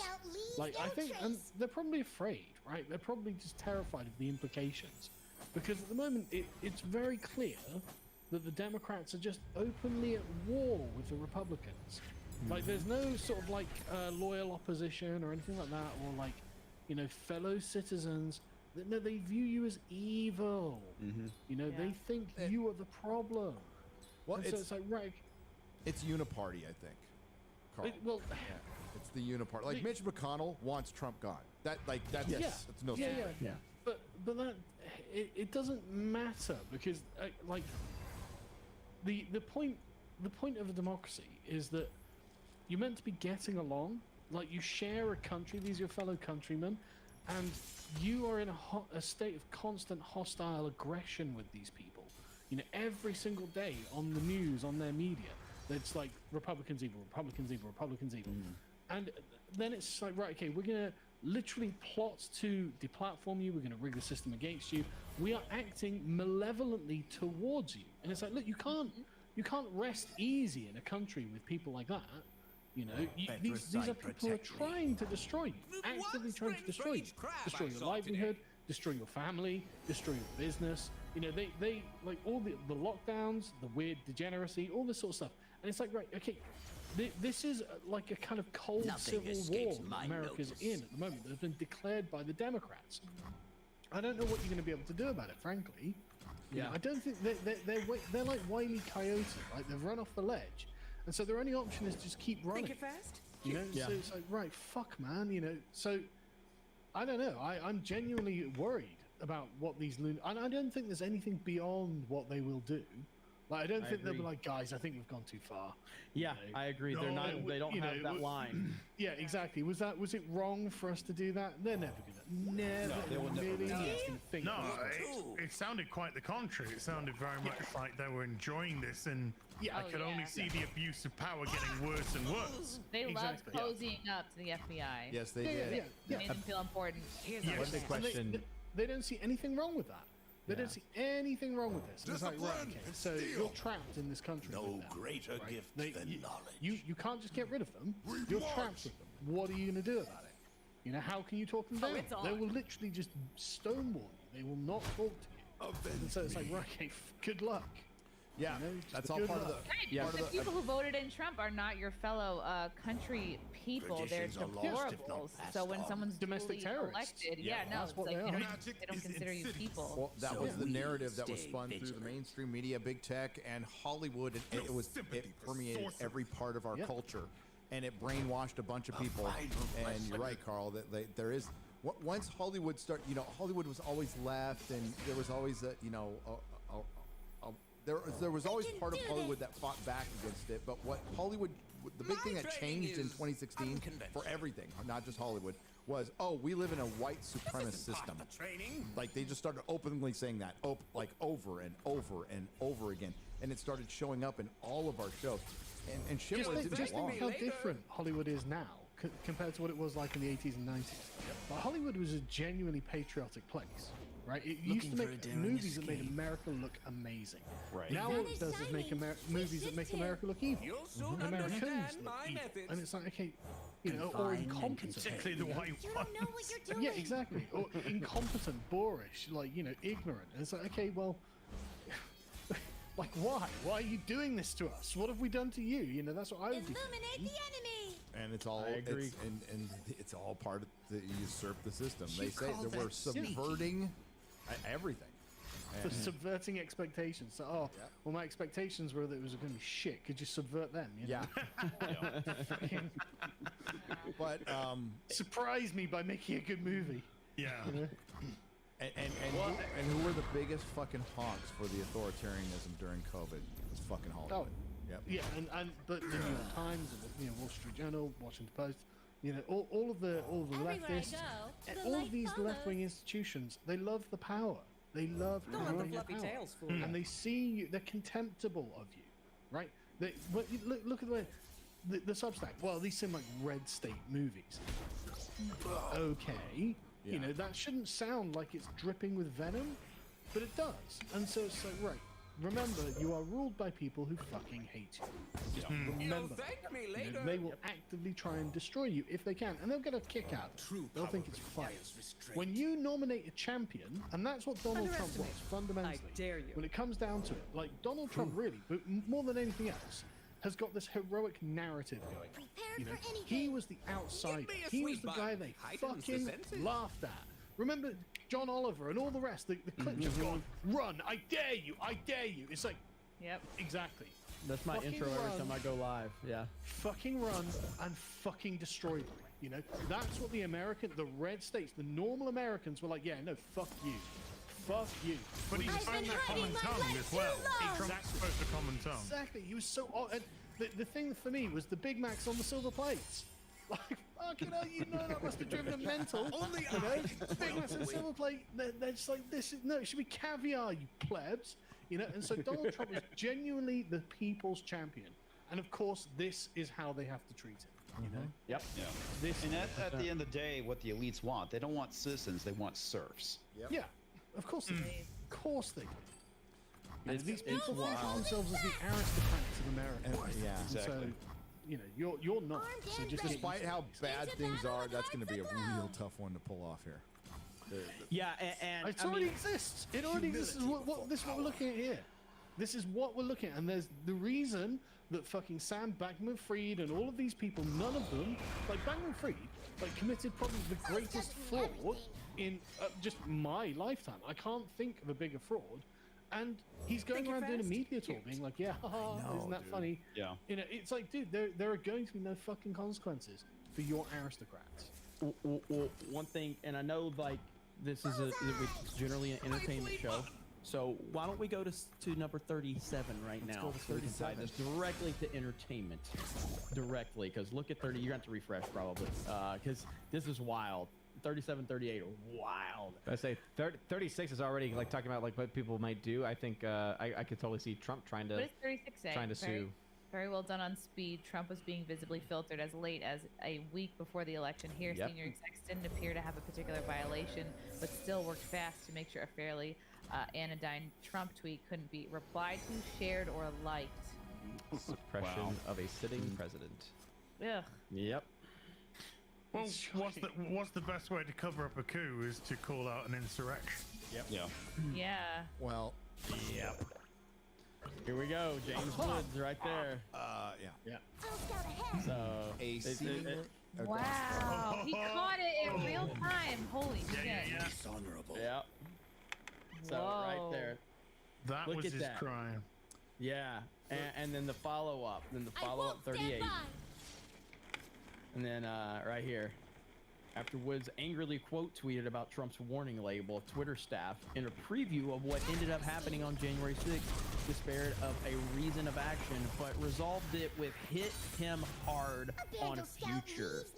Future what? I can't read that. Okay, I couldn't read it. Yeah. So violations. So, I mean, this is crazy, dude. Like, So these they're people- predetermining, like, Yes. yeah. Oh shit. How hard to Yep. enforce rules. They're looking forward to getting him. You know, they're actively plotting. Yes. We will keep a close eye on the president. As soon as we've got justification, bam, he's gone. And this is part of like they were willing it into existence by putting warning labels on him, by suppressing him. Like they were pushing him, knowing like that he was going to. Trump is a counterpuncher. That's what he does. He will. He's not the guy that's going to hit you first, but he'll hit you back hard as fuck, okay? And he won't stop hitting. And that's what they wanted. They were pushing this man to the limit, and they were hoping that they could find something. And first of all, they still had nothing. They made up lies about it. But yeah, man, this is wild This stuff. is crazy shit, dude. This is the stuff we were. So I was like, the last night was disappointing. This is what I was talking about. This is the government working in concert, colluding with a company. This is fascism, dude. Yes. This is fucking fascism. Yes. Jesus This is some Christ. 1984 Yeah, fucking we're- shit going Yeah, on. We're but stuck it's- in China. No, it's worse than Where's fascism. where's my right? tighter vagina? Because we're in China right now. Yeah. Right. And ironically, though, it's worse than fascism because at least in a fascist state, you've got the tyrannical government that's like, right, I'm going to force you to do what I say at the threat of violence. And okay, fair enough, you know, that sucks. And the companies are going to be like, okay, well, we're just going to have to do it because obviously we don't get shot. No, these people are willing. Like they desperately want to cooperate with the FBI. Yes. And to censor Trump. They want to be able to do this. This is a different form of fascism. This is basically fascism with a smile rather than a boot to the neck. Yeah, it's crony capitalism. That's what it is. Just Well, corporatism. Eager. Yeah. Like This it's is- desperate. This is what to happens be- when the You know, government's in bed with This is the Delta corporations. City. That's what this is. And we're in Detroit. You know what I'm saying? Mm-hmm. Uh-huh. Yep. And this is Bay Area politics permeating our country too. I mean, like the fact that like it used to be a joke if San Francisco politicians rose above mayor, right? And now one's a governor, one's a fucking vice president. People from San Francisco, they should not be governing you ever. This are like our current mayor, London, their current mayor. I'm not there anymore, bitch. Yeah. And I'll bring this up when she locked everybody down. When, by the way, San Francisco had some of the lowest COVID numbers like anywhere. For over a year, when she was going to open it back, she was going to do it with equity. So she was going to open up businesses and give priority to BIPOC businesses. Oh, thank God. Finally, social justice. Right? Oh, God. Have fun in San Francisco, folks. You're on your own. It's a total shithole. It's so fucking bad. I lived there for 18 years, and it's not like it was the cleanest city in the world when I lived there. But it got way worse. Way worse. Way worse. But I went to San Francisco in 2017, right? And it was literally, I was just walking through these beautiful buildings, like underneath the pillars and the beautiful buildings, and just walking around zombies. Yep. They're just standing there, totally off their fucking tits on drugs. They're just standing there, just in the middle of the street, doing nothing, just gazing off into the distance. It's like, fucking hell, this is creepy.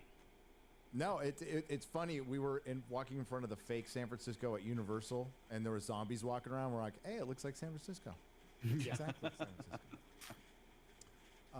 What's this one say? Yeah, what is this about? Because I'm Twitter teams went. What's the previous one? Okay. Let's go to 39. Yeah. Okay.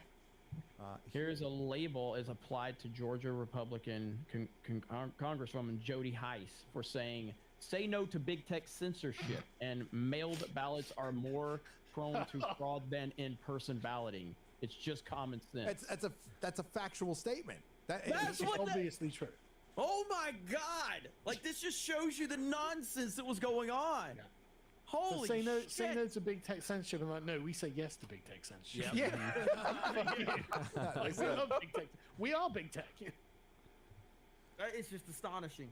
It really is. Like, these people are as crazy as we thought they were, and then beyond. Like, they really are. But look at this. They went easy on her because of worrying about the Wawa censorship backlash. The Wawa censorship. The Wawa censorship backlash. Oh, they're all going to whine if we censor her about censorship. That's going to look bad. We'll just put a label on it. Remember those tweets we were seeing a year ago saying, my free speech? Fuck off. That's it. Yep. Wow. Holy shit. Cycle. This is wild. The sad thing, like, heads should be rolling from this. People should be under investigation. Look at Roth there. Look at Roth there. Hang on. Yeah. Like, I think going too far down the rabbit hole of labeling critical speech, i.e. critical of our handling of this case, is dangerous. It becomes a self-reinforcing Wawa censorship cycle. Well, that's only because of all the censorship, y'all. Yeah. You know, that's only because you keep censoring people. And it's like, they're censoring me again and again and again. Look, it's a self-reinforcing cycle. This was dangerous. We shouldn't have done this. Why if you stop the censorship, then the cycle breaks. Yeah, why are all these people I'm censoring being so rude? My God. Yeah, if you were shadow banning people and literally shutting them down, then maybe none of this would be happening. Oh, mercy, man. Oh, there's another one. Yeah, so you know why, like, these people should be fucking nervous. and just to reiterate what Carl said, they should be nervous because of the shit they did. They're going to try to blame Elon and Matt Taibbi and Barry Weiss. No, it was you, motherfucker. You did it to yourself. Yeah, I mean, again, if you go back, yeah, if you go back 2 years ago, probably not even 2 years ago, but let's just go back 2 years ago. Elon Musk, the general narrative surrounding Elon Musk was he was this eccentric genius that was doing all of these great things for humanity, yada, yada, yada. All the celebrities loved him. All the big tech companies loved him. Hollywood loved him. The media loved him. And now look what they're doing to him. And what changed? Well, nothing really. He dared to go against the cathedral. And it's the same thing with Trump. You've got all of these clips on YouTube where all of these years of Trump being in movies, on talk shows, you know, making cameo appearances. The rappers, man. The rappers loved him. And he ran for president, and he became the most racist, sexist, homophobic person that ever existed in the history of the world. It's unbelievable. Yeah. Never underestimate a good smear campaign. A former Democrat, by the way, Yeah. A lifelong, Still a Democrat, yeah, technically. pretty much, Yeah. like an old one.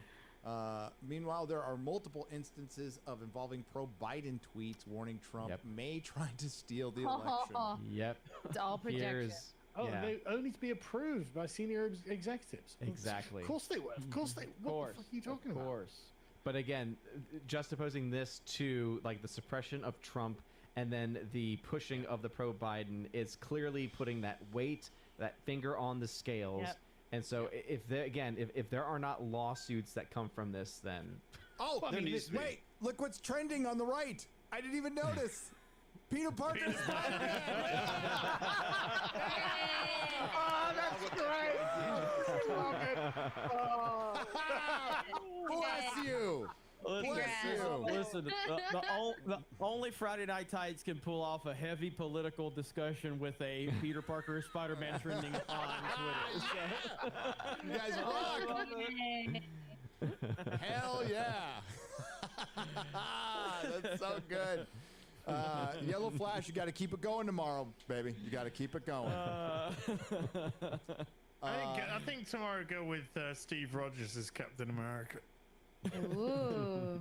Well, you can put that on there, certainly, but we're trying to keep it trending for a couple days.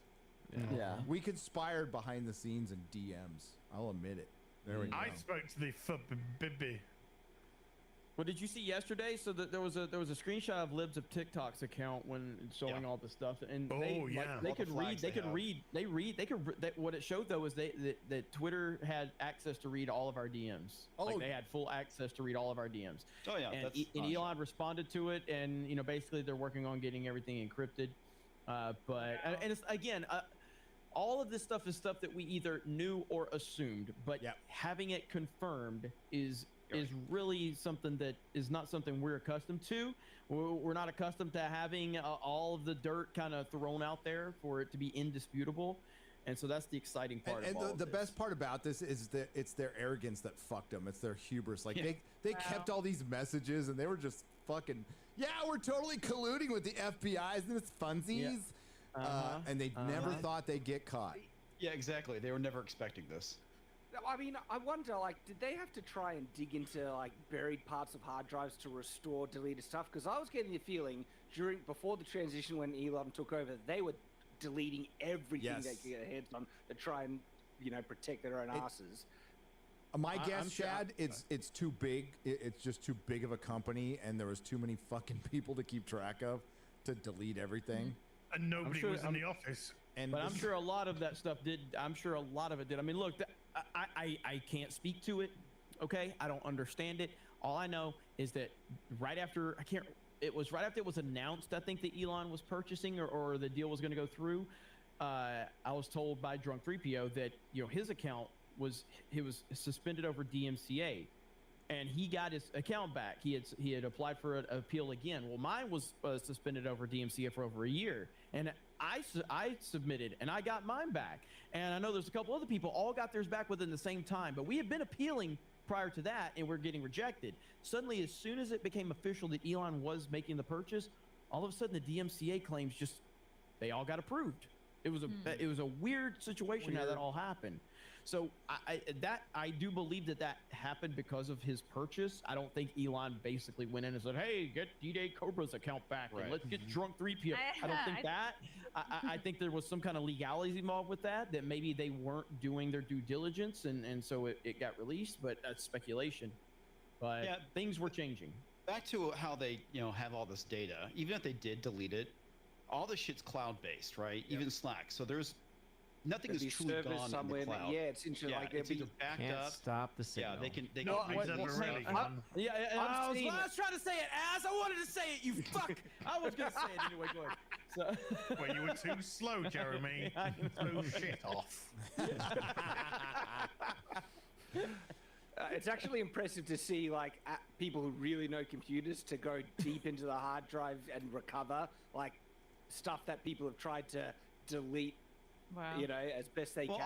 All this is hosted on AWS. So they probably have snapshots they can restore from.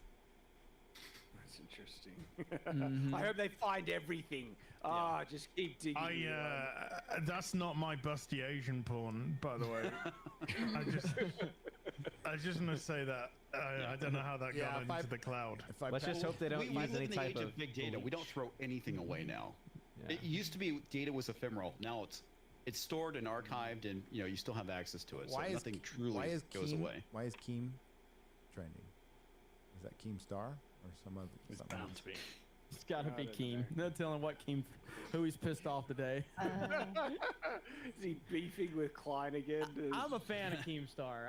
I'm a fan. I've never talked to him. I don't know anything about him. I just love the fact that he's always pissing people off.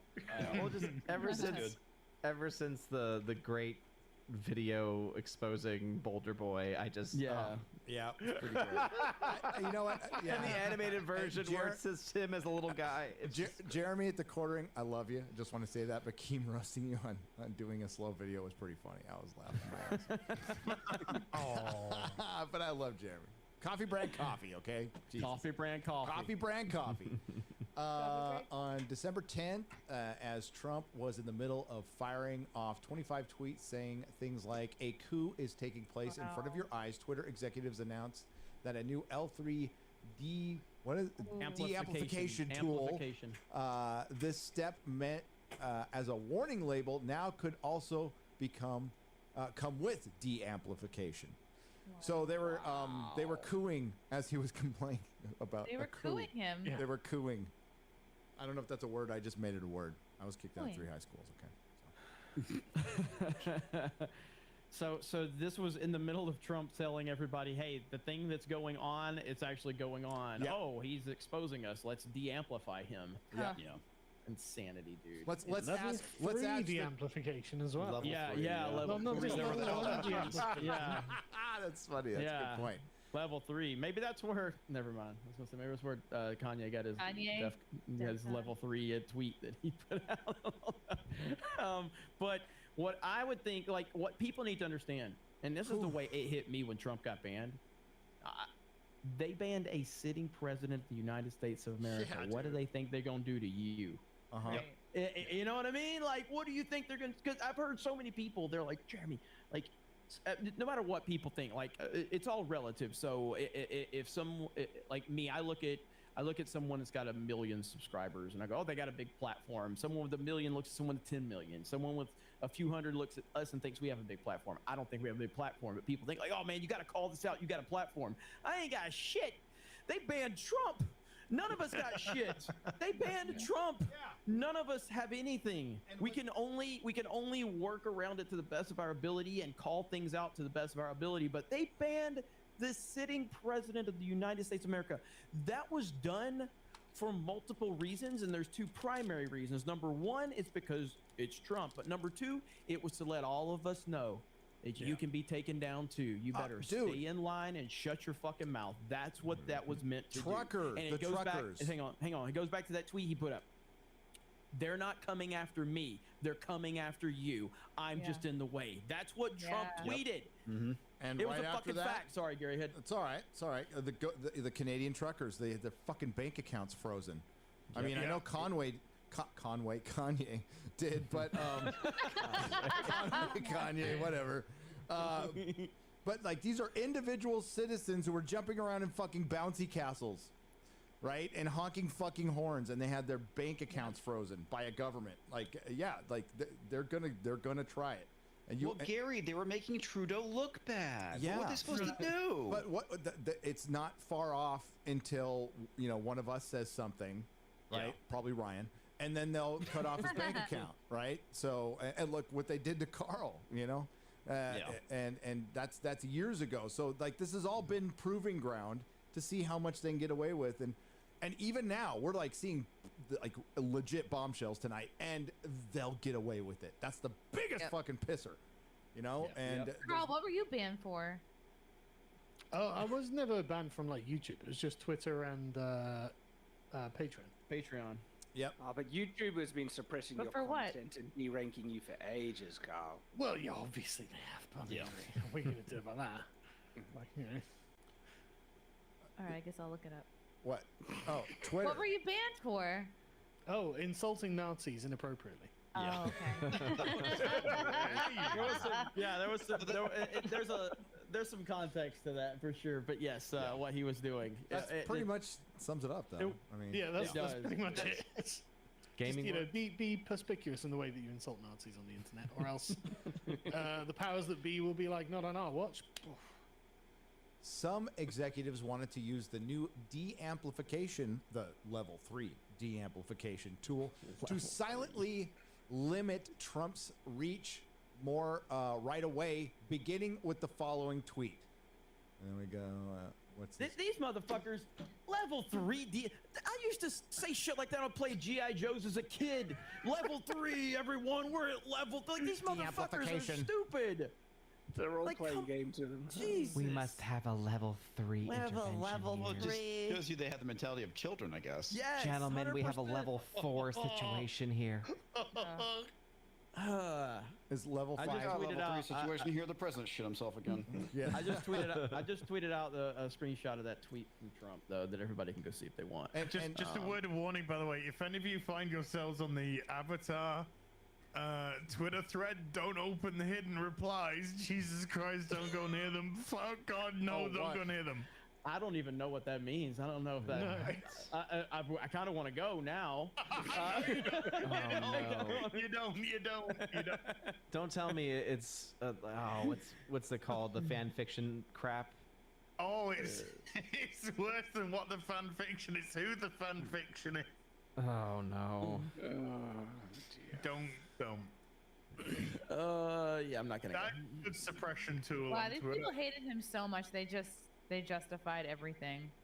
Yeah, and I mean, and they basically, if now Elon's the new Trump, but they can't take him down because he owns the damn platform. But yeah, I mean, but they would if they could, and that's why you got a lot of the hit pieces coming out right now.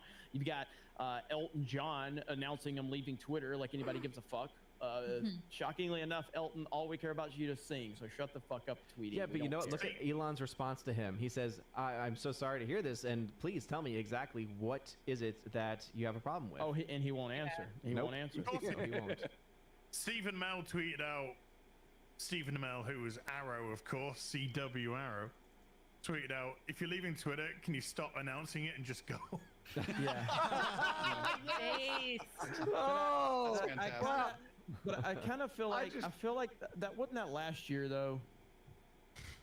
That he tweeted that was that earlier this year? Was it? I don't know. I just saw the tweet today. Maybe it was a few days ago. I know it wasn't.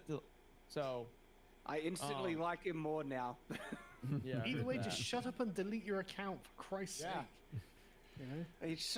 They're so desperate for attention. They want to act like they're martyrs for some great cause. It is time for me to step away from this platform. It's time for me to step away from the heroin needle. My time here has been one of joy and frivolity, but now it is over. You, the good people who come to me, I must bid you to fucking leave! But then the great part too is they leave, but then they leave everything up. Everything is still there, and so I like how all of Odin their completely followers... ignored him. So I didn't ignore him. Damn, this thing is still going? Yes, it is. Yeah.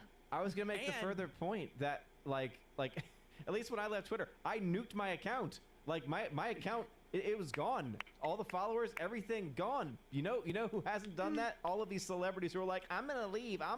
It's like, but I'm still gonna leave it up just when I come back because eventually I will. yeah, they're just people. It can't be taken seriously. And Matt already announced that there's going to be more tomorrow and Sunday. So this goes very deep. This goes very deep. It wants this to be news all fucking week, like into the next week. Next right. week. Hey, but all honesty, like the amount of information they're dropping, and a lot of this information is it's a lot. Elon. Based on Elon's a smart man, okay, but he's reacting. A lot of his stuff is reacting to the information as it's coming out. Go ahead, Carl. Yeah, this one is interesting. In Twitter docs, execs frequently refer to bots, e.g., let's put a bot on that. A bot is just any automated heuristic moderation tool. So, auto-moderated. What does that mean? Like, in specific to what, though? Well, listen, it's just every time a British person in Brazil uses green or blob, in the same sentence, action might be taken. In So other if you words, say stolen Trump were to election, if you say Also, certain phrases.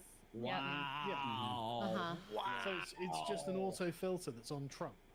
Just so you can't say these things about deranking. It would not just Holy Trump. It would be if shit. election is in a tweet that has stolen at the same time. Yeah. That'll get But this is on specific people. That is wild. Direct election directed interference. by the government to suppress our First Amendment By the rights. FBI. Even Yep. And there'll be some bitches back in this shit. There'll be some Of little course. authoritarian bootlicking bitches back in this shit. Yeah. But how many times have we said whenever we try to appeal anything, we get like this auto type response, and we just like, we know it's a bot. We're not talking with a human here, and this is just confirmation.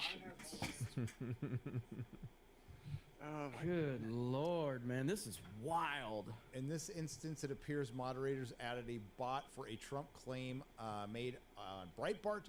The bot ends up becoming an automated tool, invisibly watching both Trump and apparently Breitbart. Will add media ID to bot. Trump by J6 was quickly covered in bots. Right. Wow. So they've got loads of bots monitoring his account and censoring or deranking everything. God, he said. do you think this will prompt Trump to start using Twitter again? I don't think he can at this point because of the agreement with True Social. Has he made a statement yet, Jeremy? Yeah. Well, I mean, he commented about Elon yesterday, directly about Elon, about all of this. He's And probably still he's, reading this. He's obviously like whatever Trump and here's what needs to happen. Trump and DeSantis and Elon all need to put whatever differences there is there, put that shit behind them, because Go have those a are the dinner? three prominent personalities. Yeah, have a dinner.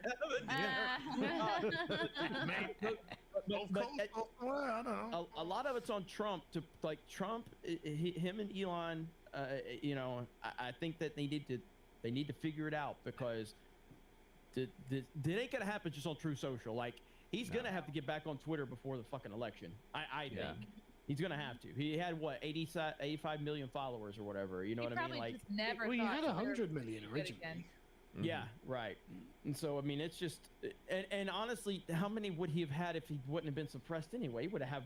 He would have been the most followed person on the platform easily, which is something they definitely did not want. They definitely did not want Donald Trump to be the most followed person on their platform.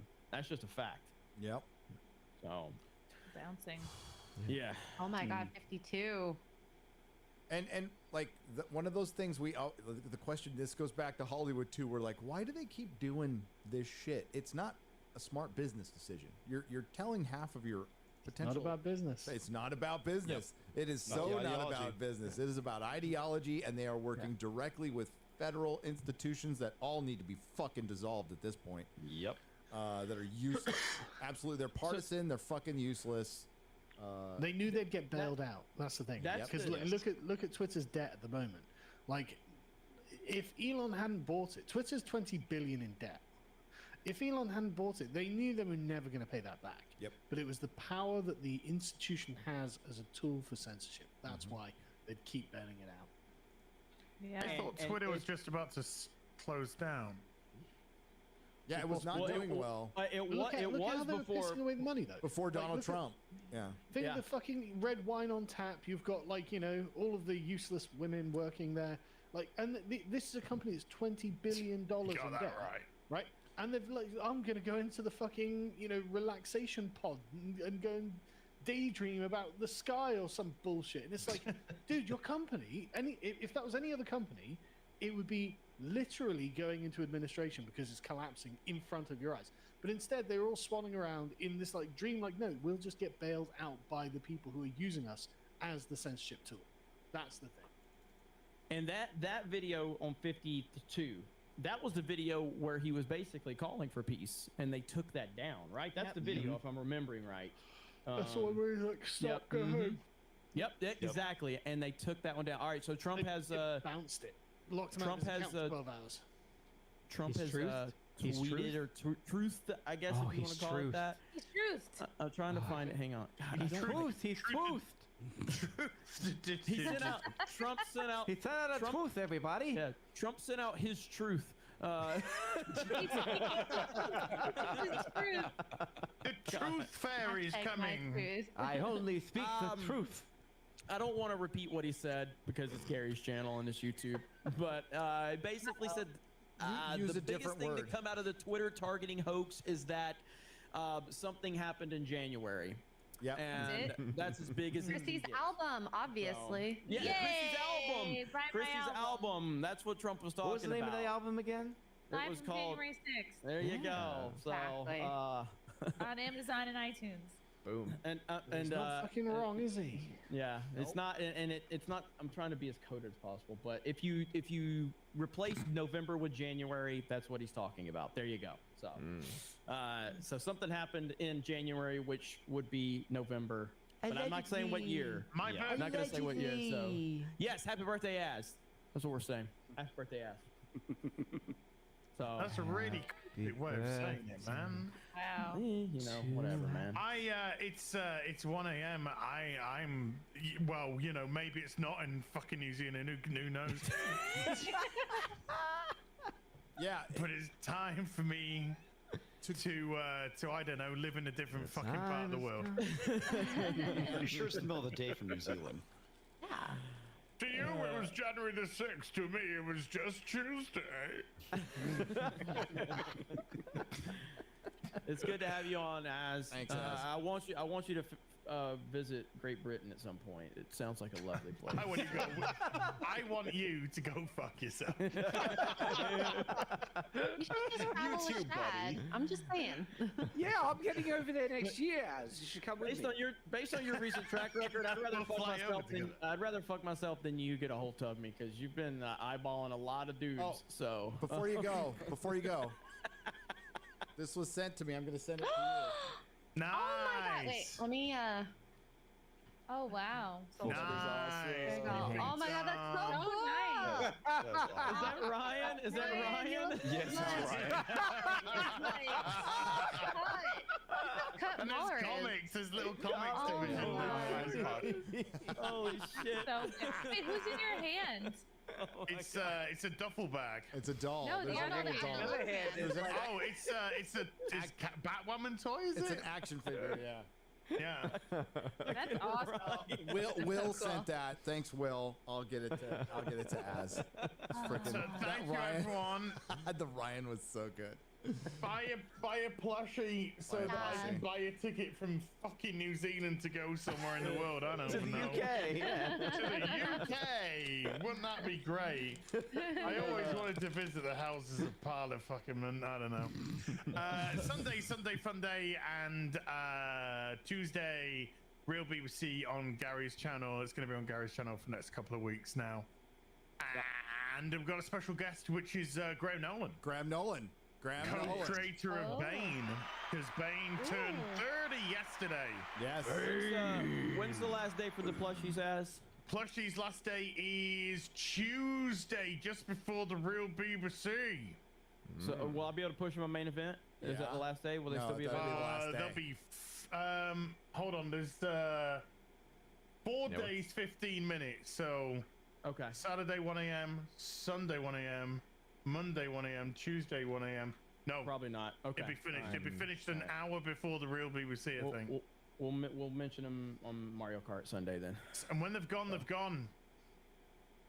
Thanks, Jeremy. Thanks, Az. Sun's going down, big guy. Carl, pleasure. We will Get the fuck out of pay here. miniature men Get the fuck soon. out of here. Get the fuck out of here. Yeah. Go, We go, will, go, man. go, Take go, care of go. yourself. No, get out of here. Jeremy, Good I man. am fucking sick and tired of your fucking bullshit telling me to go and.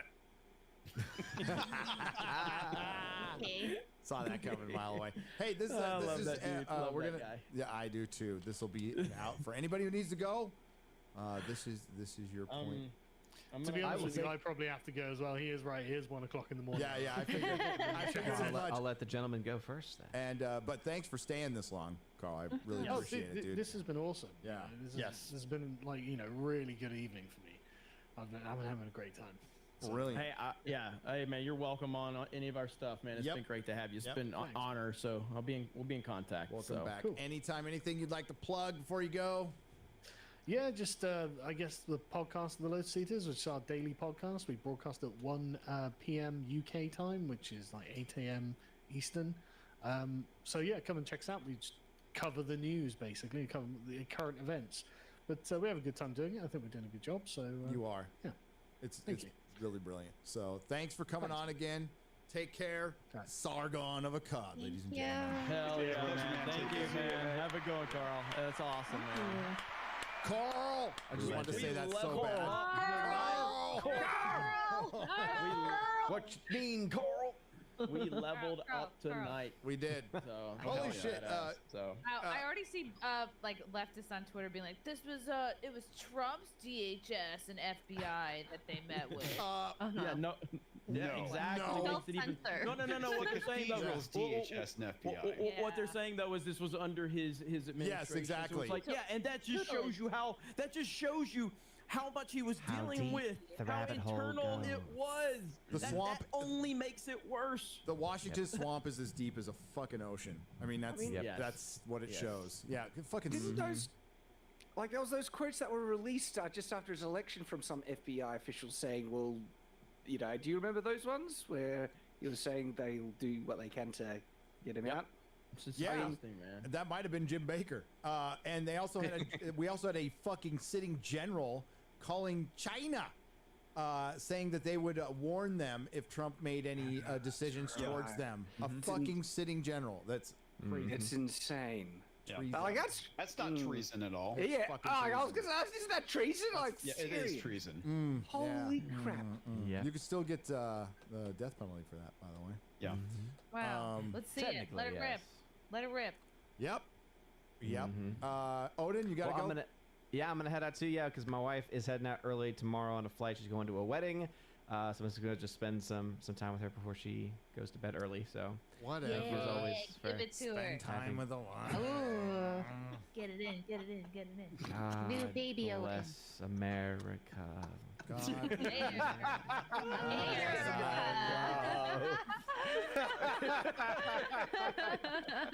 Much love to y'all. OMB Reviews, check me out. I'll be live tomorrow, 7 p.m. OMB Reviews on YouTube, Odyssey, and Rumble, as I like to say. Rumble? Rumble. I like to roll the rumble. Rumble. I can't roll my R's, so I just have to go rumble. I gotta apologize to them because we were supposed to be streaming on Rumble today, and I couldn't get it together quick enough. So next week. If you need help, I can always I can help you with that. troubleshoot. It's a lot of steps. It is. I just waited till the last possible minute to do it. So sorry, Rumble. I'm You sorry. can't do that. I can say for sure. No, you cannot. The important thing here is that do you have a Rumble channel right now? And I know my Yes, he does. I just found Yes. it. Okay, so here's what you need to do right EOS. now. We need to drop the link to the Rumble channel right now. I'll grab that. And you guys need to go subscribe to Nerds Hit that Erotic on subscribe. Rumble. And then next week we're going to be live on this channel, obviously on YouTube, and on Rumble. And on we'll the be on their- Erotic Rumble. Boom. So, And we're gonna be on their Nice. main page. They said they're gonna boost us. Oh, nice. So, Nice. All right. They were very nice when I talked to them, and we have plans Rumble's cool. possibly. Yeah, they're They're awesome. very Rumble cool, Peace out, down to y'all. Much earth love. people. I thought they were very nice. So Yep. cheers. Oh. Bye. Bye. Bye, Odin. Is everybody else good for a little bit? How much longer are you going? Probably 20 minutes. 20 minutes. Depends. Well, Az isn't here. I'll hang for another 10. I would say probably longer. You would say probably okay. Well, just Jeremy, when you need to go out, go out. And by the way, Uber Geek, I can't share it, but I'm looking at Great Pickle Nick meme. Great Pickle Nick. He's got a Pickle Nick meme up. It's fucking brilliant, dude. Well done. I love Uber Pickle Geek. Nick. Legion of Memers. Hail, you guys. You're fucking awesome, by the way. Let's get through some super chats. Zenny Biscuit on the Streamlabs side, 2 parts for $50. Thank you very much. Thank you very much. If you want a newish Christmas movie, The Unholy 3, there's the silent and talkie version, and both star Lon Chaney. It was Chaney's first talkie and last film before he passed in 1930 when everybody died when they were 40 years old. I will watch it. I love Christmas movies. By the way, X-Ray Girl, you will have your list tomorrow morning. Okay. I'm working on it with Mrs. Nerdrotic so we can get like the female perspective on Christmas. Oh my gosh. Oh my god. I love it. We like the same TV shows, I'm sure. Oh yeah.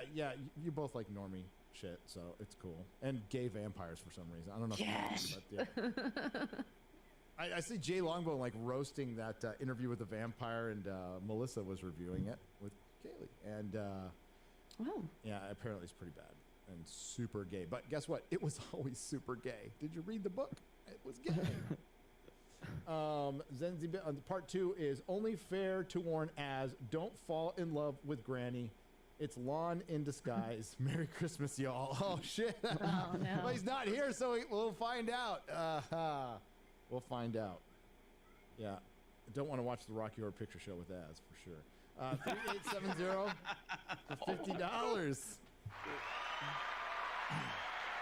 Merry Christmas, Happy New Year, and everything else. It's been a wonderful year, and I'm looking forward to the new one. Thank you, Fellowship, for being here and having an amazing holiday. Right back at you. Right back at you. So, let me get the... Oh, I just lost my fucking train of thought. God, getting old sucks. I was going to say something, and it just fucking left my brain. Okay, all right, let's go over the top of Rings of Power, Marvel, Hollywood, J.J. That's Abrams. usually what I talk about. Disney, Twitter, Files, Trump. It's really gone. It's really gone. It has something to do with an amazing... Oh, okay. Hollywood. Woke Hollywood. So, yeah.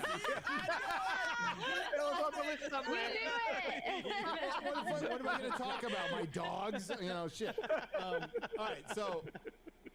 it's been a great year for Cope. Like this, you know, the end of this year has been like massive Cope. We've been right. All this stuff we've been called everything fucking under the sun for has turned out to be fucking true. The only bad part is our country may not survive it. So hopefully we can keep laughing. I'm not going all Make Tim plans Pool. accordingly, folks. I'm not going all Tim Pool on you. We aren't at a level 5, escalation here. But there's a lot of shit we still have to do. There's a lot of stuff, but it's falling apart. They went too hard in the paint. They got fucking arrogant, and now they're getting caught. And they can get protected by all the fucking institutions they want. We still have the power. Ultimately, we still have the power. We will fucking win this, and we will win easily. Yeah. You've got the guns. Like if something's going to happen, you guys are. I don't know. In Australia, we're screwed. We are already done. I have no we'll idea. Come get you. We'll come pick you up. It's the reason why they're trying so hard to get rid of the Second Amendment here. Yeah, and they just can't. They can't. Like, fucking Texas would succeed. By the way, I'm getting flooded. Maybe it's a normal Texas thing. Tell me, Comics Division. But I'm getting like the, do you want Texas to secede? And, I'm for it, actually. I'm all for it. It should become its own country. It's something we've been wanting to do forever, but legally we really still can't do it. But it would be nice, though. We have our own power grid. That's what matters. Exactly. But if a state wants to secede, they will have to do it by force. You guys gotta buy more snowplows, though. Yeah, a lot of people say it's written into the Texas Constitution that we can secede, but that's actually not the case. Well, it's not the case, and there's a bunch of federal land here, so yes, that there's becomes that a problem. But yes. Now, I'm all for. By the way, I wanted to also tell everybody that, like, yeah, we got in the weeds politically, but that, like, this is fucking huge news. The Twitter files is massive, massive news. It goes well beyond politics. It bleeds into every fabric of our lives and our entertainment and everything we're doing. So that's why we have to cover it. Yeah, it's all about control. It's all about control of you, which is the thing the reason why we need to talk about this.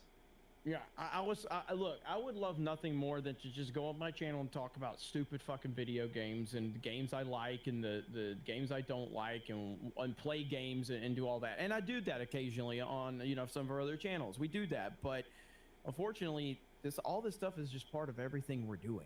Why, are we getting complaints that it's too political? No. We just know that we went heavy political, and we know that a lot of people get away. They want to hear about the entertainment stuff. So we're just we know our audience very well, so we know we'll explain to them what's going on. We appreciate your patience. If you don't like it, we will. I mean, I'll always be pop culture. My next video is straight up pop culture. And like Jeremy has a political show with Ryan that you can watch, and they're going to get way into the weeds on that stuff. And that's something I'll probably never do. But I mean, I'll talk about it once in a while. And I've got a show. I've got a paranormal show coming up. So. And if you don't like it, don't watch it. Just kidding. Please still keep watching. It's a tough thing to navigate, and you know we always want you guys to know we're aware of your feedback and everything like that. But yeah, this story was just, it transcends. It's important. everything. This is very important. It's intertwined with pop culture in a big way because it bleeds through in such a big way. And Well, it affects literally everything. Yep. Yeah. But we also are keenly aware that like the reason we're here is to laugh and be escapism from the escapism that's not escapism anymore. So we will always keep that in mind, and we appreciate you. We'll never ever take you for granted. This has absolutely been amazing. Friday Night Tights growth. I stream with my heroes and sometimes my heroes. I genuinely like most of these people. Most of them. Yeah. I won't say which one. No, it's not. Nah, it's Quarter Black. I love Quarter Black. I love Quarter Black. He's like, fuck your video. I just lost it. No, like this has been fantastic. The feedback we get. I went to LA, right? Did a con. It was last minute with Chris. And all I hear, you know what I hear? FNT, FNT, FNT. It's fucking awesome. And I did take a picture. I'll share it on Twitter of the crowd, right? And you know, like we get accused of a lot of things. The crowd looked just like the crowd, Jeremy, in Dallas. Like people. It looked like people. It's all I was everyday surprised. people. Yeah, I was surprised you set that up at a Comic-Con because my understanding, all the conventions that I've experienced here in Australia are just run by activists, and they line up. The panels are just insane, and that's what we were seeing at Comic-Con. How did that happen? Where at the LA one, Chris Gore has fucking juice. By the way, he is nerd royalty, and that dumb bitch from the Mary Sue, like, never heard of Chris Gore, and she's writing for a geek. That just like I can't get over that. Like how fucking what a cell phone that was. You fucking. Yeah, Rachel Lichman is a fucking idiot. She's a retard. It's so fun to read her article because she's so retarded. She is like especially retarded. But so as Chris knows by the way, the person who runs that con is the woman who started Hot Topic, but she's kind of based. So ex-punk rocker. I met her. She seemed very fucking cool. She knows Chris. And first name basis, and dude's got juice, man. So he's like, I'm gonna do 3 panels, and one of them's 99% of movies are garbage in LA. Packed room. Awesome. That right is up, some hot shit, man. Right up against 2 panels, which were Mermaids Are Black and BIPOC Exist in Fantasy. And that's the way it should be. That's the way it should be. They can have their stupid fucking panels, right? They can have them. I don't want them to not exist, but we should be able to have ours and then compete in the marketplace of ideas. And they have empty panels and we don't. Problem solved. Yep. Bro, I gotta mention it. Do it. 62 just dropped. Oh, let's do it. Do it. Bring it up. Bring it up. Holy fuck! You gotta pull 62 up, X-Ray Girl. Holy fuck! This is wild. This is way bigger than the first one, dude. This is way bigger. Soy. This is soy beyond belief. This is the definition of soy. This is that screaming fucking SJW right now. This is it in real fucking time. Number 62, Matt Tiabi. All right, 1 second. Tiabi. So, oh my God, She's man. running on Canadian time. This is wild. They get mad. They got mad because Trump said, "Go home with love." Look at the response. Now, first, pull up Trump's tweet. Pull up Trump's tweet. Okay, he ends it with say that these things. He's talking about January 6th and all that. Go home with love and in peace. Remember this day forever. Click to the next image. What the actual fuck? Can this go to staff soon? I'm labeling this right now. Yes, Patrick says, sorry, I actually got emotionally angry seeing that. Turns out I'm not a full robot. Who knew? It's gut-wrenching. He's a horrible human being. Wow. This is in response to him saying, go home in love and peace. Yes, because they want him to be a demon so badly. Yep. Mm-hmm. Holy shit! They're crying. They're emotionally broken. Yeah. Wow. TDS. God, this is peak TDS, man. Well, it's TDS and this, but this has been building up like before. As you know, Correct. Trump didn't exist before he existed as he does as the president. This was the slow infiltration of our entire culture, our schools, our films, our music, our TV shows. The right abandoned it all or played part in the Uniparty, which they're fucking doing right now. And these are the consequences of black pilling and walking away. Yep. And now we have to clean up the motherfucking mess that, you know what, we had this brilliant freedom in this country that people died for, and now we're bitching because it might inconvenience us to get our freedoms back. Well, it's going to be mighty inconvenience to be under the fucking boot, right? And almost impossible to get out from under it. So now's the time. We need to change this fucking now while we can talk about it online before we're like spilling blood and shit. Gary, can you calm your voice a little bit? It's Sorry. a little concerning. Sorry. Okay, I'm really sorry. I'm so sorry. Yeah, I'm really sorry. Getting emotionally angry right now. Yeah, I'm getting emotionally oh my god, angry. I can't handle this right now. I need a Starbucks right now. Meet me in the closet with the extra shirts. I'm gonna suck your dick. I don't know about you guys, but Gary's speech started to make me want to talk about wagons again. I was getting fired up. We'll all be in the back of wagons. That's what we'll be. But yes, See, Gary's they'll point, use wagons to do it. Fucking. They will. Okay. Gary's 100% This is a right. poll for you. He's 100% right. Oh god.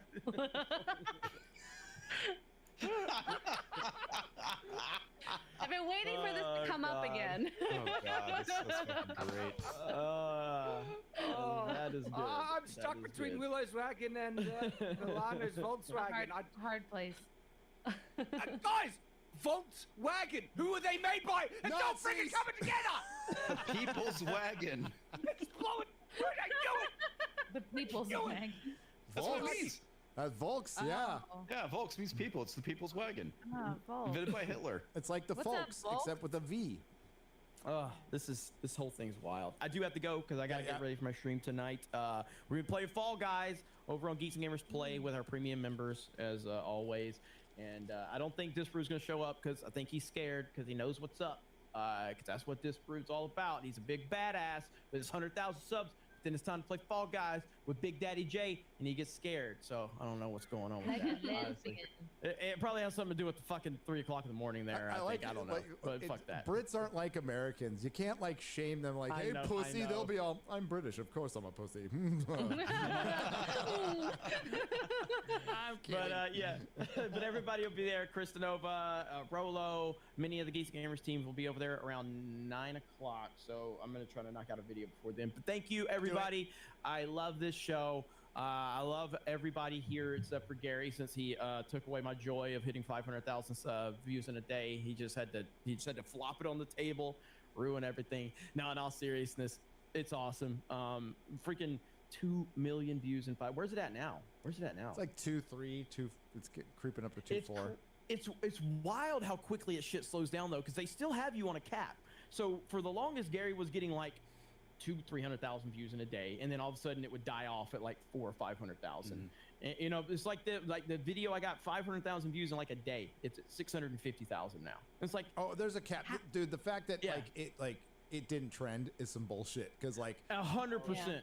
100%. Before you go, it started normal, dude. It's like in the first day, like really fucking good. I was super happy. I did it in a hotel room, like 375,000 views in a day. Fucking awesome. Thank you. And then Perry's like, hey, dude, you got to check this thing out. And then he shows the graph and he's all, look, YouTube boner. And it's like going up. And I look up and I'm like, holy fucking shit. It got 1 million views in a day. Like in a day. Wow. And like I've seen stuff with a lot less than that trend. So whatever. Oh, yeah. Curves are good sometimes. Yeah, but Gary's a rock star. He doesn't know it, and he's never gonna know it because that's just the type of guy he is. But he's crushing it, man. So it's good to see, man. I Can't love be it. one all OD and die like all the other rock stars. I'll see all of you later. I appreciate it, and hail Friday night. Hail to you, my brother. Everyone. Yeah. Bye, Love you, everyone. man. Bye. Take care, man. All right, bye. I have something queued up from the Twitter files. It's, Yeah. It's like kind of more the same, but it's number 59, and it's this guy Yol being asked if he has restricted Trump's ability to tweet, and he straight up says no, we have not. Like after they have, it's really crazy and blatant. Like he's lying to everybody. I mean, a comms official asked Roth to confirm or deny a story that they'd restricted Trump's ability to tweet. We have not. And then in the previous one, it's like they straight up did. They're bouncing him, putting him in timeout, like for the first time ever. Fucking liar. And it's one thing to suspect somebody's a liar, but once you get caught, especially in something big, not a little fib, you know, but with something big like that, you're caught, as the kids say, in 4K. You're always a liar now. But like, ask Matt Jarbo how that's going. How people trust him. You know, that's just is it fair? I don't know, but probably not. But so this guy Yo Roth, motherfucker should be in jail. Yeah. Fucker should be in jail. And he's all like, oh, you know, dragging people's name through the mud, bro. You played the game. You played the game. You got fucking caught. Now pay the price, man. Play stupid games, win stupid prizes. When he gets to prison, his name's gonna be Whole Roth. Yes, it is. That was a good one. At the end of the day, I mean, the people who've been wronged, they can't sue Twitter because it's under new management, but they should go after the government along with Yo Roth and Vagina Gade, whatever. Oh his name yeah, is. the people in Twitter who are at the head of all this and give approval and probably direction to do it, their head should roll. They should be going to prison. They need to be held and accountable. notice, if this had come out 2 months ago instead of now, how different would the midterms be? Wow. So the timing is not. I'm sure they were cock blocked all the way to make sure it came out after the midterms, and now Because Baker was still there. That's probably why. Yep. And we all know he was running interference. Quote unquote former FBI agent. Yeah. Yeah. Disgraced former FBI agent. Bullshit. All right. Enoch Maman for $10. Oh, did I miss a bunch? I did. Hang on, my bad. Because it's 5 parts. So it's $100 in 5 parts from Enoch Maman. Thank you very much. Enoch Maman.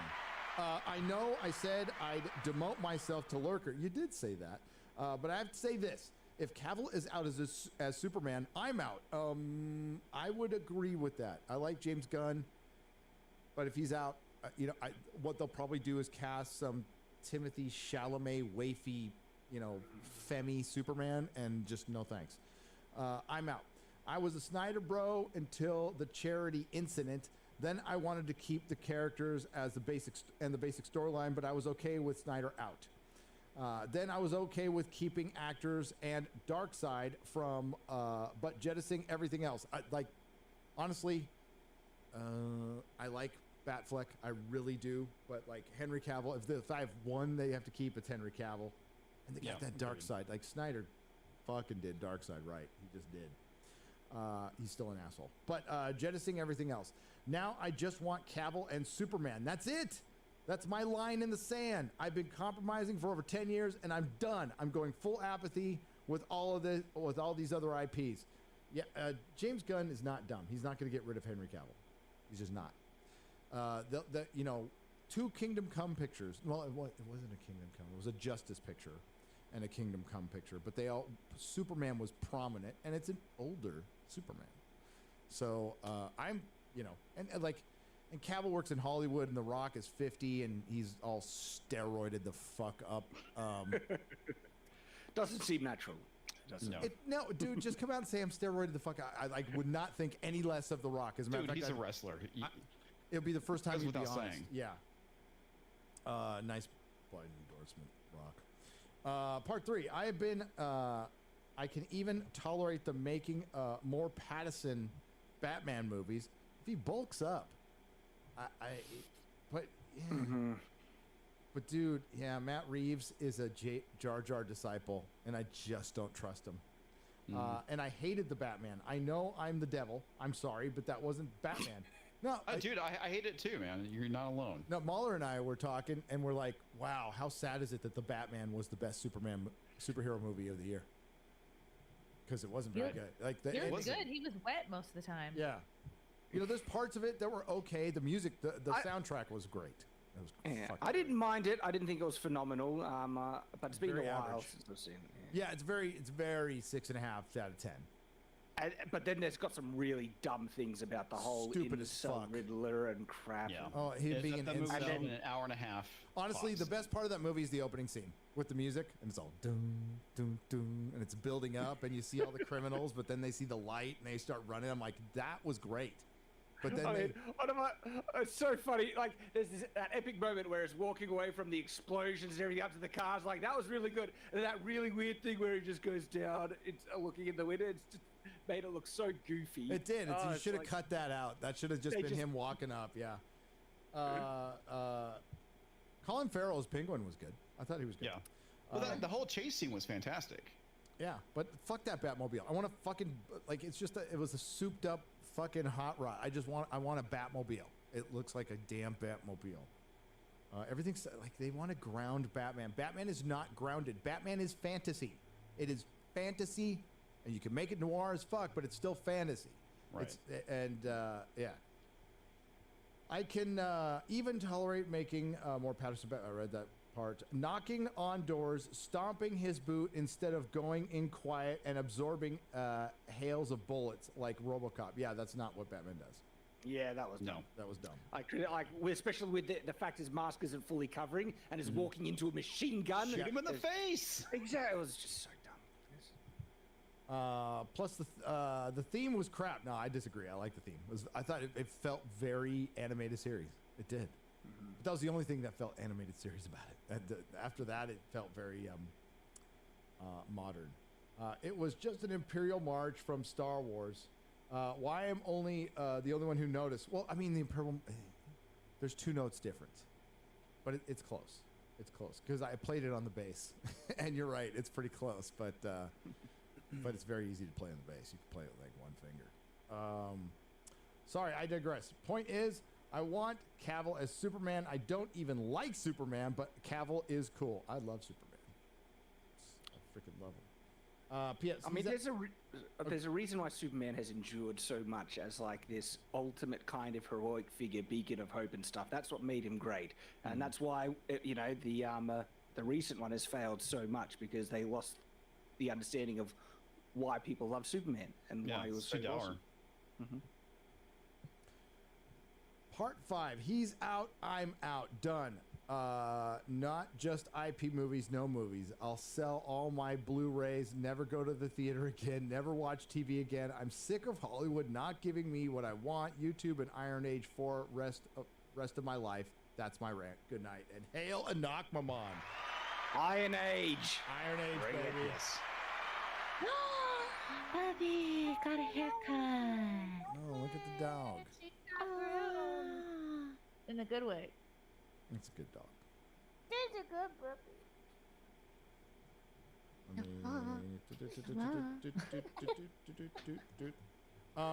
We got a super chat from Huge Ass. Huge Ass for 50 Canadian pesos.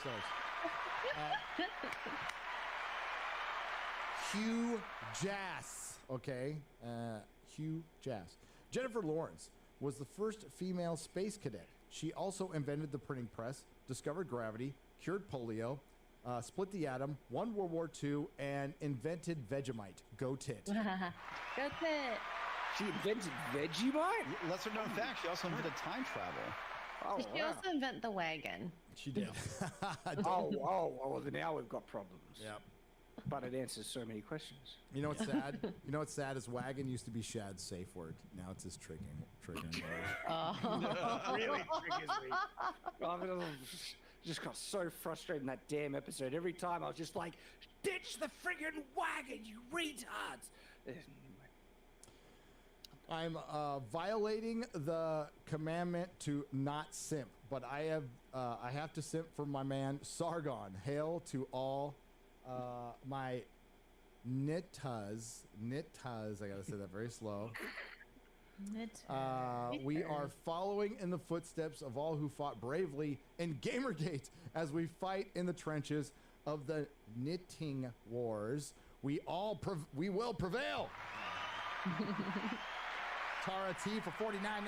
Thank you very much. Marksman for $50. What's up? Hey guys. So I flew out to see a friend and he took me target shooting. First time with a rifle. I missed the target by a wide margin. Sorry about the power outage, WG. If anyone asks, they're looking for a black man. Remember to always check your sights. That's right. Pseudo Sin for $40 in 2 parts. Dated a gal who worked for one of the third-party analytic firms. Think Braze or AppFlyer. As woke as Twitter, said things that made it sound like they do the same shite Twitter did. I'm sure they did. Not surprised. And you can do it behind third party. Like it's even easier to suppress your free speech dictated by the government through a third party organization, a contractor. This is they're contracted by other apps to collect everything, and many apps don't work if those functions are disabled. Effing wild. Anyhow.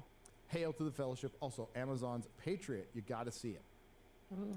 Big data, man. It's no pun intended. It's a big problem. It's probably one of the scariest things that has ever come out of IT. Yeah.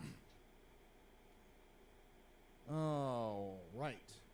What's this one? Roland the Wretched. Roland the Wretched for $100. 2 parts. Sorry, I got a drink. Nervous drinking, excuse me. Ryan is doing an excellent job with the diversity and inclusion, isn't he? I mean, like, I'm really pleased as Ryan, the job he's doing as our diversity and inclusion officer, our DI officer. Last week with Disbrew, and this week with Sargon. It's nice to have some proper British representation on the panel. Hi, and I can hear as you're still listening. I can hear you, Chris. He's screaming. I can hear him His screaming. headphones off. Oh my God. He like just finished a wank, 38 seconds, and he heard us say that. So, I am looking forward to Mario Brothers clearing 1 billion so Odin and Jeremy can become members of the Pineapple Pizza fraternity. By the way, I was eating pineapple pizza on the air. I don't know if you guys noticed or not, but it's really good. Hail Friday Night Tights, Hail the Fellowship, Pineapple Pizza rules, and men with tits makes as drool. Oh my. I'm starting to think he's never going to shake that one. No. Hail Fenty Gary, because I was curious. Uh-oh. Not a good way to start a sentence. I ate a piece of pineapple pizza and pepperoni pizza, and I liked it. So does that mean I have a relationship with normal pizza, but I only enjoy eating pineapple pizza, or does that chat, or is that the chat, or do you have news for me? I got news for you. You like pineapple pizza, and that makes you cool. Yeah. Thank you, Neil Horn, for $50. It's great. Just take the win. Comics All Division. of Western civilization. You live in my general area. You need to go to Roundtable and get hell yeah the Maui Zowie. It's really freaking good. Okay, the Maui Zowie. Man, just let me know. We'll definitely do that. Yep. Nancy Drew and missing Nancy Drew and the missing showers massager.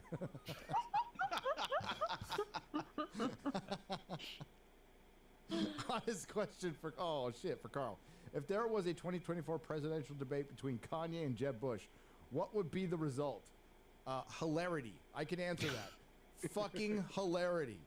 Probably Jeb Bush saying, please clap a lot. Please rap. Please rap. Please rap. Raphael, I thought that was a good joke. I'm going to give myself one. Yeah. Raphael117 for $100. Says, hey, everyone. I was shocked about the reinterpreting legacy characters, which is why I am making the fan-made comic, bringing the characters that we grew up with for one story before they take them and mess it up. Would you like to see it? Absolutely. You can email me at GaryNerdrotic.com. Thank you. LOTR Nerd 97 for $50 says, Hail Friday Night Tights and Sargon. I'm so happy that Jennifer Lawrence is the first woman in movies ever is finally getting seen. I wonder if that means she's the first woman in Hollywood to get fed by Harvey Weinstein for a movie part. And hail the Iron Age. Actually, Ryan made a pretty damn good joke about that. You did. Early on. Did you read the full interview? Not yet. And not just. Yeah. Oh, dude, they're all they're doing throughout the entire interview is just jerking each other off. It's pathetic. That's what the celebrities love to do. That's what the Yeah. freaking Oscars are like.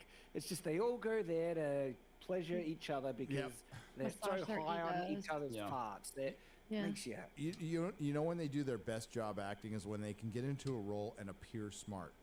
For example, Patrick Stewart. I mean, Captain Picard, highly intelligent person. Patrick Stewart, dumb as a bag of hammers. Dumb motherfucker. And Viola Davis says some really stupid shit. in Yeah, the she ain't interview, very too. smart either. Sorry. No. She ain't all, smart. all she was doing is complaining about Eurocentric acting. It's like, dude, that acting got you where you're at, you dumbass. It's like, come on. You mean Shakespeare? Eurocentric? Yeah. Well, no, it was like she was talking about her acting training at Juilliard and how it's I'm all so it's all sorry. Eurocentric. Well, yeah. Go to the Juilliard of Nigeria or whatever. Yeah. I'm sure you can go there.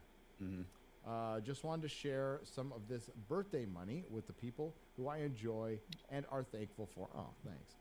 You all made this year one of my best. Hail Friday Night Tights, the Fellowship, and the Legion of Memers. Hail the Legion of Memers, by the way, who are only a few hundred away from 1,000 on their YouTube channel. Holy shit! No green rocks, dude. Thank you for one.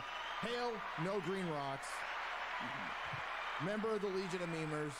If any of the mods out there could throw that in the chat, could we please get them to 1,000 subs? This is a Legion of Memers, and they just put up all their memes on the YouTube channel. It's funny as hell. Funny as hell. Lars Job for $50. Damn, Jennifer Lawrence joke just made me spill my bourbon. Oh, that was Ryan's joke. Yeah, fuck. That was good, man. That was good. Chrissy wrote that down. You could totally, I would just steal it. Ryan won't care. Max Power for $50.69. When are we going to see FNT on another platform like Rumble or Odyssey? Well, it was supposed to be tonight. Well, It was supposed to be tonight, and well, I have no excuses. I'm a 53-year-old man. I shouldn't be fucking, was waiting to do shit until the last minute, but I did. I get in video mode, right? When I get in video mode, that's like 2 days. Sometimes I'm in video mode, and I really don't think about anything else. well, and to be fair, you don't set up the streams anymore. No, but I should have. I could have just gone. Garrett, could you set up Rumble? I didn't even do that. Just takes 5 minutes, tops. And he knows we had a meeting. We had a meeting after the Nooner, and we talked about FNT being mirrored over there. And I told them, like, I'm not the biggest fan of that, but I'll try it. And because I don't like splitting the audience, I like them all being in one place, in one chat, cavorting with each other. Cavorting, that's what you're doing out there. Keep your hands to yourself, or not. I don't care. And then there's the paranormal show, which I think Rumble might be a better home. Well, you can always download a copy of it too, and just re-upload it over to Rumble. I had fun watching your paranormal stream a bit with the Ancient Apocalypse. What's next on the topic with that one? We are going to go into Atlantis, dude. We're covering. Randall Carlson did a 2-part special about 6 months ago, which is a condensed version. By the way, this is 6 hours. It's 6 hours long. It's the condensed version of his original 12-hour talk on it on YouTube, where he he gets down to continental crust, and he basically. Here, and by now Python should have finished installing. So from the main file, go down here, double click the main web UI.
user batch file, and it'll start installing a bunch of things.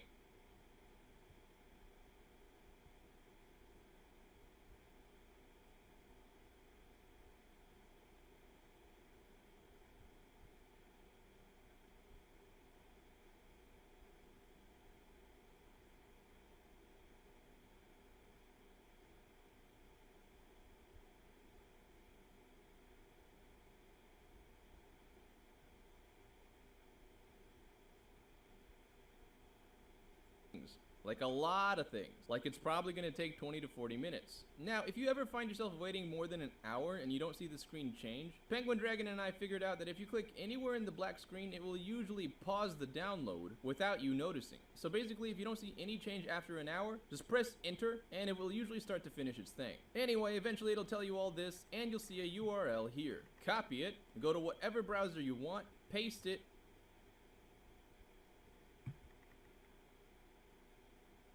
this, and you'll see a URL here. Copy it, go to whatever browser you want, paste it, and you're done. If you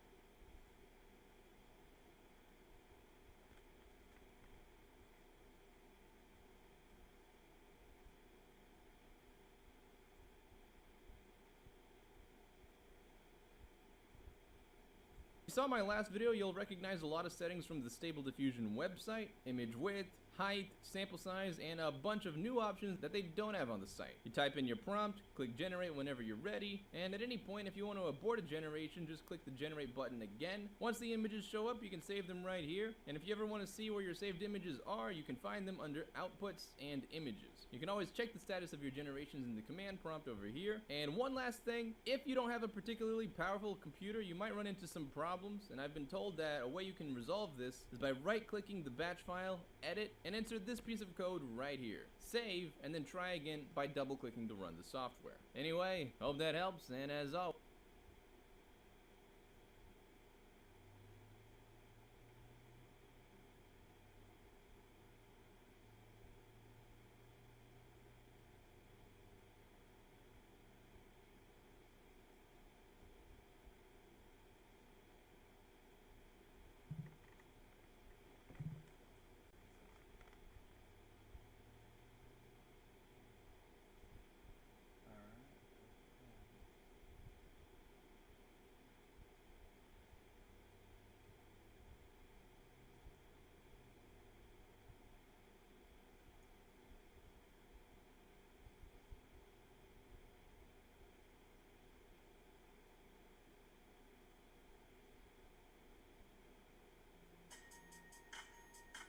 He says Atlantis is exactly where Plato said it was. It's right outside the Pillars of Hercules, right outside the Mediterranean in the Azores. The Azores, Atlantis was never a continent, it was an island. It was an island. And the reason it sunk, I'm not shelling it here, is because there was 2 miles of ice on top of North America that pushes down the crust. It weighs, like it's got weight, and it does push down the crust. And when it melts relatively fast, the ground bows back up. And it takes years sometimes, but because the ice melted fast, it bowed up, and that means there's crust displacement, which means somewhere else has to make up for it. So some place that was up has to go down if a place that was down is going up. You know what I mean? So that's what sunk Atlantis. Also, the Earth is flat. But, that too. No.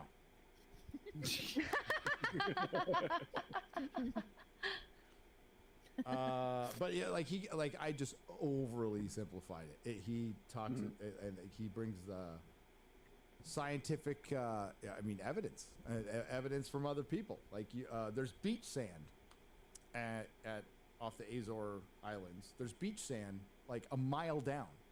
So how did beach sand get a mile below the ocean? Well, it sunk. And by the way, there's a big fucking crack in the middle of the Atlantic Ocean. There's actually 3 that come together. Guess where they come together? At the Azores. Bermuda Triangle. Yeah, well, no, it's and not that's there. where the rubbing happens. That's where the rubbing. That's where the rubbing of the the tectonic plates. Yes, of the yes. tectonic plates. That's where they, We're getting into my sphere. Science. that's I where love they this stuff. rub. Okay. Yeah. Causes earthquakes. It does. It does. Reformed Sauron for $50. Thank you very much. Second term presidents come much more unshackled, less political consequences. To expect one man to drain the swamp with half of his party and the entirety of the another world against him is insane. I totally agree. He did the best he could with a crappy situation. Yeah, and you know, the Democrats are the Democrats. They're gonna do, you know. I don't simp for cinema, by the way, Razor. If you're out there, not simping for cinema. I know she's a fucking politician. But the fact that she went independent was pretty funny. But one thing she said, I doubt she meant it, but she said, you know, it just sucks being held to my party. Sometimes I want to disagree with them. I think all politicians should be like that. I totally agree that these two parties should be going at each other's throat all the time, and somewhere we meet in the middle, and that's how we move forward. If one or the other takes over, we're fucked. Yeah, desperately so. But it's one that has gone way off the reservation, and now it's going to be difficult, but not impossible, to restore balance. The only thing that's working against us is low information voters not going out to vote. But they're doing it right. They're starting it right. Local elections. That's where you change shit. Local elections. Yeah, and the other thing too is that political parties don't last forever. I mean, we've gone through several in this country. Yep. It might be the time for the Democrats to fold and a new party to rise up. Yep. It's going to happen with one of these parties soon. Yeah. Because the old fuckers are getting fucking old. It could be both at this point. Thank God. The Mitch McConnells are getting old. Nancy Pelosi's gone. Oh, thank God. Yeah. Just die already. Right. I worked at I heard that, Chrissy. in my Not to Gary, to Nancy. I worked at DNI when Trump was elected the first time. There were dozens of pictures of Obama all over. They all disappeared on January 20, 2017. 18 months later, I saw the first pic of Trump. Also, every hallway, cafeteria, office space has TV blaring CNN 24/7. Yeah, that's part of the Yeah, it's part of the problem. It's part of the understanding. Every airport has CNN. Every fucking airport. Not anymore. I think they got rid of that. Yeah, they did. But it's blaring in every gym. But now at least there's there's Fox News, but there's no nobody's looking at the fucking TVs at the gym anyway. No. I just look at my phone. The Rhinos are part of the establishment. Yes, they are. Same goals as the Dems, absolute power, Hollywood, MSM, all part of the establishment. If there is collusion with Twitter, their collusion is with many others. Oh, yeah. Oh yeah, God, yes. For sure. Michael, and thank you, Michael. Skyway. Part 2 is we see the start to escalate in the Obama administration. You are correct, but it has been happening for much longer. Hail Sargon, hail Nerdrotic, hail G, and hail FNT, and hail to you, and you are not wrong.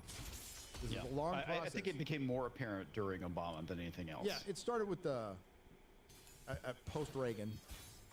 Started with Bush 1. We want to be real.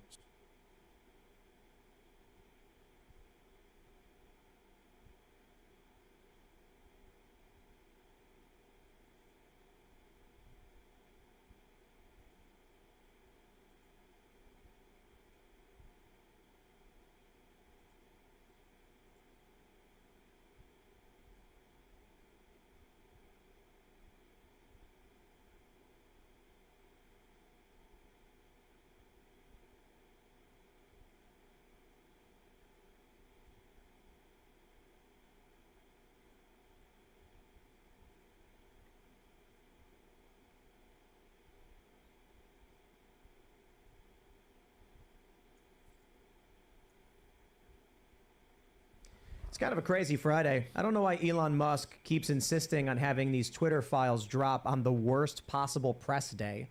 At least yesterday's was a Thursday, but Thursday's also a terrible day. Tuesday's good. Tuesday's the best day. Friday, absolute worst. Like, if you put it out on Saturday, then some people will see it on Sunday, but you put it on Friday, it just dies the next day. Everybody says, no way, I'm going out, getting a burger, and I'm not thinking about work. But we do got big news. The latest Twitter files shows that, this is crazy, Twitter had weekly meetings with the feds, DHS, FBI, over election-related issues. They were directing them and advising them on what to remove, how to remove it, and you can see these conversations happening. This is the FBI directly interfering in public communications pertaining to the 2020 election and banning things. And you can actually see in these releases that the Twitter staff are trying to figure out how they can ban Trump, who said certain things. They're like, uh-oh, guys, this thing he said, it's actually true, because he posted a story, and they're like, oh, we can't remove it. That story is actually true. I wonder how many times they didn't actually bother to fact check, or a person made a claim not by posting a link to a news story, but saying, hey, did you hear the story X? And then they go, don't care, remove it. This is crazy stuff. We're getting more and more, and there is just a wall of tweets from Matt Taibbi breaking down how this all went down. So we will be talking about that. We also have Elon Musk confirming politicians running for re-election were shadow banned during their election campaign. So direct election interference, FBI and law enforcement involvement, and then the craziest thing out of all of it, earlier Mike Cernovich tweeted that several trust and safety members of Twitter who resigned should be criminally charged because these people refuse to take down child exploitation. Elon Musk made a statement. Jack Dorsey said this is not true, it's false. And then Elon responded with the receipts that Twitter was not taking down child exploitation. I wonder why it is that these people stayed at the company for years with a child abuse problem, and the moment Elon comes in, starts cleaning it up, they go, oh, I can't be here anymore. I can't allow this. Gee, I wonder what's going through these people's minds. We got other stuff. Elton John quit. Maybe we'll talk about it. Kirsten Sinema has switched, or she's quit the Democratic Party. So there's some political stuff involved, and we'll get into a lot of it. Before we get started, head over to timcast.com, become a member, and support our work directly. When you become a member, you are not just supporting us. We use Parallel Economy. This is a payment processor co-founded by Dan Bongino, and it is censorship resistant. It's called Parallel Economy. We are actively seeking to build that parallel economy to fight back against censorship and manipulation, and this is just one path to doing it. So when you become a member, you'll get access to uncensored segments of this show Monday through Thursday. You'll get Cast Castle and Tales from the Inverted World, but you will also be just generally supporting this effort to construct a parallel economy. We've got some documentaries coming out. We've got a coffee shop in the works, and we've got some other projects. I will give a brief update really quickly. Yesterday I mentioned putting up a billboard in Fredericksburg. I had a conversation with some of the people involved, and it would appear that, I'll just put it this way, it would not be appreciated if we did put up a billboard calling out the officers involved. So that's not going to happen. All right, so I don't want to step on anybody's toes, but there you go. Just want to make sure you guys knew, because I was actually really, really excited for that. So don't forget to also smash that like button, subscribe to this channel, share the show with your friends. Joining us to talk about all of this and more is Andrew Pollock. Hey, how's it going? You're gonna grab the mic? Oh, yeah. sorry. So just introduce yourself. I'm Andrew Pollock. I grew up in Long Island. And I moved to Florida in about 1999. Been an entrepreneur. I moved to Florida in '99 with my family, and now I bounce back and forth from Oregon to Florida. And I'm happy to be on Tim's show tonight to discuss things that's what's going on in the country and my past, what I've been through in my life. Yeah, your story is actually pretty heartbreaking. Yeah, I say one thing I always tell people that don't know me, or they always mention, when they mention my daughter, they mention that she was lost or she died. And I always correct people. My daughter was murdered, okay? Dying is something peaceful. Lost is maybe you find them again. But murdered gets, I just feel that's the proper way to say it. When people are talking to me, they never know what to say. And my life's been changed ever since. And I've been on a mission to educate families, to better equip police departments in the country to respond better. And I'm a pretty busy guy, and I have 2 children that live in Florida that I love. One of them's watching, or 2, they're probably both watching. And I'm happy to be here with you guys and shoot the crap. For context, your daughter was lost in Parkland. I just told you we don't say lost. You're right. Your daughter was murdered in a school shooting. She was. I just don't take it the wrong way. That's the way I say it. I'm a little wacky, but yeah. Because lost was maybe I'll find her one day, So she was murdered in 2018. She was a senior It was horrific. It was the worst thing that could ever happen to a parent, ever.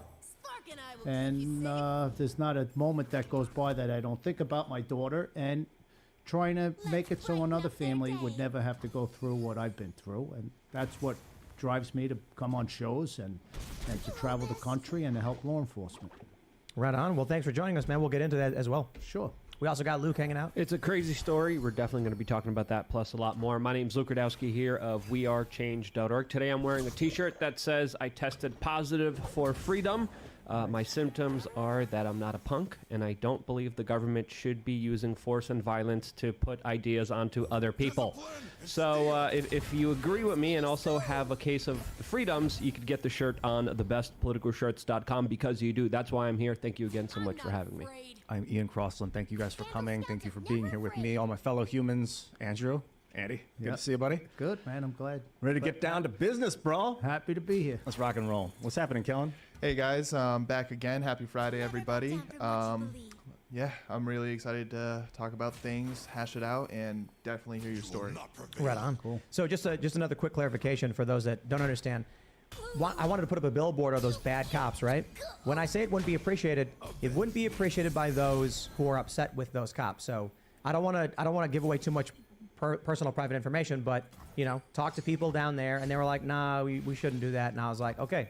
What happened, Tim? I'm familiar with the story. There's a story out of Virginia where a guy refused the COVID lockdown stuff. So 2 years later, the cops are going in and they're screwing with his business. He filmed the cops, and then I said, let's name and shame the cops. Let's put up a billboard.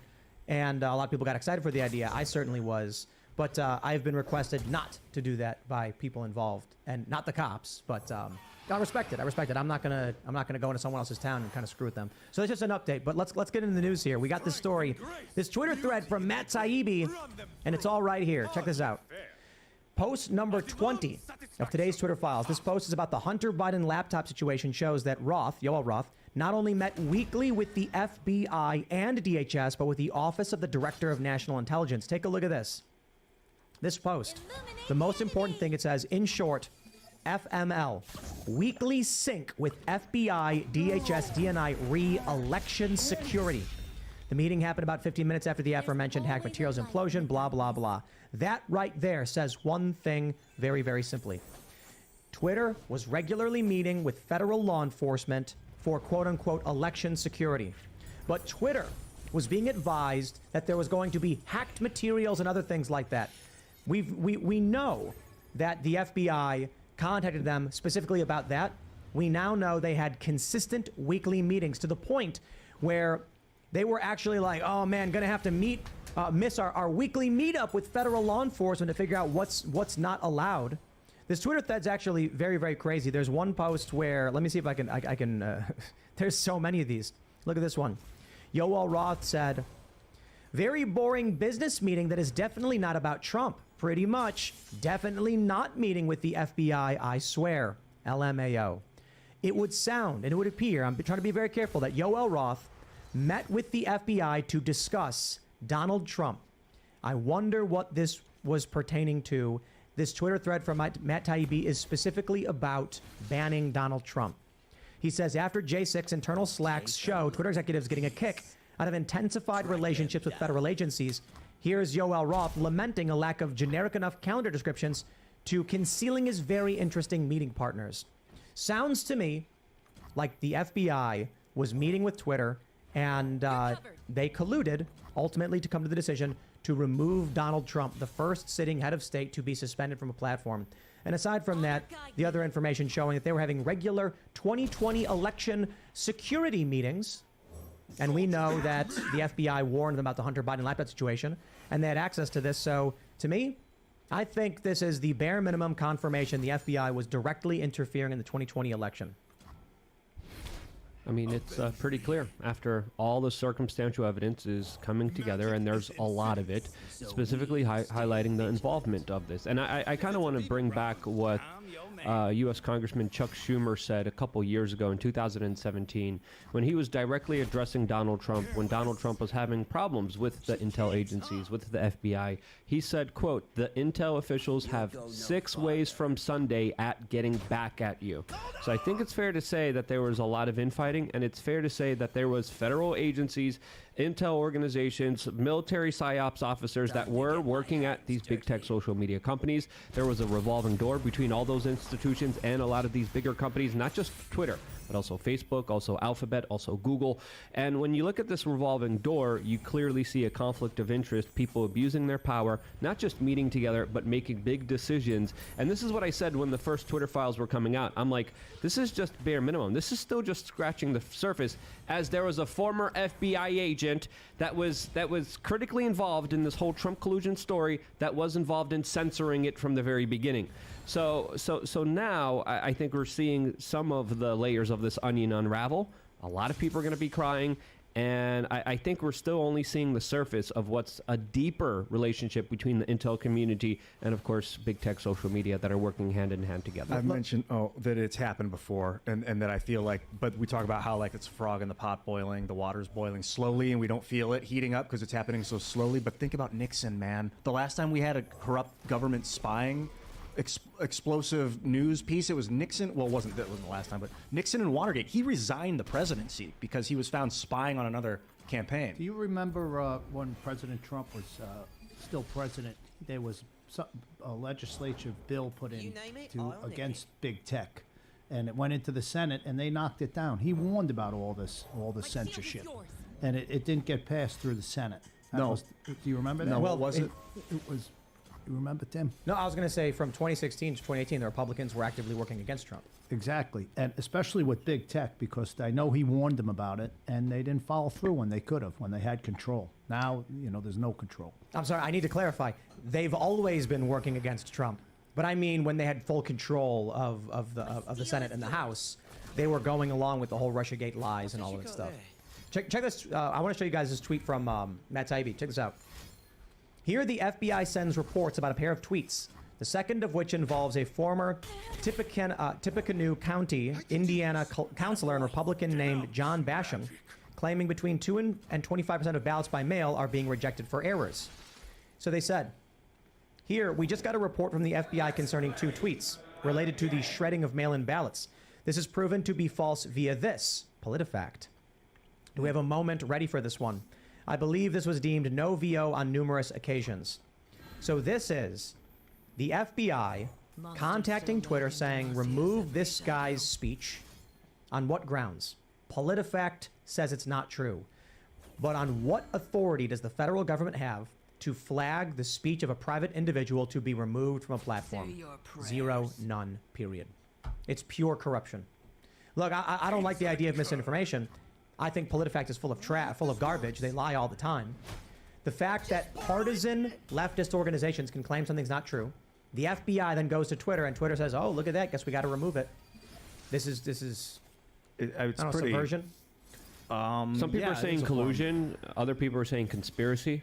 I think they're all true. I think all those references could be true. They use PolitiFact as proof. They use the word, this is, quote, proven. You don't take one news article and use that as, quote, proof. Like, you need to look around. If you're going to make a big decision like that, like ending someone's Twitter experience, you got to know. You can't just willy-nilly say, like, this piece of evidence indicates proof. That's a big problem. They don't have the assets to do it. Who doesn't? The FBI, they could look into anything. They shouldn't just be going by one news. They don't. I think at this point, we can clearly see the FBI is effectively only going after their political enemies. Yeah, I think what really happened is that they saw an article that they liked that verified what they wanted to be true, so they said it was proof. But I mean, on it, you cannot, no human realistically can look at one news article and use that as a piece of proof for something. That's ridiculous. After the plethora of crimes committed against us here, as well as people on our periphery, if the FBI lifted a single finger, I might be inclined to give them the benefit of the doubt and say, it's these bad apples in D.C. But at this point, considering you've got Marjorie Taylor Greene being swatted, seemingly no action. We've been swatted now, I think, like 15 times, no action. And there's been other crimes in the periphery of the work we do with people we know, and zero action, to the point where I've actually had people say to me when we're talking privately, I can't say some of this stuff because I'm hoping something does get involved, like something does happen with law enforcement. But I've had people say to me like, well, did the FBI do anything about that? And I'm like, no, of course they didn't. It's been 2 years.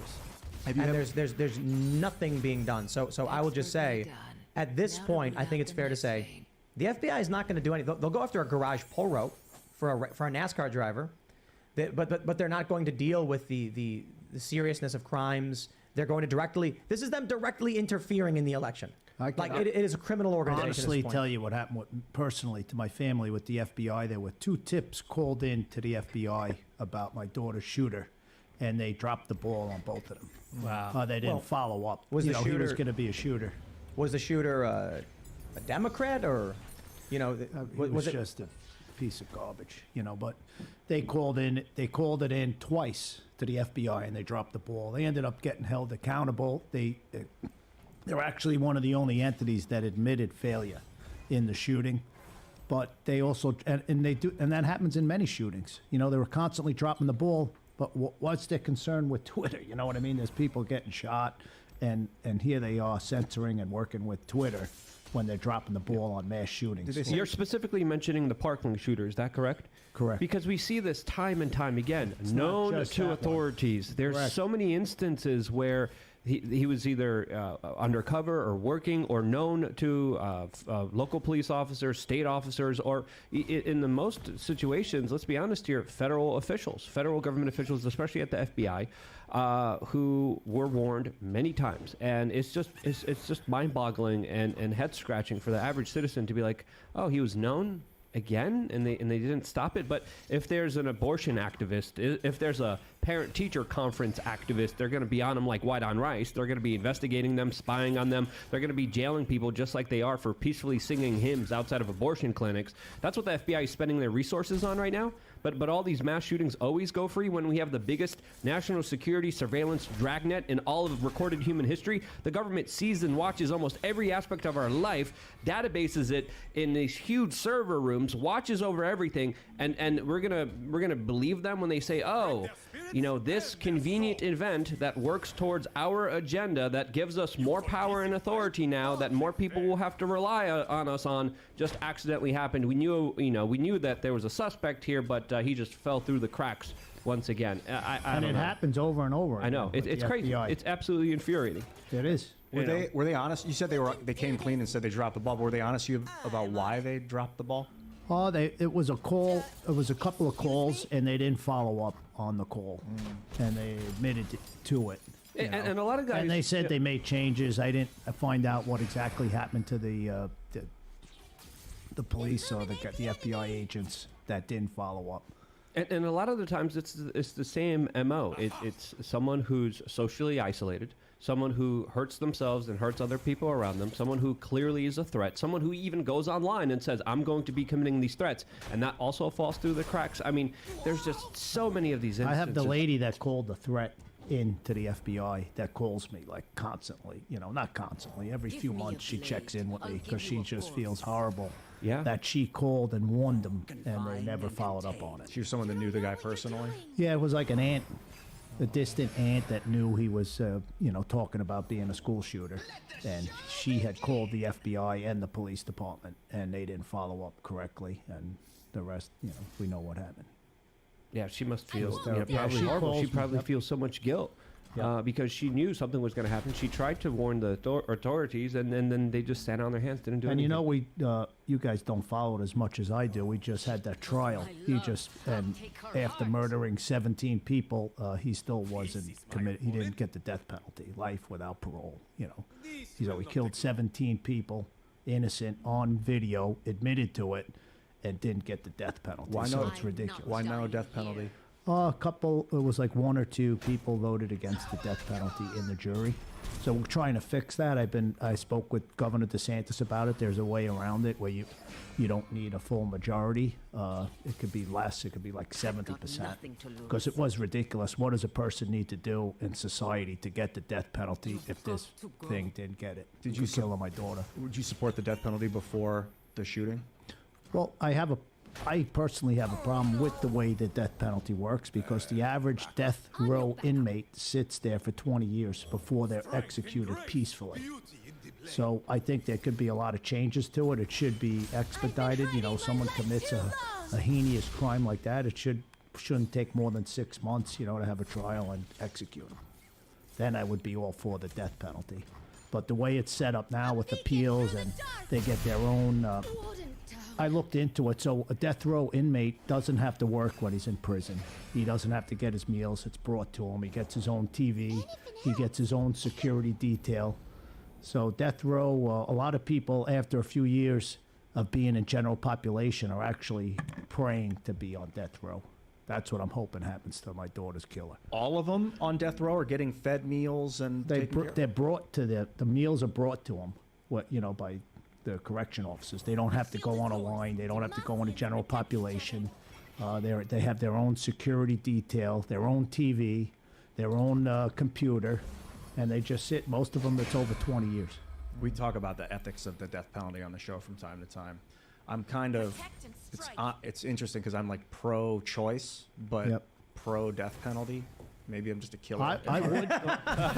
Well, we're all killers in a way, but I would be more for it if it was under 20 years. To sit 20 years in a cell and it's cost. Broward County, where he was housed, it cost the county $4 million just keeping him in the prison system awaiting trial.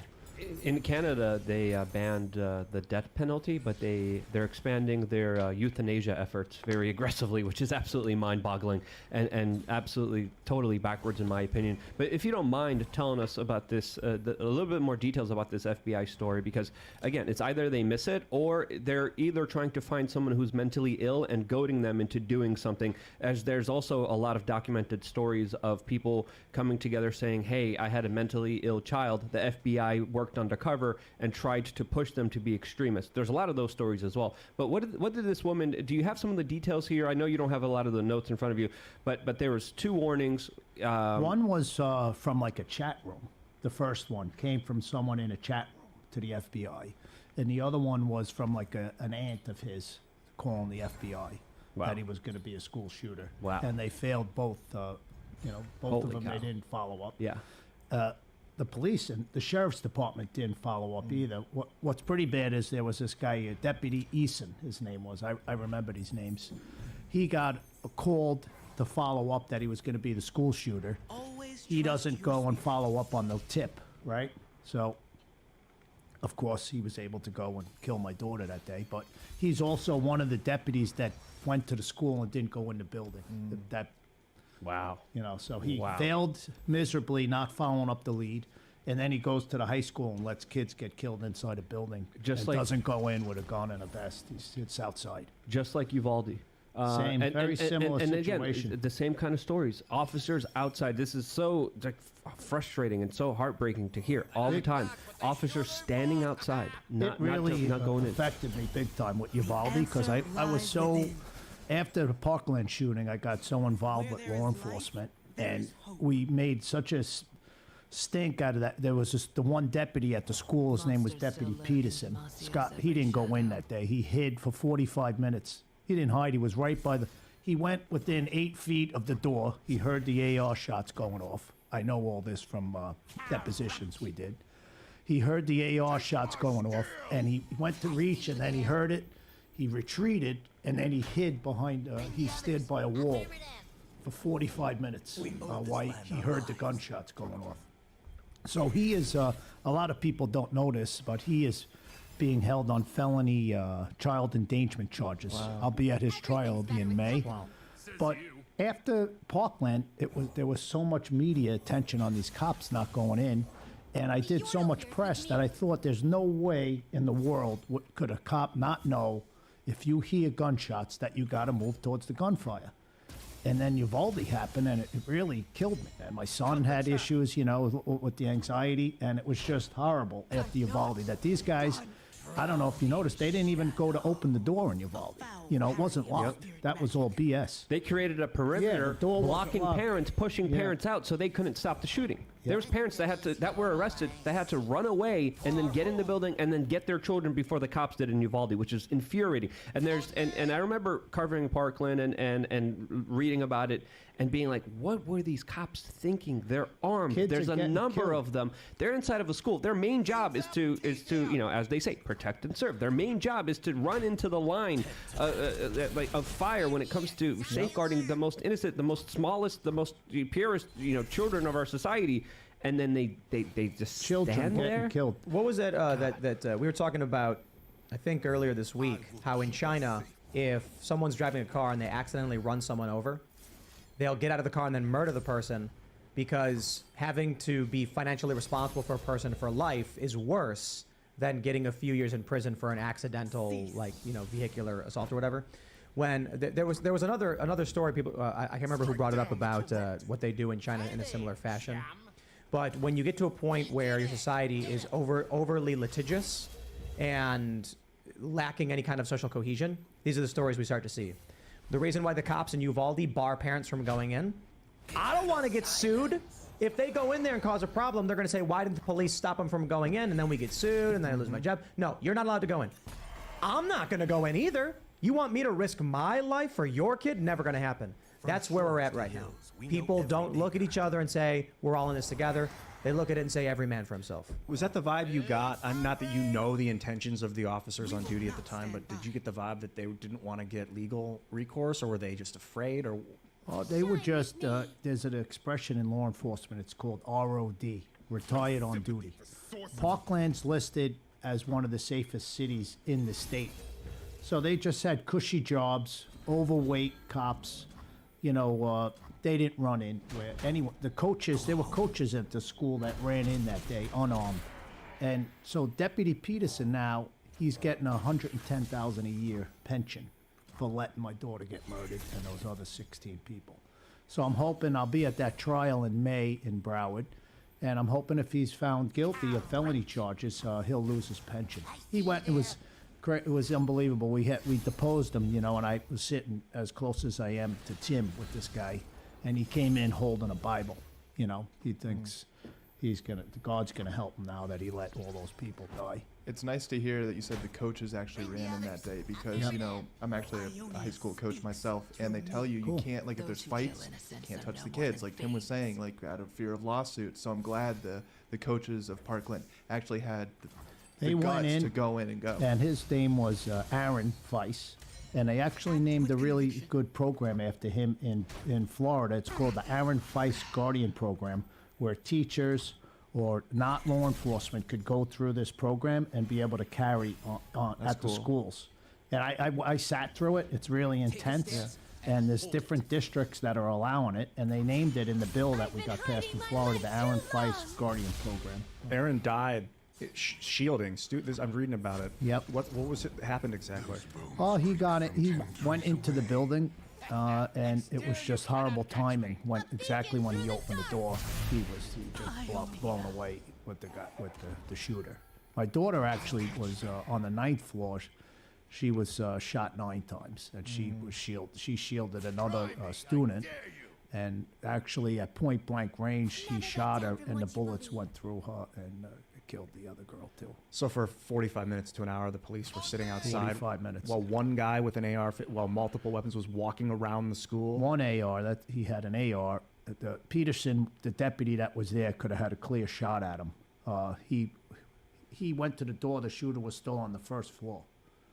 A lot of people don't know the shooter went to the school in an Uber, if you could believe it, with a Cabela's rifle bag. She picked him up at his house. The Uber driver drove him to the school with his rifle bag, where he got out and walked right in through an open gate, where the gate was against protocol. The gate should have been locked.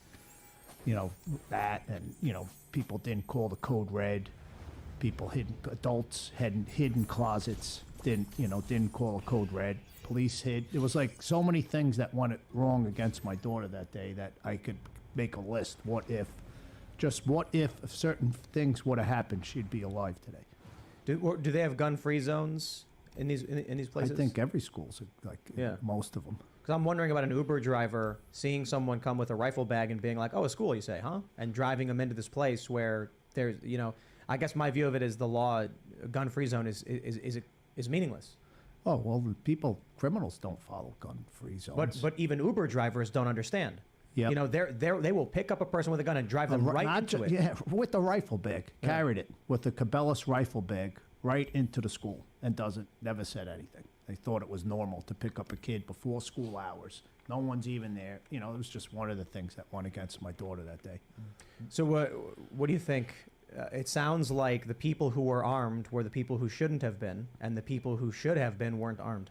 Yeah, the coaches. But now with certain districts, the coaches could go get, from what happened, a coach can now go through this Guardian program and be able to carry on campus. But it's foreign. Not all can't, it depends on the county. If you live in a conservative county, like I'm going to in January, the superintendent's going to be carrying an AR pistol.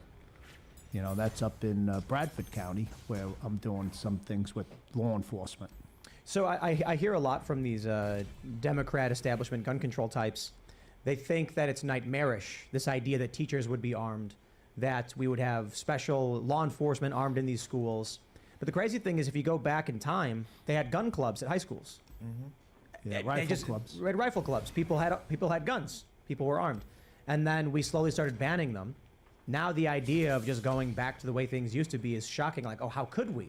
But I don't know. I'm curious your thoughts. What do you think? I mean, the problem really with a lot of these shootings, what Democrats focus on gun control before they even know the facts. Like, the kid could have been cutting animals up in his backyard, threatening to kill people, rape people, but they don't look into any of the failures before or prior. You need to see what happened before to prevent things from happening in the future. So Democrats, when they focus just on gun control, it doesn't solve a thing. But that's one thing I could say really what happened in Florida. It was Governor Scott at the time. He formed the Marjorie Stoneman Safety Commission, and I was on it, and some friends and other fathers that had kids killed, and deputies and sheriffs and lawyers, and they dissected everything that happened in Parkland, and they made changes in the whole state. And Ron DeSantis, who I'm friends with, he removed the sheriff. He was unbelievable, the guy. He removed that failed sheriff the first month in office. Ron came down. I got a call from him. He goes, Andy, we're going to remove that sheriff. And I go, how are you going to do that? He goes, well, I'm just going to remove him. I'll be in Tallahassee. I go, no, Governor, you need to come down to Broward, go right in his office, and you yank that guy right there. It was so great. He flew down to Broward. He had an emergency landing on the way down. So it's like hours. We're waiting, like everyone's waiting at the sheriff's office. And he came down and he removed the sheriff within the first month. It was like national news that he got rid of him. He was the guy that was on CNN talking about his amazing leadership. Wow. He's actually, and he ran again. Broward is such a cesspool. So he actually ran again for office and almost won. That's how bad how blue and evil Broward County is. What do you think about these kids who got really famous from what happened in Parkland? They started becoming, I think for the most part, the media props up this group of young people who are very much gun control activists. Yeah. But then you had Kyle Kashev, I'm probably pronouncing your name wrong, Kyle, who is more pro 2A. I'm curious your thoughts on how the media handled it. Well, like I said, they focused on just the gun control, and they didn't accomplish anything but registered Democrats. That's all those kids accomplished. When it came time for running school board races, they were nowhere to be seen. When it came time to get rid of the sheriff, nowhere to be seen. Getting bills passed, common sense bills for school safety, they were nowhere to be seen. But me and other couple of parents and my family, my sons, we were at it like nonstop to hold people accountable. Ron, I call him Ron, people don't know him, but go by Governor DeSantis. Actually, after we removed him, he put a grand jury investigation into the Broward County School Board. And just recently, within the last 6 months, 4 school board members were removed. Wow. And the superintendent was arrested. So there's been when you really want to make a difference and you go for accountability, you can make a difference. Yeah, Ron really got involved on the local level, especially when it came to local school board elections. And a lot of people are saying that he did a really good job. How would you rank his kind of response to everything that happened in Parkland? He did unbelievable for my family and myself for accountability. Getting the superintendent arrested on felony charges. Broward is so bad that So the superintendent gets arrested, right, on felony perjury charges through the grand jury. Wouldn't you know, that same year they had that in Broward, they had that superintendent speak at the school where my daughter was murdered at graduation. That's how bad these people are in Broward. So he got that done. 4 school board members. He cleaned house. And the deputy was arrested, and the sheriff was removed. And he just did, like, where could that ever happen? Where I could tell you that I met him, and he told me he was going to hold these people accountable, and we did. We removed them all. They got arrested. They're on charges. The city, the school board lawyer was arrested. So the media doesn't tell the rest of the country what really happened. They don't want to focus. They're on to the next mass shooting, and they're going to blame that black rifle, and then they'll move on to the next one. That's where they get all their attention. You know, we on this show, we talk about a lot of the problems that are going on. We open up the show with discussing, you know, FBI interference in elections and stuff. And it very much feels like we're constantly pushing this boulder uphill, endlessly pushing back against this. But for your story and what we've seen with similar stories, it's not just pushing a boulder uphill. It's like being on fire at the same time, where something so devastating, so destructive to your life, this problem that you've not only experienced, the pain you've experienced, but you see the solutions, you want the solutions. I can't imagine what it must be like to have people working against you. These political forces that we complain about, I couldn't imagine being in your situation. Well, one of the worst, well, my daughter getting murdered, that tops everything. But that day my daughter got murdered, I had a Trump 2020 shirt on. And some reporter, I was waiting at the hospital praying that my daughter was alive, takes a picture of my Trump shirt, and the hate that I got, even with my daughter, like the people were blaming me for my daughter getting killed on social media because I had a Trump 2020 shirt on.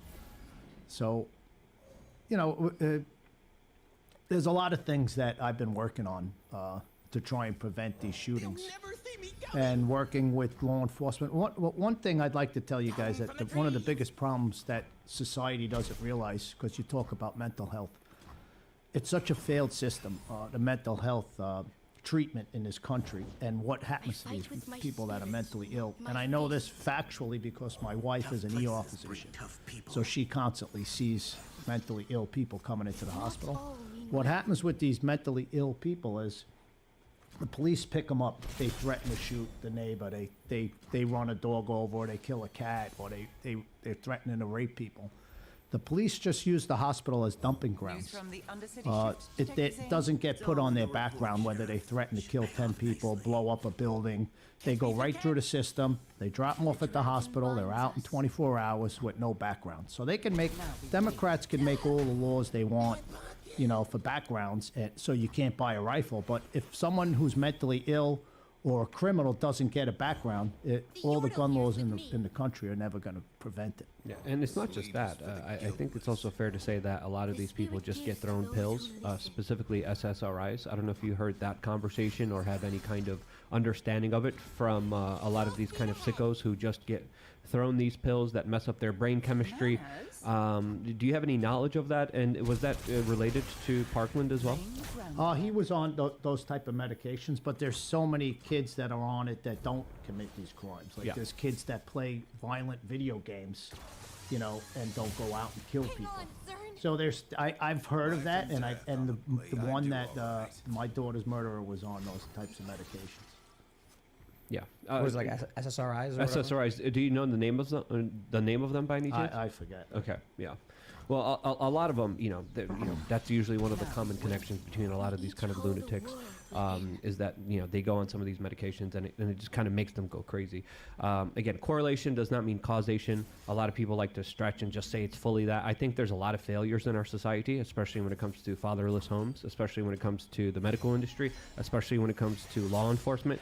I mean, there's so many things that we could address when it comes to the rising amount of gun violence in this country. You know, which one do you think is maybe more prominent? I think the worst is the mentally ill not getting a background. You know, when they do something that deserves it, they just go like, there's what's called the Baker Act in Florida, that if you get committed and you go through the full Baker Act where you're put in front of a judge and a psychiatrist, it'll go on your background, but 99.9% of that never happens. They just get released. And that's, you know, the failure. There's no more mental institutions. So you take away, if you you take away 50% of the mass shootings probably in the country. If the mentally ill that really are violent, you have to be careful there. They have to have due process, and if they had a background on them, they wouldn't be able to purchase. Do you think that decline in religion plays a role in a lot of this stuff? That and the fatherless home, like you've said, families look with inflation now. Look what parents have to do just to stay afloat, man. Even if there are two parents, they're working, just to be able to afford a dozen eggs now. The price of everything, food, gas. A parent, years ago, my mom stayed home. When I was growing up, how many parents now have that ability where they don't need two parents working? So it is a problem in society.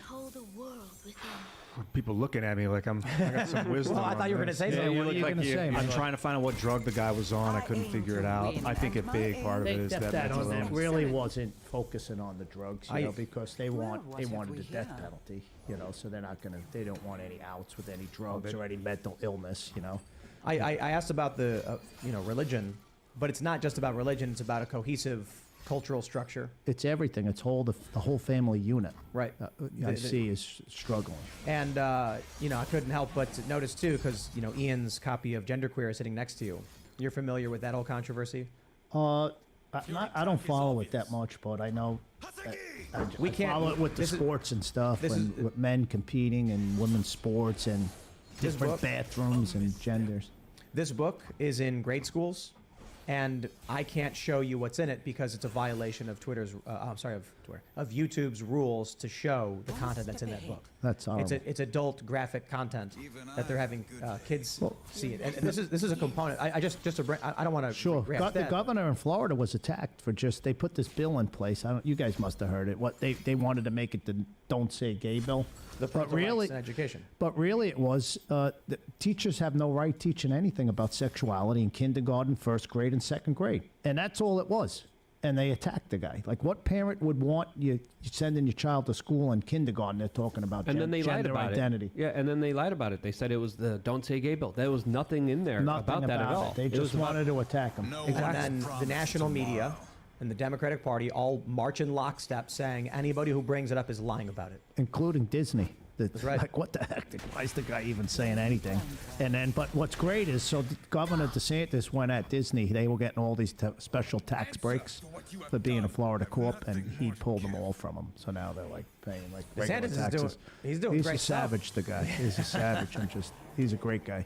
Well, so I bring this up because the stuff we're seeing in schools, the decline, or I should say, the rise of secularism and the decline of religion, all seem to be components in not just shootings at schools, shootings in cities, a rise in violent crime in all the major cities, but also an unwillingness from people in the community to actually try to save each other.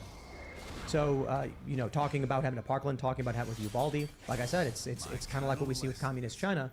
These cops are like, you can't go in, I'll get sued, and I'm not going to save them because I don't care about you, I don't know who you are, and you don't mean anything to me.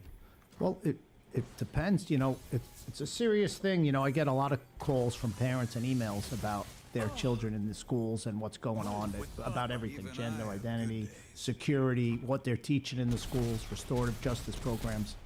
And my first answer to them is, because it's really painful. I can't answer everybody about their kid getting bullied or another kid getting murdered.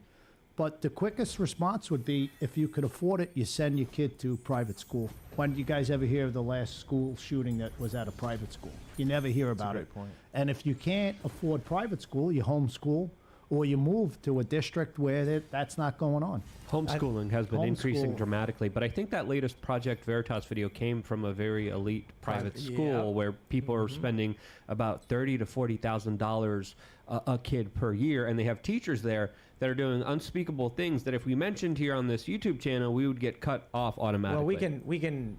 Let's put it this way: Project Veritas put out an expose where the dean of students said that they pass around adult toys and discuss the difference between lube and spit, and instruct the children on how to insert these things into their bodies. And this is an elite private high school with 14-year-olds being told this. What's the school name? I'm gonna have to double check. Francis Park or something like that. Francis W. Park. Yeah. Well, it goes back to every community, the parents have the power to make a change with their elections. And it all starts, like you mentioned, the school board elections are more important than who's living in the White House. But you look at what's happening, it's all tied together. When we see the economy start imploding, these parents don't have time to go to these meetings. They got to work 2 jobs, and they got to work 2 jobs each. So now you don't got parents who can be at home with their kids. This is breaking up the family. Then they're Correct. using the schools as daycare centers, also bad for the family. Then you get teachers who are trying to subvert the parents' guidance, like what we saw in Florida, resulting in Ron DeSantis, pushing along with Republicans the parental rights in education. You actually see now the craziest thing out of Chicago with this private school, $40,000 a year. This guy on camera is saying it's really cool that he gets to do this. And when Veritas exposed them for showing children, young kids, these adult objects and describing their use and insertion, the school defended the dean. The school defamed Veritas, in my opinion, said that they were malicious, actively defending the depraved behavior. And that's the power of the parents. Who would send their child to a school like that? Take your kid out of that school and make them go bankrupt. It's only because of Project Veritas that they might know They about it didn't right know. now. Because they're working. The economy's in the gutter. What are you supposed to do? You go to work and you All pray that day. your kids are in. Both parents are working. Right. So the family is being gutted and destroyed. And it's affecting, like you said, crime, shootings, kids taking drugs, fentanyl. It implodes. It starts That, at the bottom. Plus social media influencing the minds of children early on. Parents just giving a phone to children, and then they're in the hands of social media that is essentially creating a kind of thought control where they're curated particular content that they want them to see. You add that with a horrible diet. You add that with people not having the right gut, the right brain working correctly. It's a recipe for disaster, and I think we're going to be seeing a lot more violent events, especially with the increase in poverty, and especially with the increase of fatherless homes. I think it's almost guaranteed that there's going to be a lot more shootings, a lot more violent acts with children coming our way, because there's all the ingredients are there, and there's nothing taking away from this larger problem that I think is sadly unavoidable right I now. hear all this, and I'm saying to myself how fortunate it was to grow up in the 80s. Yeah. And party like a rock star. And my biggest worry was, like, where was the party that week, and where we're going to go get a cold keg of Budweiser. Oh, even the 90s. And the 90s. It was just so incredible. And I see these kids now, and it's such a difference. They're glued to the phones, glued to the cell phone. We're all having addiction with it, and it's just so much different than from when I grew up. And, we went on beer runs in high school, and we just had a good time. And we didn't have you'd ever heard of a school shooting. It's just horrible. The next 10 years, it's going to get more interesting than people realize, right? We start the show talking about these Twitter files. You've got talk about censorship, manipulation. We've got a breakdown of the family. But right now, those kids you mentioned that are addicted to those phones, that are growing up in these strange times, 10 years old, let's say. In 10 years, they're going to be voting. And how do you think they're going to affect the political system? What's happening to particularly young girls? They go on Instagram, they go on Snapchat, they go on TikTok, and they get depressed when they don't get enough likes on their posts, views on their videos, and it's causing a massive spike in depression alongside COVID and all of the crazy mask stuff that's happening. We are going to have 2 generations, Gen Z and Alpha, and the next generation, and they're going to be so negatively impacted by this. I fear that, I hope that we're headed towards something better, right? When we get these exposés on Twitter and the FBI, it's shining a light in the darkness. It's sending a signal to people that victory is possible. Republicans take the House, maybe we'll see some changes. But when you start thinking about demographics and what's happening with the young people, it may be inevitable that as the older generation, the boomers and the older Gen X, start aging out, retiring, they're not voting, they're passing on, we lose that level of stability despite, look, I think the greatest generation was just that. I think the boomer generation has some issues. Gen Xers have a little bit more. Millennials have a lot more. Gen Z is going to have way more. And it's just this cascade effect of generations getting worse and worse and worse. I fear that for all the issues we can complain about with boomers, when the boomers are gone, it's going to be apocalyptic. We need that level of stability among them, despite the criticisms the younger generations have. Same thing is true for Gen X. Millennials are a psychotic generation. It's split down the middle between woke insanity, and then you've got classically liberal to conservatives countering that. Gen Z is going to be crazier. Alpha is going to be crazier. These kids who are addicted to these machines, who have no sense of family, who don't know their dads or haven't seen their families because they've been raised by the state. When they get in a vote, I think the system just implodes. And you can see now, this is the biggest generation of kids that are still living home. I in will their follow parents' this basement, path until the end. Yep, most of, not that I'm knocking that. I got a son that's still living home. But they don't have that many economic opportunities compared to what people had before. It's If you look different. at I the opened a financial business. situation, yeah. You know, I was in business by the time I was 19. I moved out when I was 18. I was rocking and rolling like in New York. How old are you? 56. 56. So what is that, Gen X or is that Boomer? I couldn't tell you. One of the two. It's like Might be 58. both. I'm on the cusp. Maybe I got both. Boomix. Got both. 57, maybe a little bit both. 57. Is that the year you were born? 56. 66. 66. Yeah. I'm So Oh, I think that's a boomer generation. Probably early. Oh, you're late boomer. Late- Maybe X. I'm a boomer. I don't know. I'm late Yeah. Call that. Well, so you see with the Gen Z, the meme, okay, boomer, like dismissive of this. They're growing up. You're seeing a lot of socialism. Why? These kids don't have jobs. They go to school. At school, you're told what to do. Don't push back. We give you your food. We give you your books. Then they go to college. These are young people who never had a job. I'm not saying like every Gen Z person has never had a job. I'm saying there's a generation. In this generation is a large swath of young people. They're now 22 years old, getting out of college, and never worked a job in their lives. Yep. How are they going to enter the workforce? They can't. They end up going to places like Twitter, where they walk in and have red wine on tap, and they go to the Lego room where they can do building blocks. Then they have the meditation room because they're just so stressed out, and they think these mean words online are pure violence. I'm not excited about where this country is going, because we're losing the generation that are like, I started a business when I was 18, and we're gaining the people who are like, I went to school till I was 28 and don't know how to. And it's pretty amazing that everyone I grew up, like all my good friends, one of them went to college, became a pilot. But all the others are like, one's in construction, one's in tile, one's a contractor, one's in the jewelry business. We all did very well for ourselves, and I'm hoping that it continues, but you're not really seeing it like you're saying. I'm not hopeful. I mean, dude, my peers, they're always complaining. They don't want to work. They're unmotivated. They're lazy, and they're sad. It's That's why they're scary. sad. Yeah.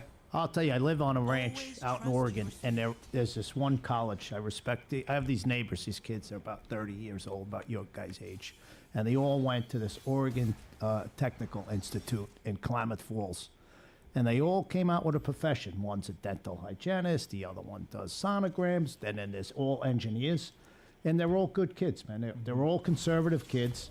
They're not on their phones. Like I hang out with these kids that are down the street.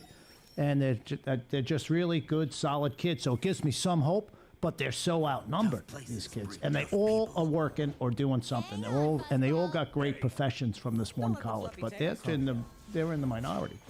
Speaking up and speaking out is a key. It requires a lot of I mean, you could argue like LOL, is that really that much work? You're on a TV show talking, but like, physically I'm mentally exhausted, but we just need people to be honest in public. The more people from Gen X that are honest in public. I blame my own generation. I see a lot of my old friends from high school just like floating, just waiting until they die, basically enjoying the fruits of what our grandfathers did for us. Well, Klaus Schwab said, you will own nothing and you will be happy. That's the plan that they have implemented. That's essentially where we're headed towards and the society that we're at. But people aren't happy. They're just drugged up. They're just given a lot of pills. That's the point. They're making marijuana legal everywhere. That can't be helping all these kids. Smoking weed every day. Overdosing on any drug is a problem. Alcohol, too. That's a big one that's insidious in our society.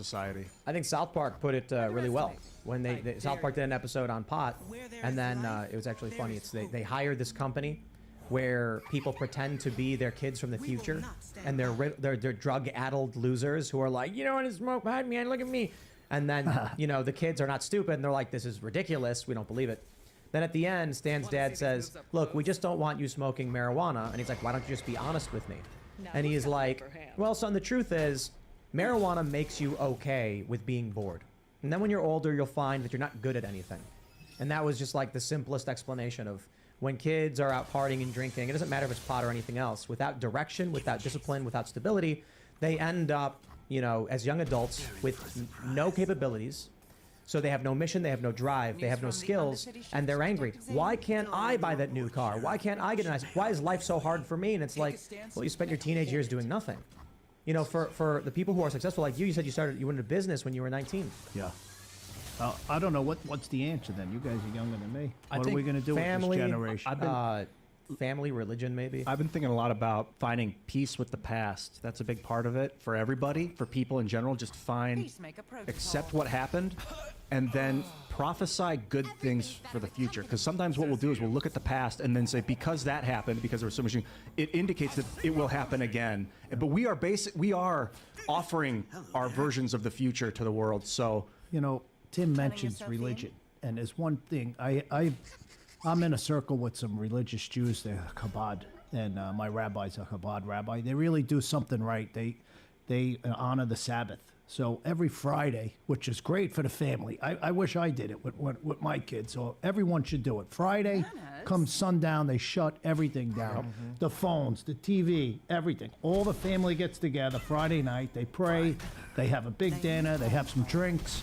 They chill out all the way till Saturday sundown. How much better would society be if every family did that? You know what's and it's really one day several orders of magnitude better. And what else is awesome? This is what a lot of people attribute to a lot of the success. So one of the most epic things about Islam is fasting. I've been looking into the tenets of Islam. There's 5 pillars, and one of them is Ramadan. It's this month-long scorching heat. Ramadan means scorching heat. When they lived in the 9th month of the year, like September, and they just had to live under the burning sun, so they were fasting to survive. Because if you eat in the burning sun, you're going to burn.